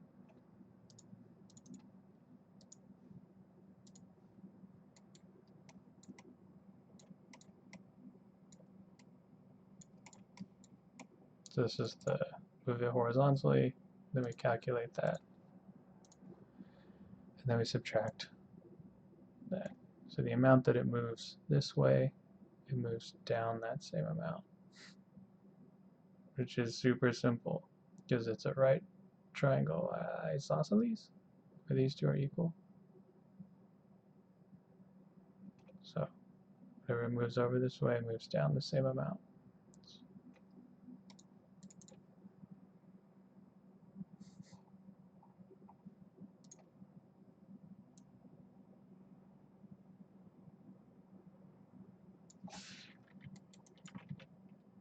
Stupid easy. But I couldn't have gotten there without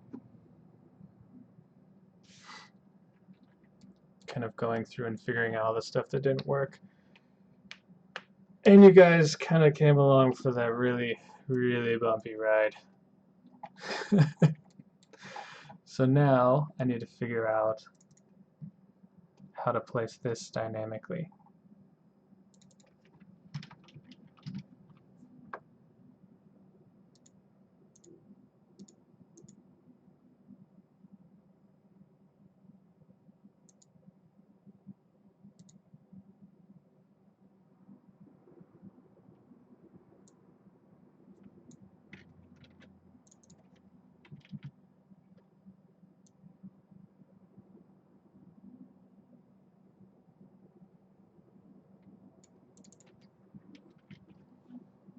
So 2 places it with the middle of it on the edge.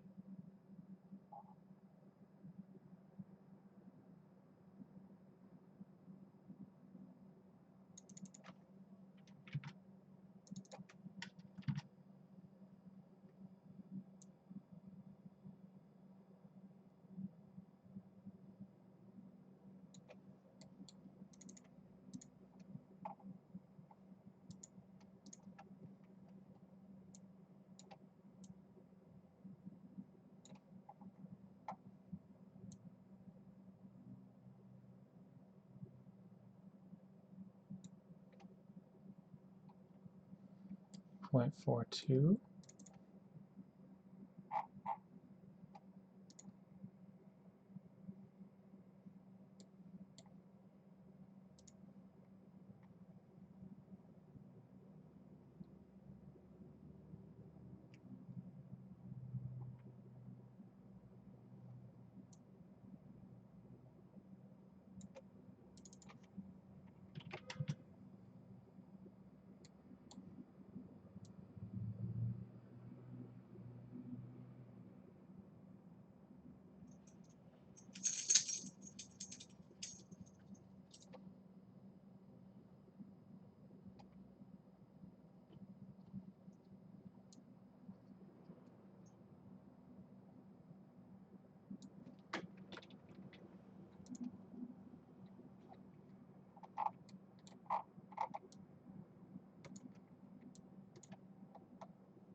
So to offset it to there,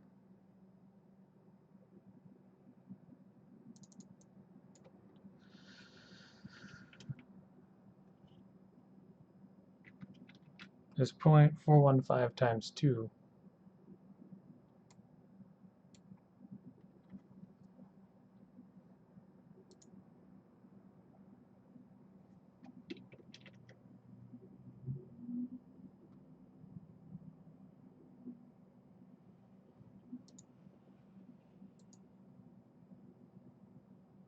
Point 141.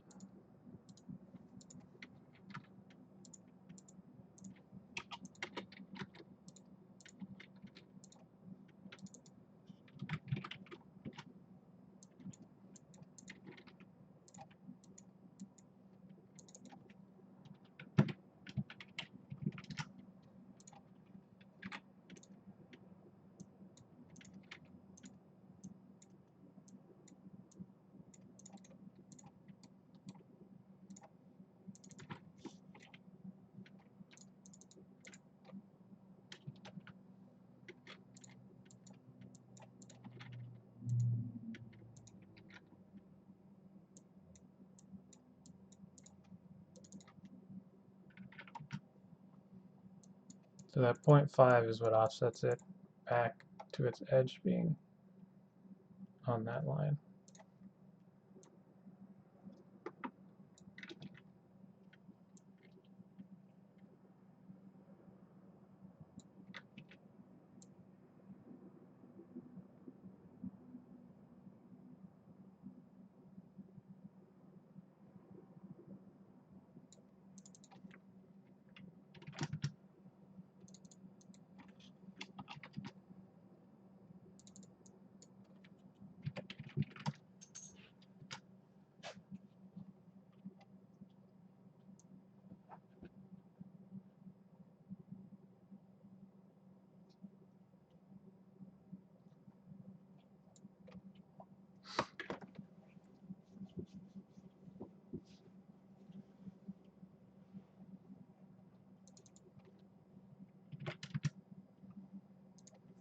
So let's try this.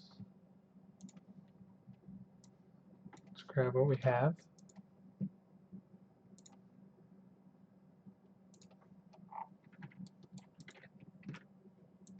Paste it.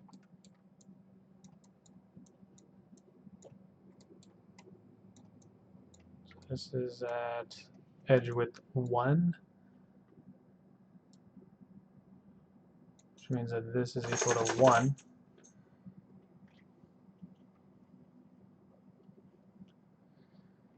Um,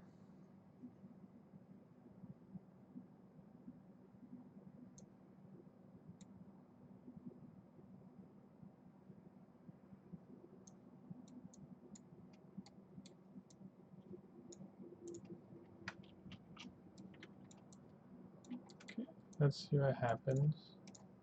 We change our edge width.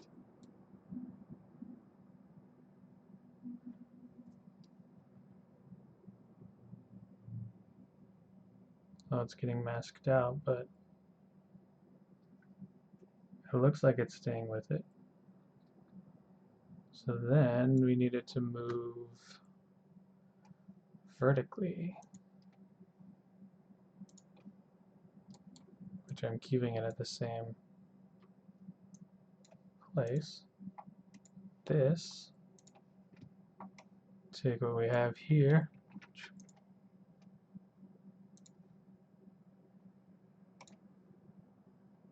and there's going to be some multiplication factor because of the scale. Um,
Stays with it.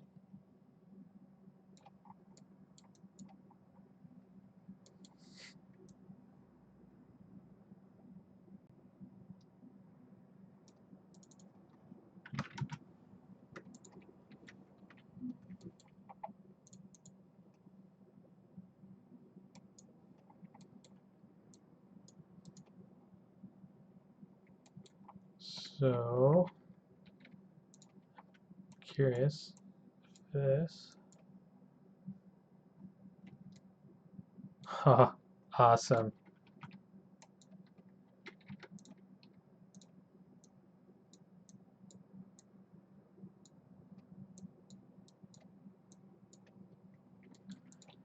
Okay, so I can place this in different corners if I want.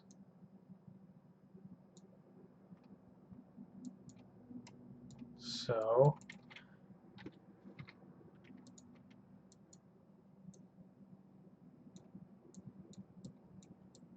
this is mirrored, not mirrored, mirrored, not mirrored.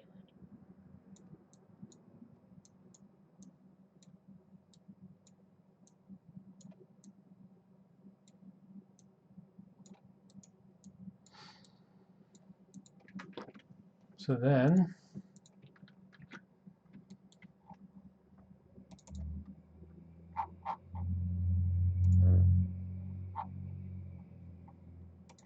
can add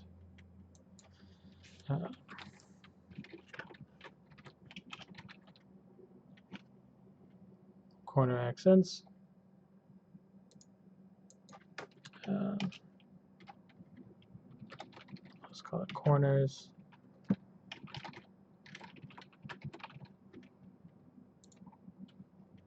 Corner accents is going to be a Boolean.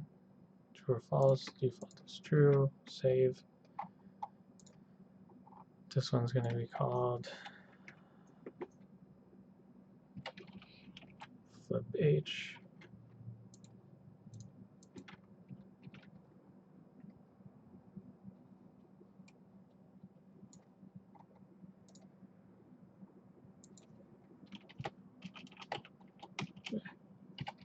Flip P. And then we go back in here.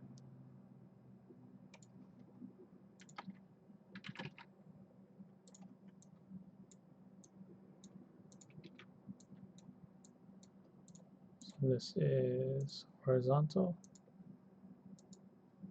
This is vertical, which I didn't call a Boolean.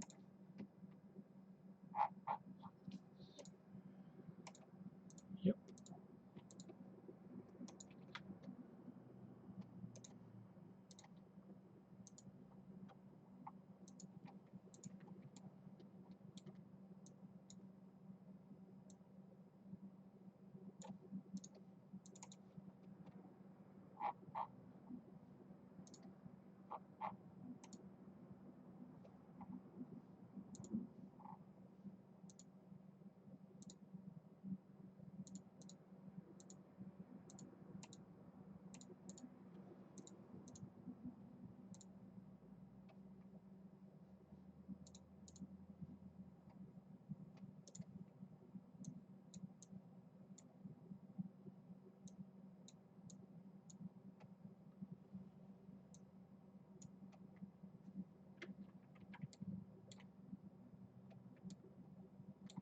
And then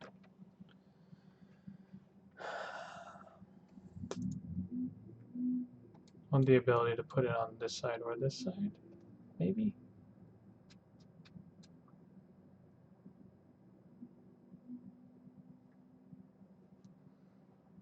Not necessarily.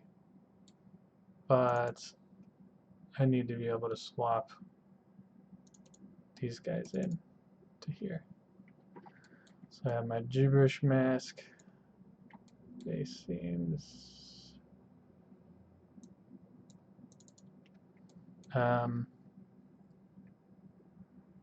Yeah, I'll have to set up a switcher. because this isn't going to affect the bump. This isn't going to affect the bump. It's just going to be color.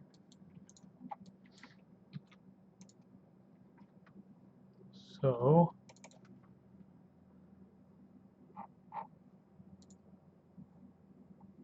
this is going to be called corner.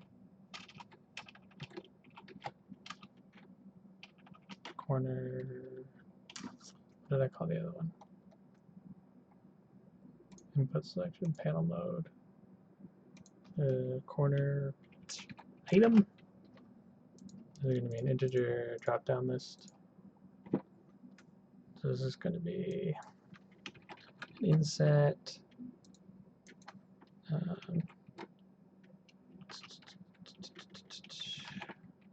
Word mark. And then accent. Bolt. I don't know. Throw some stuff in there. So inset. So this of lighten.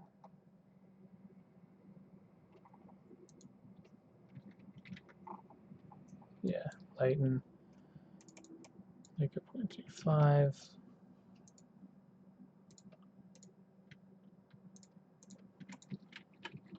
Get integer corner item.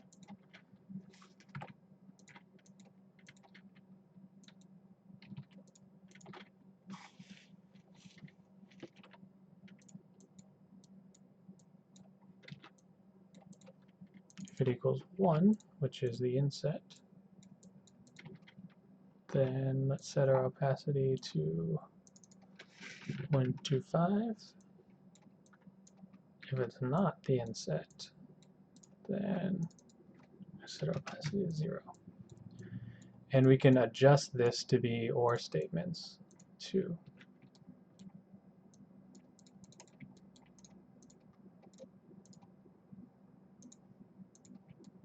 So for example, I take this, I keep this transform in here, and then we could switch this to a multi-switch. And we could put other things in here. So shape, actually no, it's not going to be in here. So polygon, 2.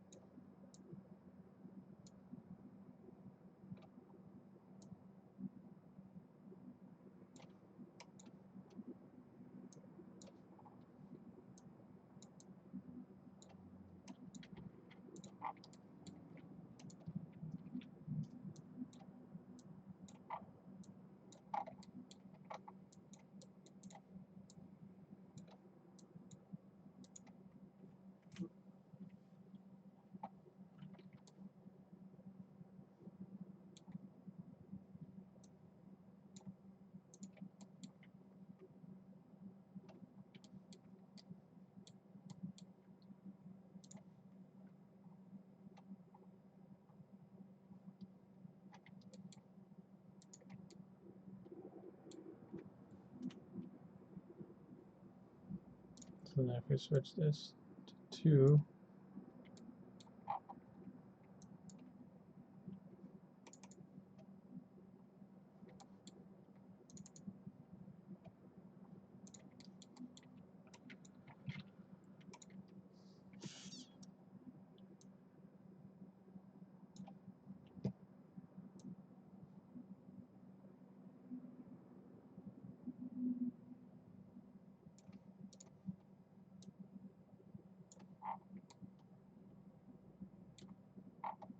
maybe it's too fine.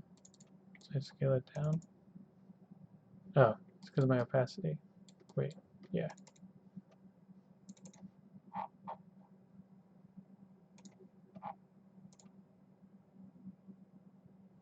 Because inset needs to be equal to 0, not 1. There we are. So we're going to duplicate this because we have that other option,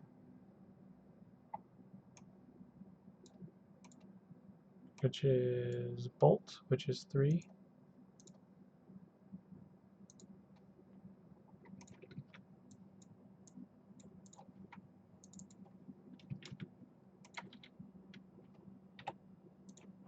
So if this is equal to 0 or 3, then set my opacity to 0.25.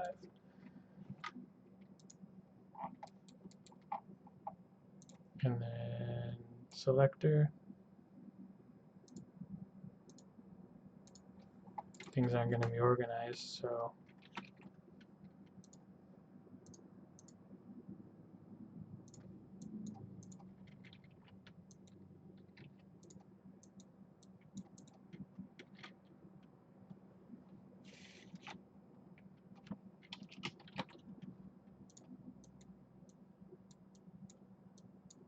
if this is equal to 0,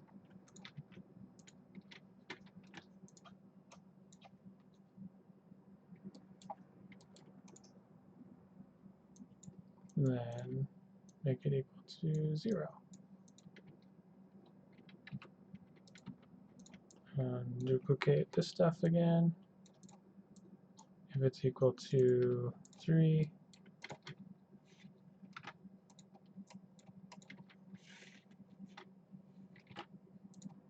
then make it equal to 1. And as a failsafe, the default will be 0.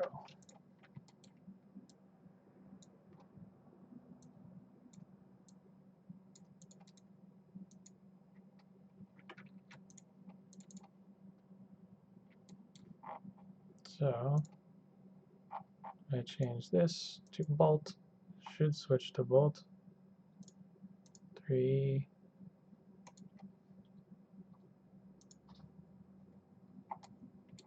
Corner item is equal to 3.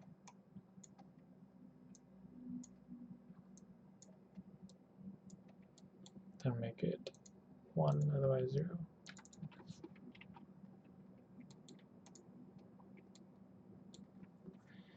That's being weird.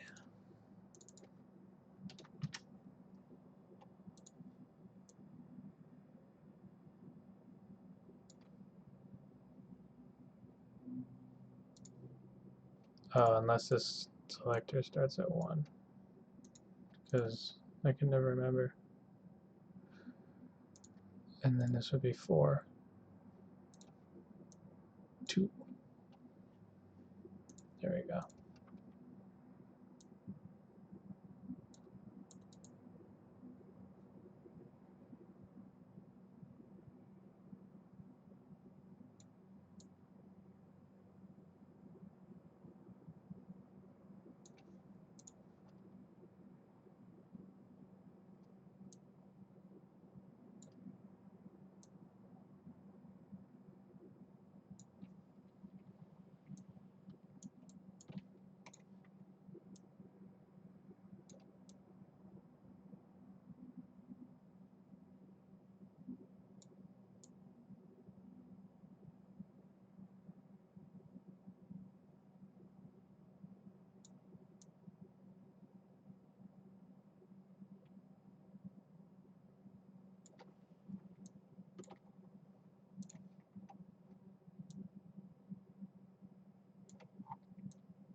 So then change this to word mark. It goes away. Accent goes away. And then we can pipe this into a duplicate of this so that it positions it properly.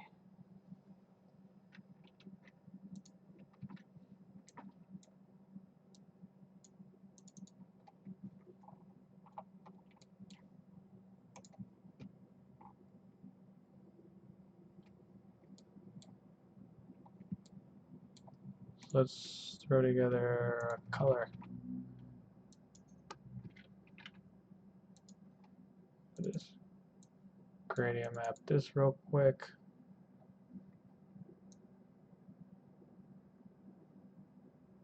Push the darks up.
Sounds good. Thanks for hanging out. And the X tip, swapping inputs. Pretty sweet. So yeah, I'll be stopping shortly, and then you can watch the VOD, see where I end up. So, see you later.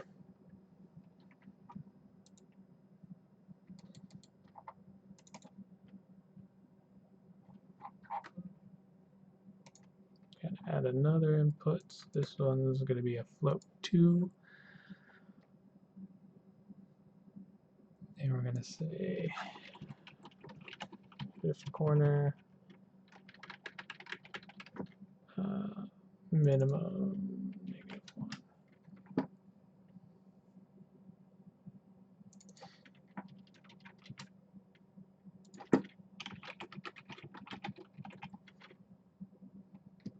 So then this will allow us to move our corner item.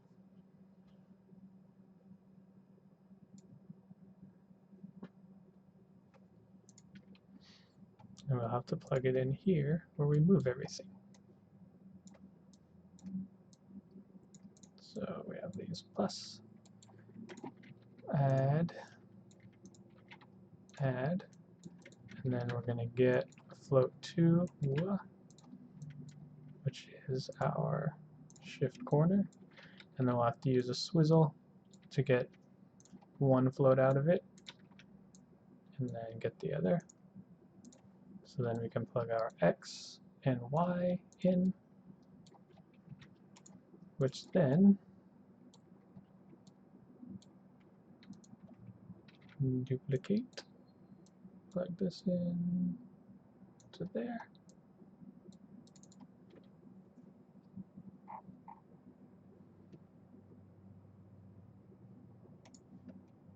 And actually, I don't need to do that. I can just gibberish mask. I can add another input to this.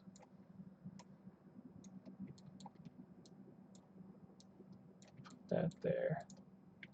And then pipe this to that. And then we'll need to update the input. So word mark was 2. So then duplicate this. So if word mark is 2, set this to 3.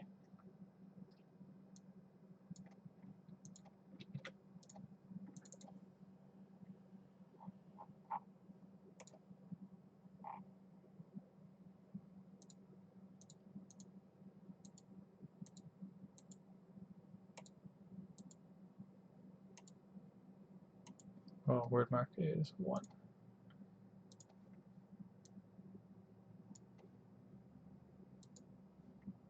Set this to 3.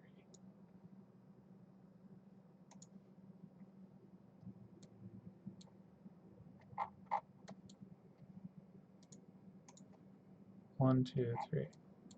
So it should be 3.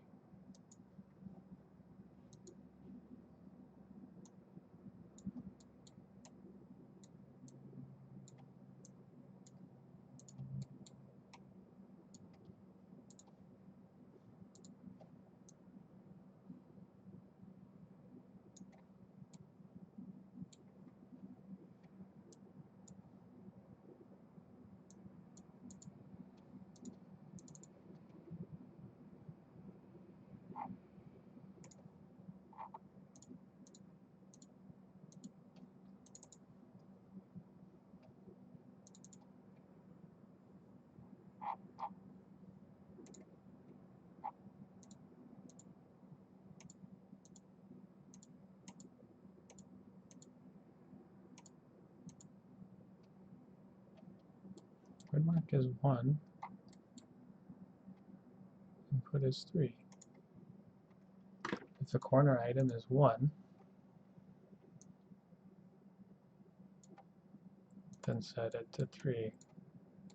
What's going on?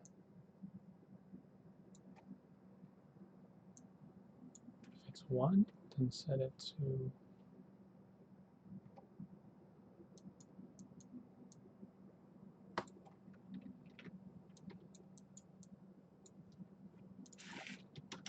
0. There we go.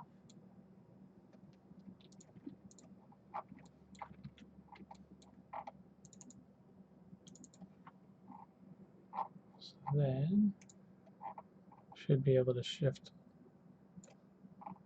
the corner accent.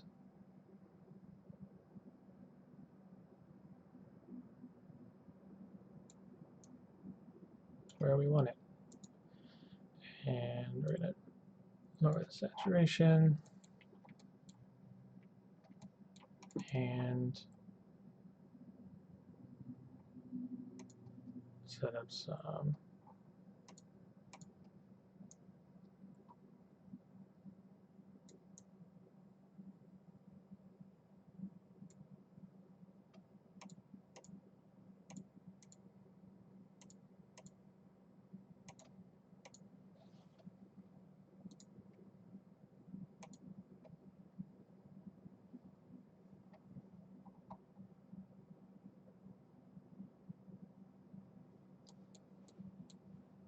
we'll need to change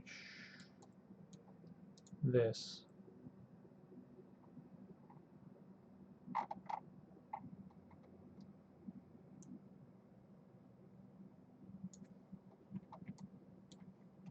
Automatically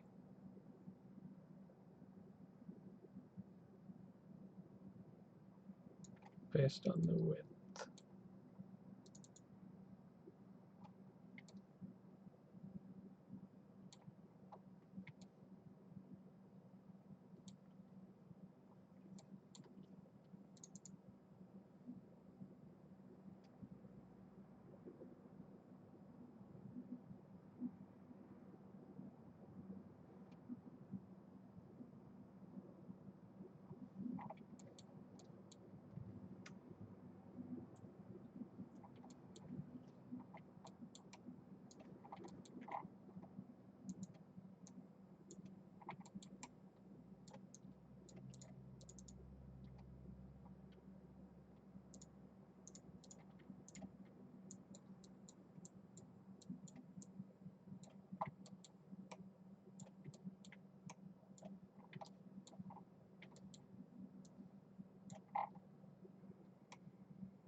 Then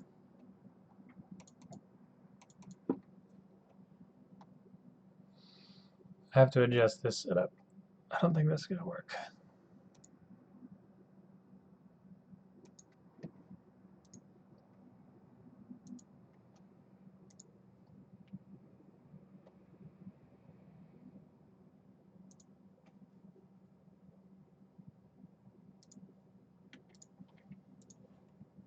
because it smushes it back, and I don't want that. And then this window is different. Um,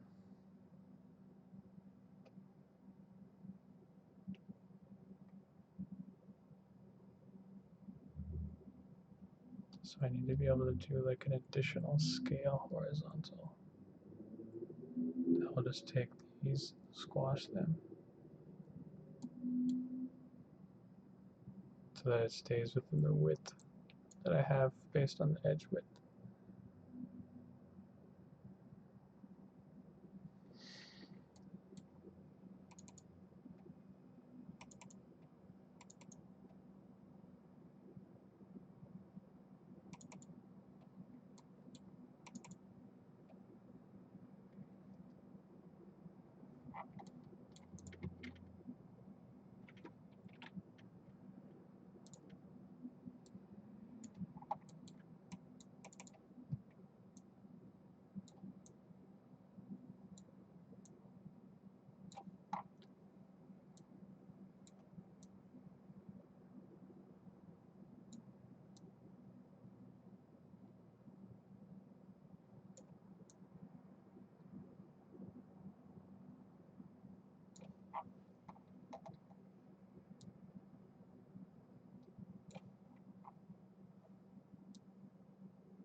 Uh,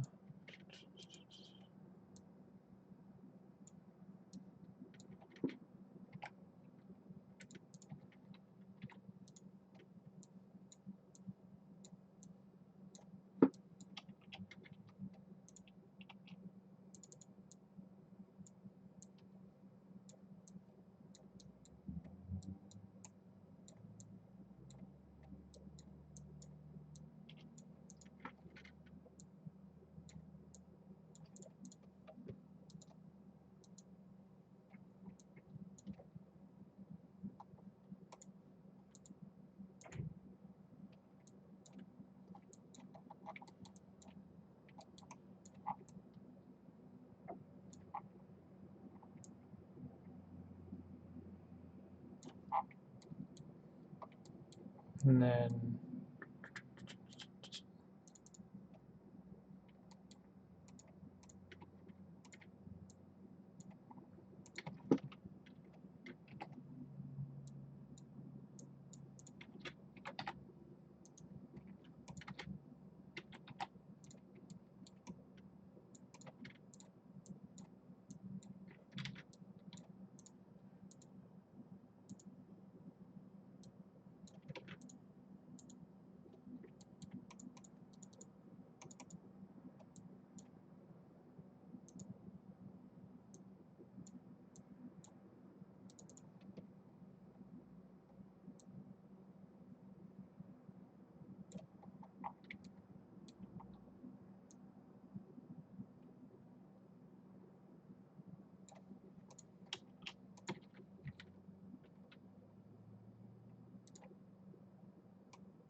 I could use that shortcut.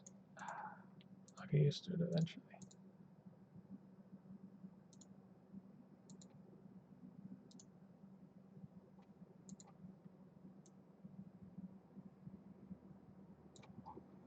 I give it a little bit of texture,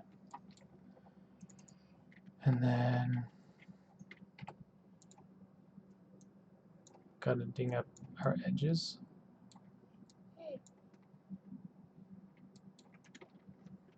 Just do like scratches. Scratches. Oh, scratches generator.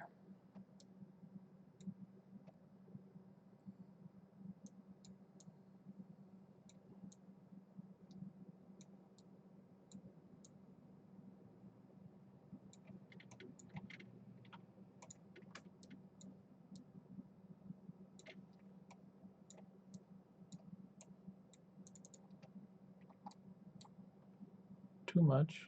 That's okay.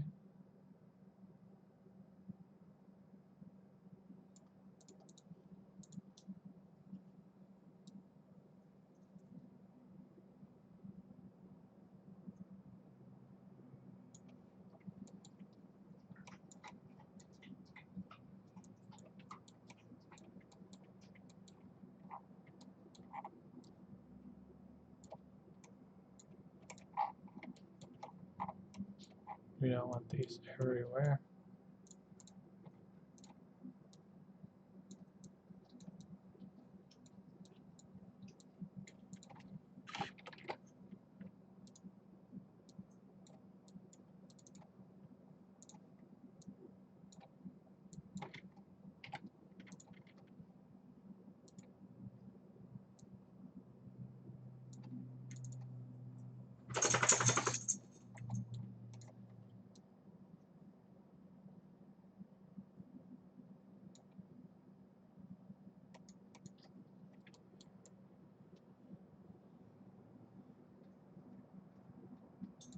Oops. This. Cool. That's what we want. And then we want to blend the blends.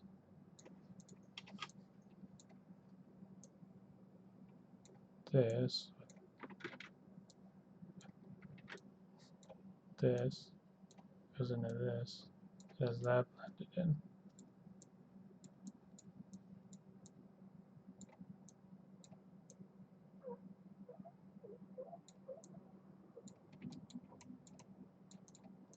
This.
This calls for a high quality.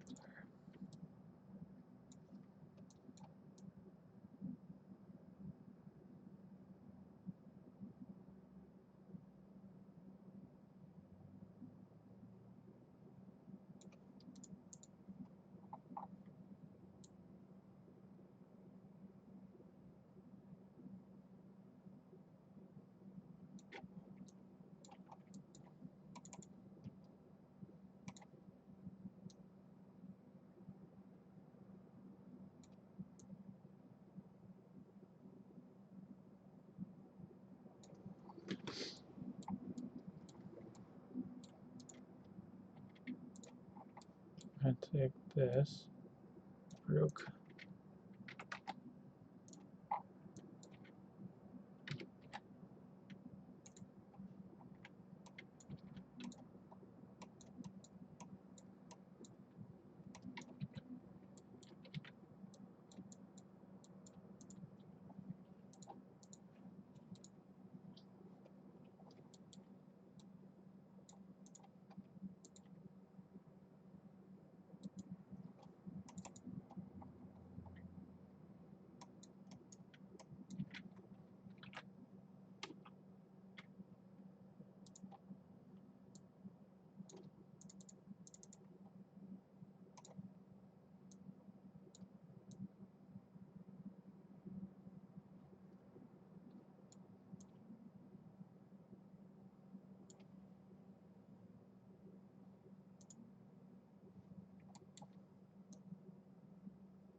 swap these, swap this.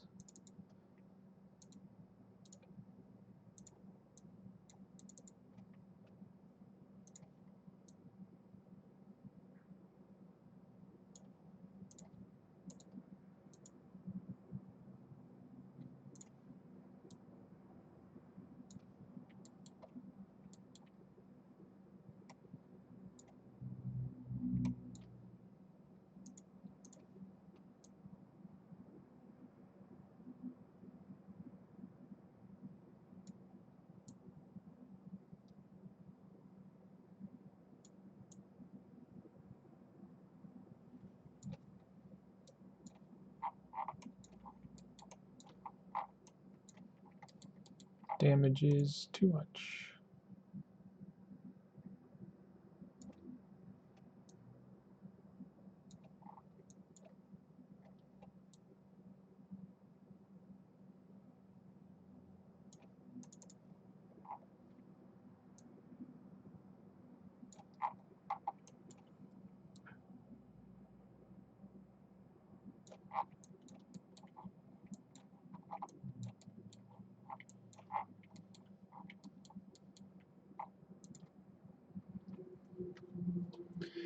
Let's see, roughness.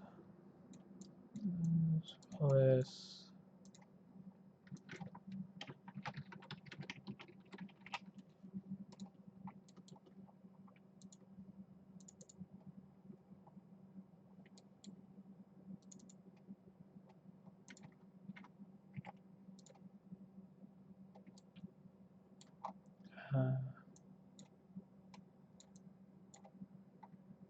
I'm going to inject the wear after the texture variation.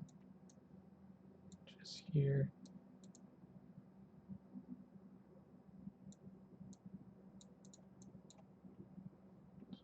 Put this into the slope layer.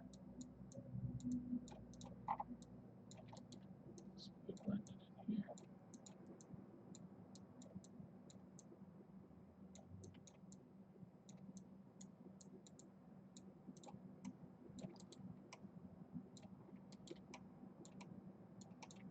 And then I'm going to use this. And I'm going to bring the black up, bring the thing down a little bit.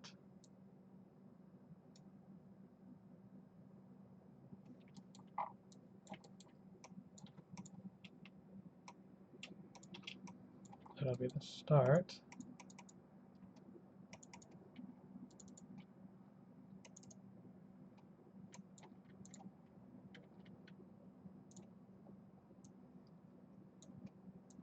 Where did that levels go?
Let's try throwing a more interesting environment map in.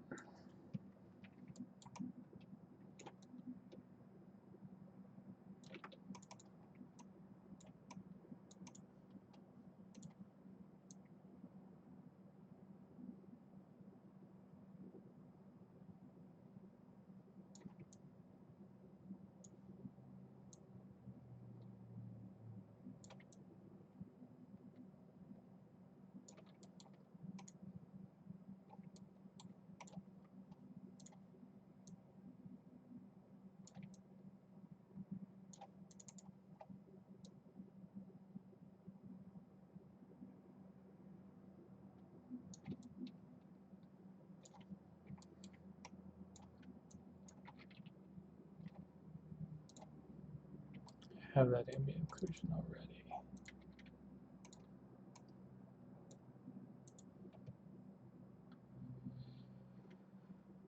I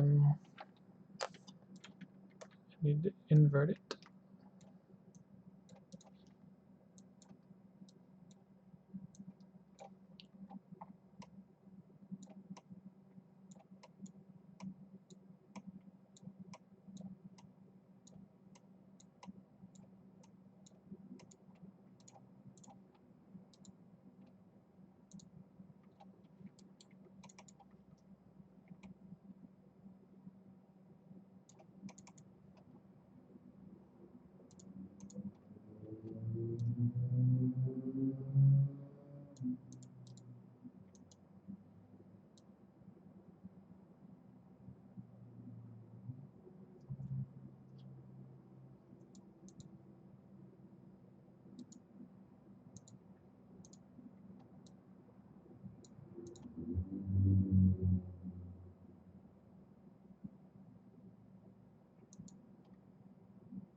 The grids are probably a little too shiny.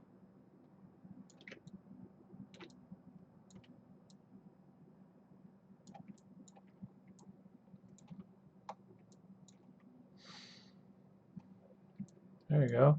Not bad.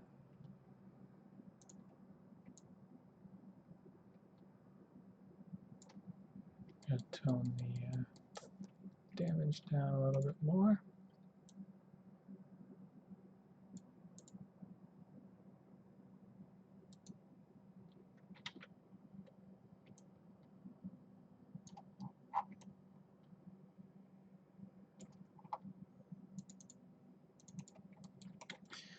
Let's do a blend. We take what it was, subtract what it is, I believe. And then we get the damage.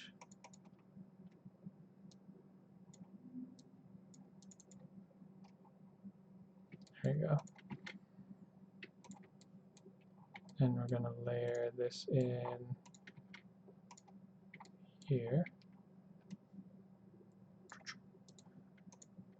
I'm going to make it look like it's white lacquered metal.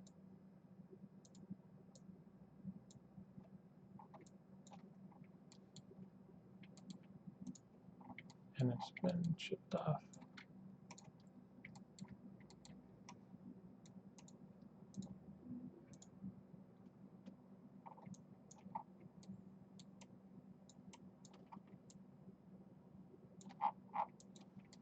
And then histogram scan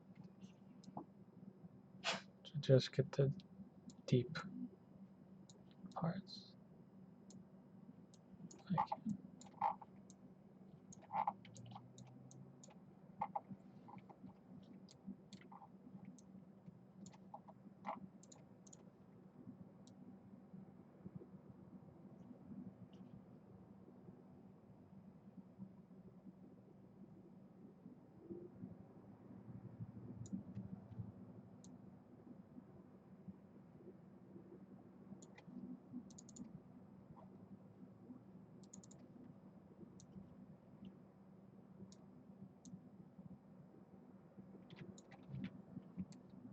This is weird.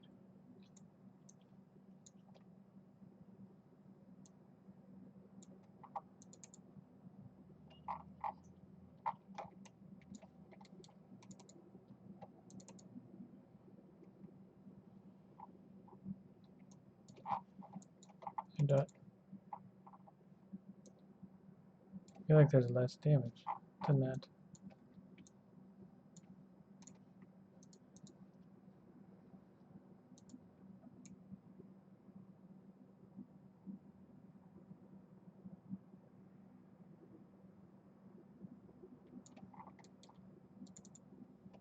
I shouldn't have that much.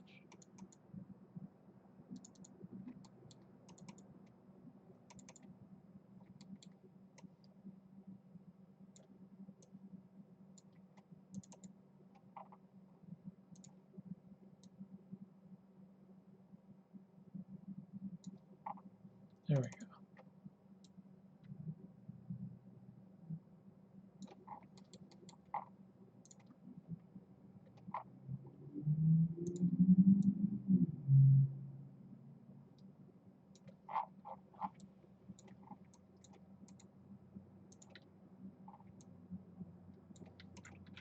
So then, with this little logo mark thing,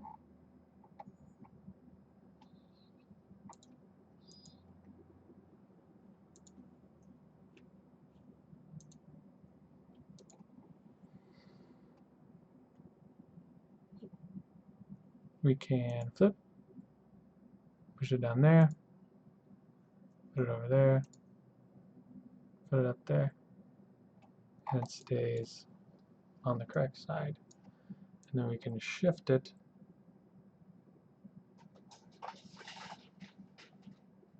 it's going to start falling off the material seam, but if we grew our corner,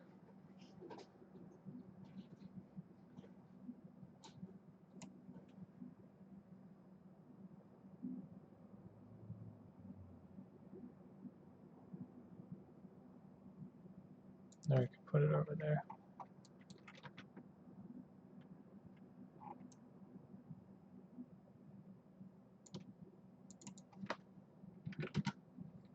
And then I need to make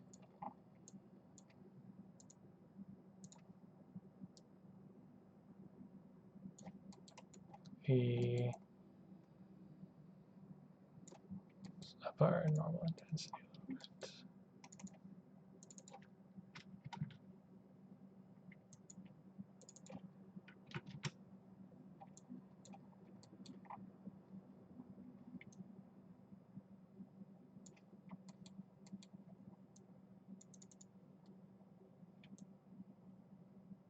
We shouldn't be seeing those pieces.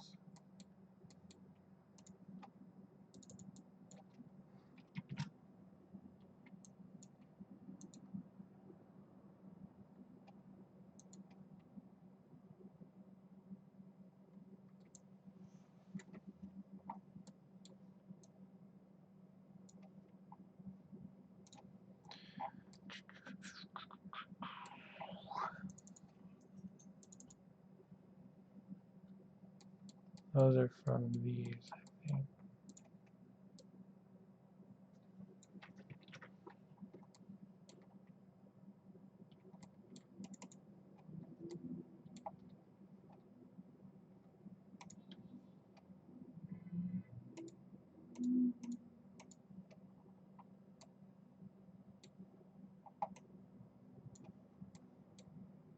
Actually, I'm not sure what that's from.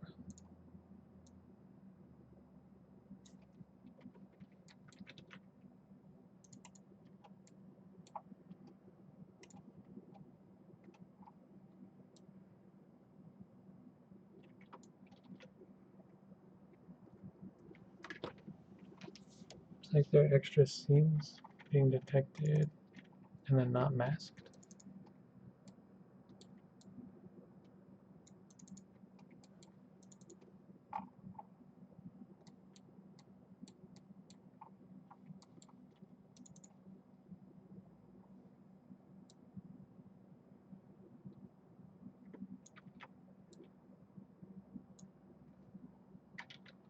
They're not in there.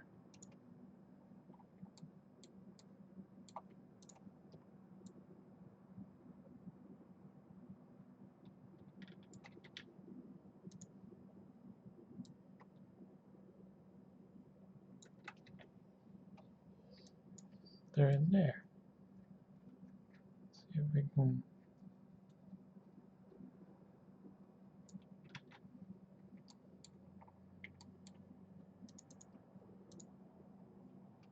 From this.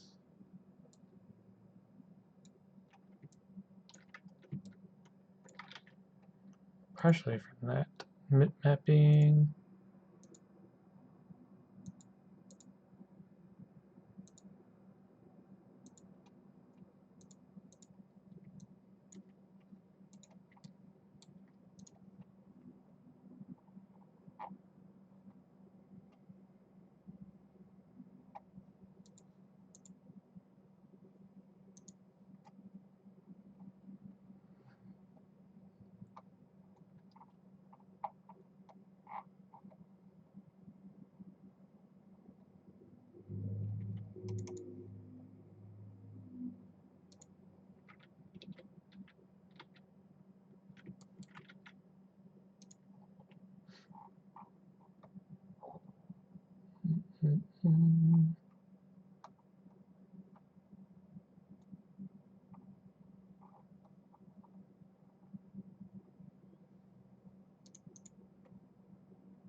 So those are my seams between the pieces,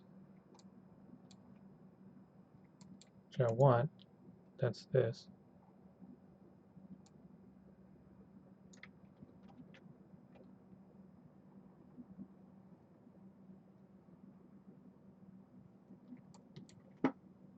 But it shouldn't be going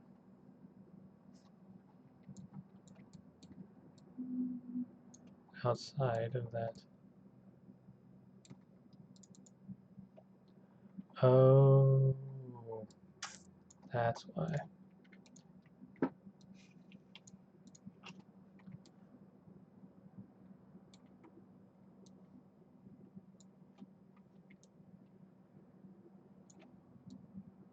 That explains it.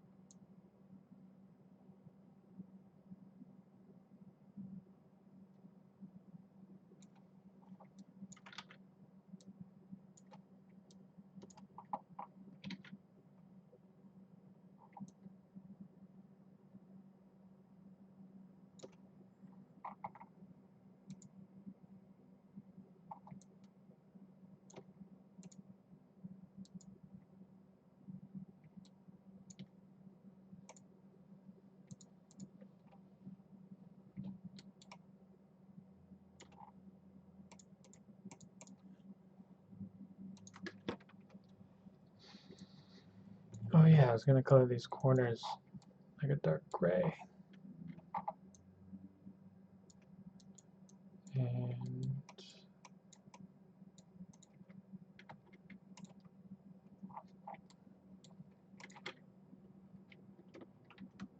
Ooh. There's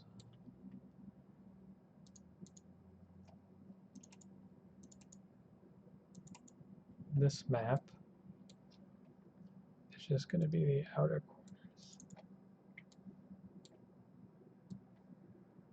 Should be.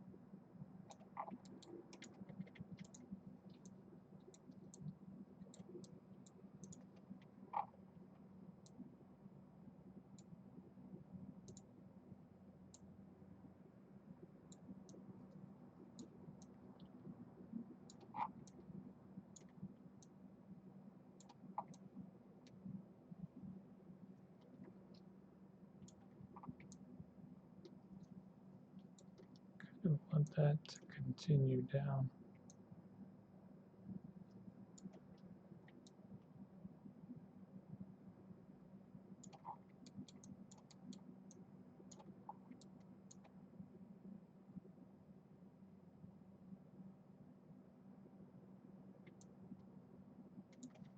I can make a new mask. This is the center.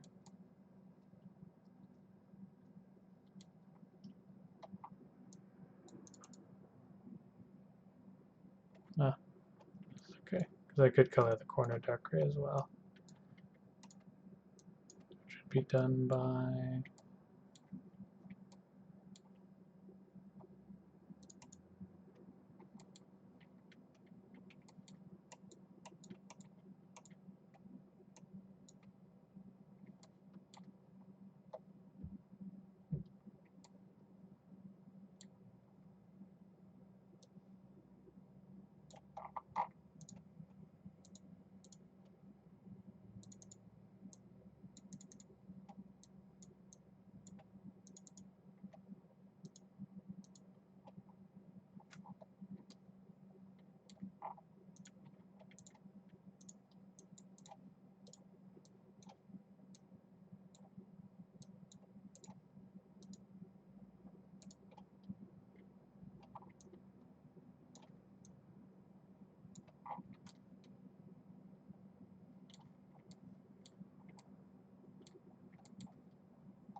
so I have to figure out a combination of this, get it to move along the edge with this. So, whoa, being able to change my corner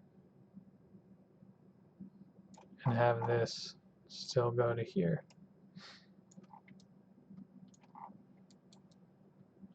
And this intersect up here. So that's the last step.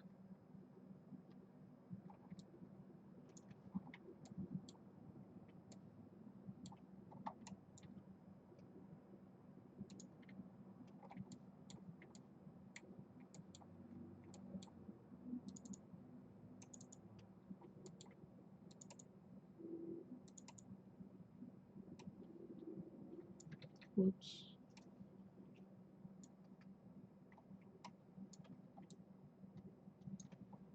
And then making these panels scale the width, which I think is just a matter of changing this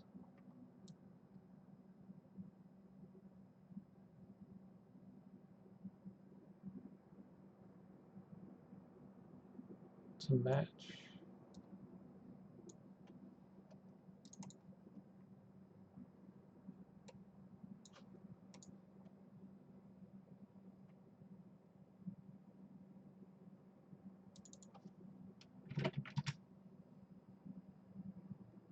.25 equates to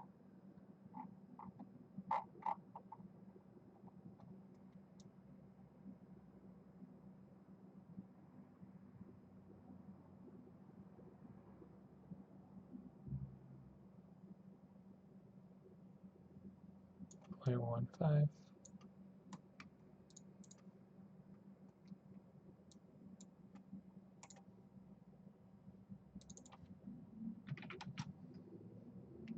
0.5 equates to 0.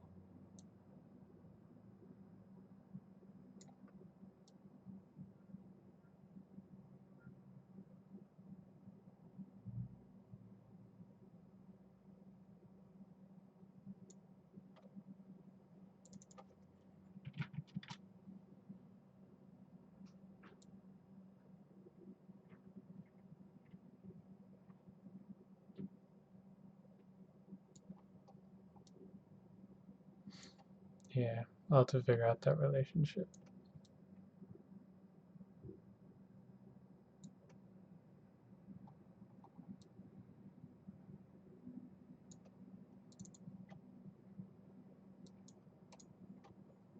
And fixing these.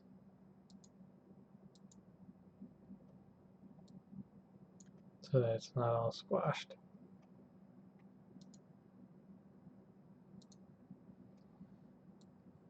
And then different color swaps for these. Instead of just being dark, it needs to be a light.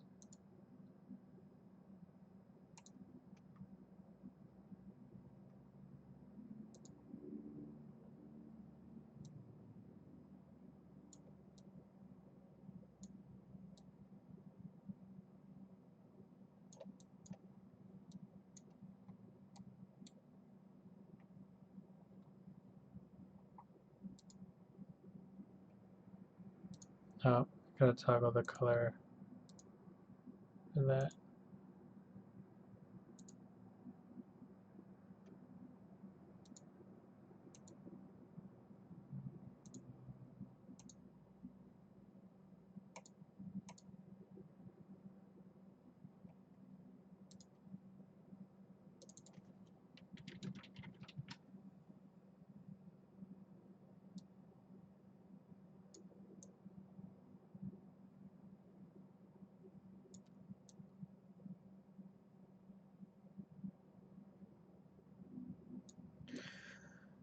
Should probably make it so you can do all four.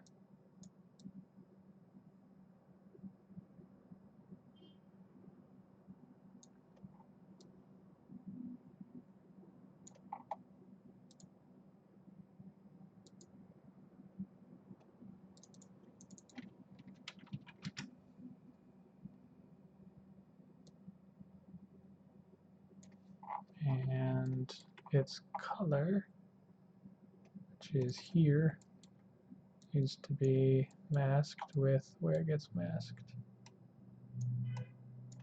which is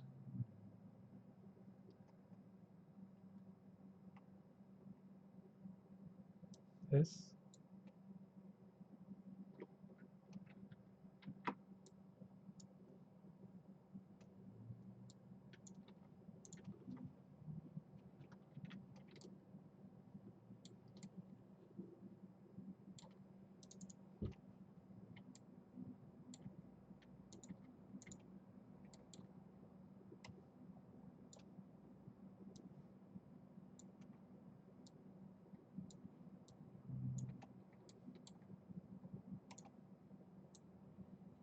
Yeah, I'll need to set up other configurations for that.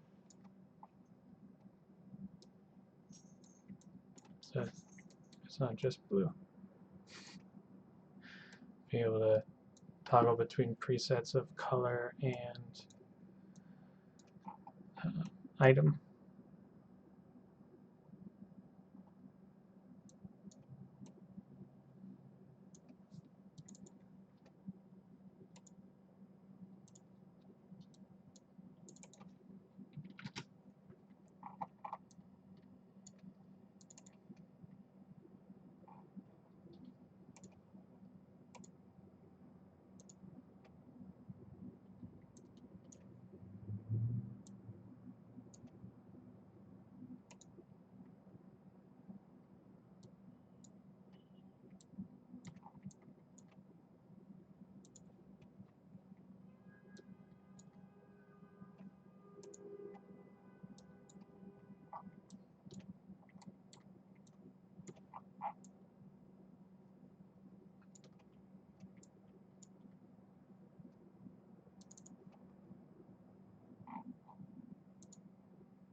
This curvature is a little intense now.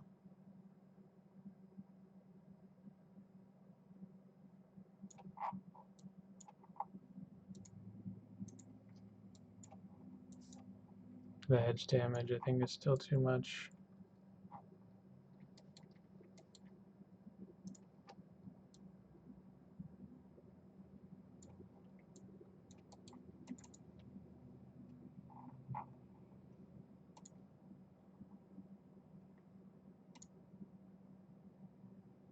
Oh, these are wrong.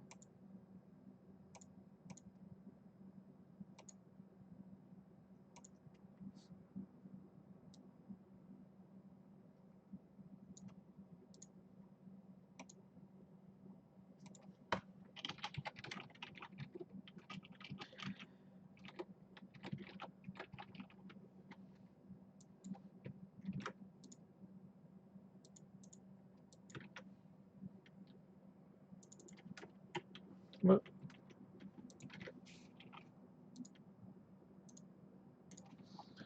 I go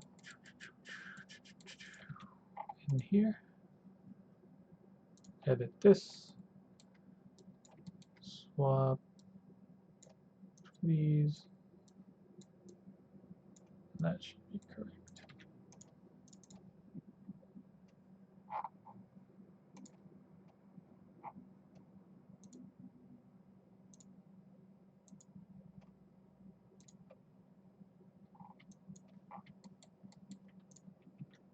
Nice. All right. Well, I might switch this into a FX map so that I can do all four or any combination.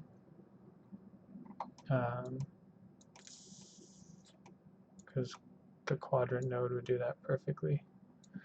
And then I can change their offset based on the other info. So yeah, I think that's it for now. Long stream today. Hopefully you guys had a good time, learned some stuff, and have an awesome day, night, morning, wherever you may be. I'll be back streaming tomorrow morning at 6:30 Pacific, and hope to see you guys there.